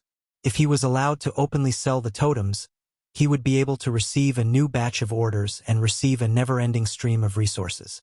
The individual who had the evolution cube in his hands would be able to grasp this huge business opportunity. As such, there were still upper echelons within the dynasty that wanted to snatch the evolution cube from Han Xiao so that they could receive the huge pie. The Limitless Financial Group had not remained idle during the second exploration phase and continued to compete with the Germinal Financial Group. This isn't something that I can participate in. Terekov was not willing to talk about this and changed topics. However, you don't have to worry about the Moto civilization. Just because the dynasty has its hands full right now doesn't mean that we won't punish the Moto civilization. The dynasty plans to settle the scores in the fourth exploration phase. Hearing that, Han Xiao was excited. The fourth phase would be when the flickering world opened up to the outside world. This would be a good chance to settle the scores. All the superstar cluster civilizations were creating so much trouble so that they could receive more benefits from the flickering world. However, when the flickering world was open to the outside world, would the Moto civilization not be at the mercy of the dynasty when they were in the dynasty's territory? If the dynasty was even more vicious, they might be able to make the Moto civilization return with nothing. The Moto civilization would have a bleak future if they were recorded in the dynasty's little book. Thinking about that, Han Xiao did not have any issues with their plan and thought to himself, the primeval Star River is the other party's territory, and it won't be easy for me to take revenge on them. Things will be much easier when they are in the flickering world. This means that it would be likely for me to complete the second requirement during version 4.0. Han Xiao planned to remain low profile during this period to fortify his foundations. He could afford to wait. Han Xiao then smiled at Terekov. All right, I shall take good care of them when they come to the flickering world. Chapter 990 Go for wool and come back shorn. 990 Go for wool and come back shorn. After coming to an agreement on the matter regarding the Moto civilization, both of them chatted about the flickering world for a while before engaging in idle chatter. Terekov took a sip of tea and said, the dynasty's research facility is now studying the space-time splicing technology. A few of my old friends there told me that this will be a new theoretical direction for research that will give birth to an extremely powerful technological skill. We will now be able to gain a new trump card in the space-time field. This is all thanks to you. This is a good thing. Even without me, the dynasty would have obtained the technology. Han Xiao lowered his head and wanted to grab onto the cup on the table, only to have his holographic hand pass through the cup. He then looked at Terekov with resignation. Upon seeing Han Xiao's gaze, Terekov placed his cup down and coughed dryly. The Federation of Light has the multidimensional sky-opening transportation device, but the dynasty's space-time research isn't a match for them. This time, we obtained the space-time splicing technology, and we may be able to develop a trademark technology in the future. Thus, a confidentiality agreement cannot be helped. I understand. This technology will not be spread out from me. Han Xiao nodded. In his previous life, the space-time splicing technology was monopolized by the dynasty. This time, the dynasty was not able to monopolize the technology and could only request that Han Xiao did not let it spread. During this period, Han Xiao's level and attributes were not increased by much, but he gained quite a few powerful abilities and talents. If the Mechanic Emperor attempted to infiltrate his database again, he would not be afraid anymore, and history would not repeat itself. Terekov suddenly seemed to have thought about something and smiled. Speaking of which, the space-time splicing technology is the greatest wealth of the Kundi race civilization. The Modo civilization is obviously a step ahead of us in this respect, but they were made use of by others and are still hidden in the dark. If the Modo civilization knew that their plan didn't only harm themselves but gave the dynasty a huge advantage, they'd probably regret it. The two burst out laughing together. After laughing for a while, Terekov changed the topic and said, "With my status, it isn't appropriate for me to ask you this question, but I still want to ask you. What are your arrangements with regards to your marriage?" Han Xiao's face suddenly became strange. "What? You want to be a matchmaker now? With both of our statuses, it isn't too good for you to ask me such a private question, right?" Terekov also had an odd look on his face but continued. "The dynasty places a huge emphasis on their alliance with you and also pays close attention to your lifestyle. Maybe you aren't aware, but you are very popular among the daughters of the upper echelons." Upon seeing his look of resignation, Han Xiao understood what was going on. A universal civilization generally would not interfere in the private life of a beyond grade A super. However, the alliance between the dynasty and Black Star Army was currently in the honeymoon phase. The potential that the Black Star Army had displayed resulted in many of the upper echelons having high expectations in him. As such, the idea of a marriage alliance was born, but such matters could not be forced. Although the dynasty did not have a royal family, a marriage alliance was still a common method to rope their allies in. A portion of the upper echelons had such thoughts, and the others were happy to see the marriage happen as well. With a marriage between the two, this would cause a change in their relationship. It would be much easier to take care of the evolution cube problem as well. Black Star could keep the evolution cube after the marriage, and the upper echelons would not find the matter that unacceptable. On the other hand, a universal civilization had always placed huge emphasis on the various beyond grade A races. This would be a cradle for new supers to be born. The dynasty also wished for Han Xiao to have his own children and beyond grade A race. To put it simply, they were pushing him to get married. The matter of an arranged marriage might not be Urnrel's suggestion. It was probably the various upper echelons getting Terekov to pass on the message. Seeing Han Xiao remain silent, Terekov could only continue. "If there's time, you can participate in some of the dynasty's banquets. There are many daughters who want to get to know you. They want to get to know me? They probably want to sleep with me. Humph, a guy needs to know how to protect himself. I will not give you such a chance. We can talk about this again later." Han Xiao chuckled and changed the topic. "Does the dynasty have any other upcoming plans?" "Let me think." Terekov thought for a moment. "Right, a beyond grade A from the Arcane Church has not appeared for a long time. It is a little strange." "Who's that?" Han Xiao had not paid attention to such matters recently. "Ninja. Do you still remember him? He is one of the members who attacked Planet Lighthouse. He was the one who escaped with the 10,000 deity scepter." "Oh, him." Apart from Ninja, the other beyond grade as of that group were sealed in the spacetime amber. Ninja hasn't appeared all these years, and the Arcane Church claim that he's recuperating. However, as time's gone on, things have become more and more suspicious. Even if he was recuperating, there's no reason for him to not appear for a decade. There is probably a hidden reason behind this. Is the Arcane Church lying? Han Xiao raised his brows. It's possible that Ninja is missing or already dead. I think that it is possible that Ninja didn't return with the 10,000 deity scepter and was intercepted by someone, Terekov said with a deep voice. "You mean to say, the 10,000 deity scepter isn't in the hands of the Arcane Church, and they are only pretending that they have it?" Han Xiao stroked his chin.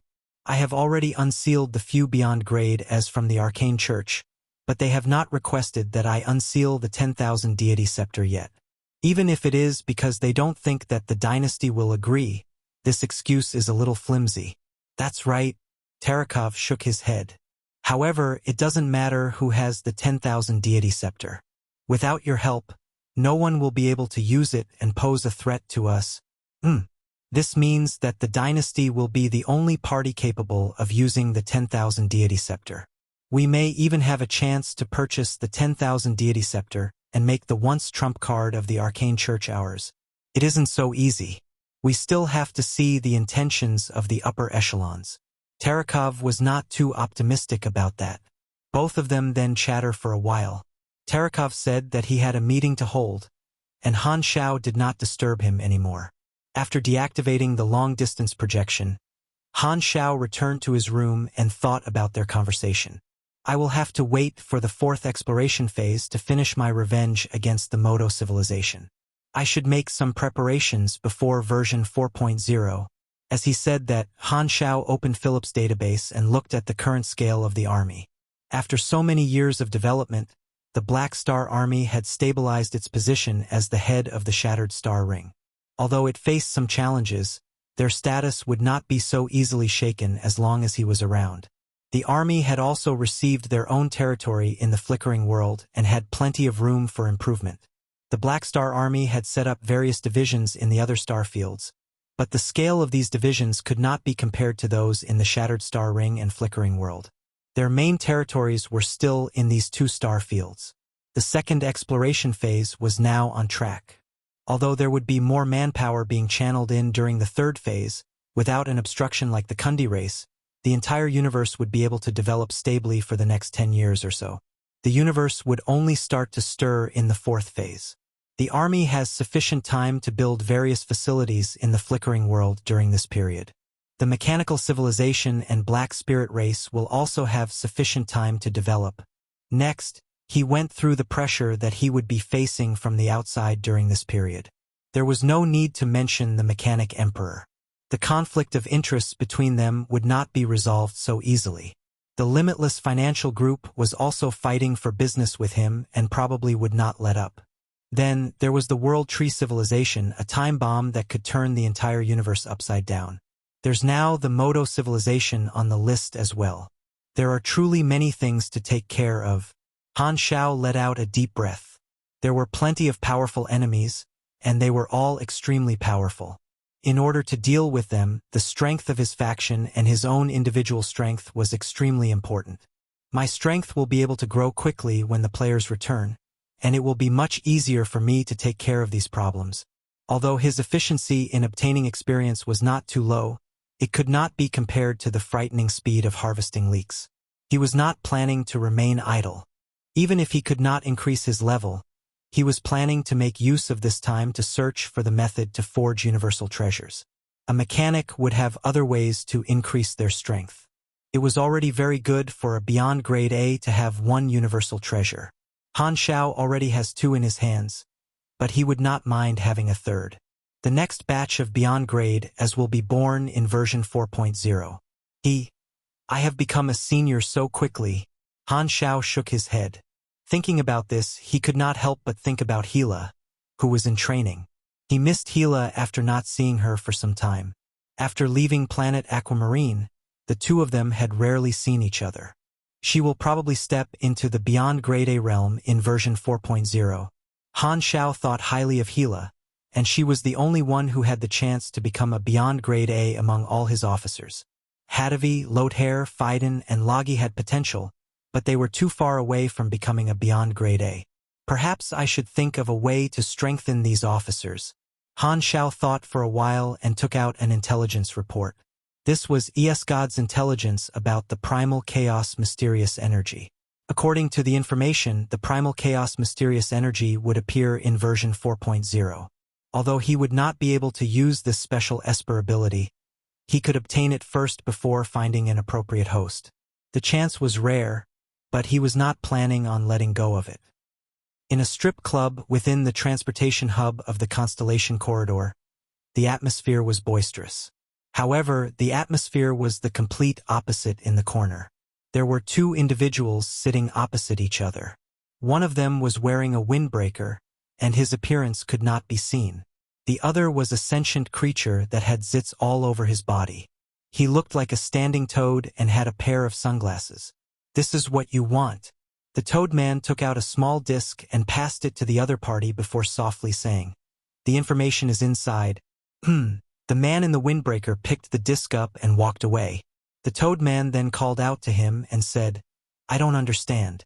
I backed out from the intelligence community a long time ago, and there are only a few who still know me. How did you find me? Who are you exactly?" "Don't you think it is very pointless to ask someone who is hiding his identity such a question?" the man in the windbreaker said with a hoarse voice. He then boarded a galactic spaceship and left the transportation hub. When he was in his room, he took off his windbreaker and revealed a pale face. It was God. Taking out a machine, he inserted the disc, and the information was displayed on the screen. God's lips curled up slightly. "That's right. It's information on the primal chaos mysterious energy." We've reached the end of today's episode. Thank you for traversing the boundless landscapes of fantasy with us.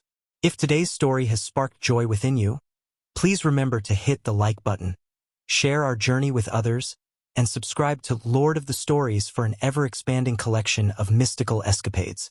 Until we meet again to turn the page to a new adventure, hold the tales dear in your heart, and let the embers of magic warmly glow in your spirit. Farewell, intrepid explorers of the narrative unknown.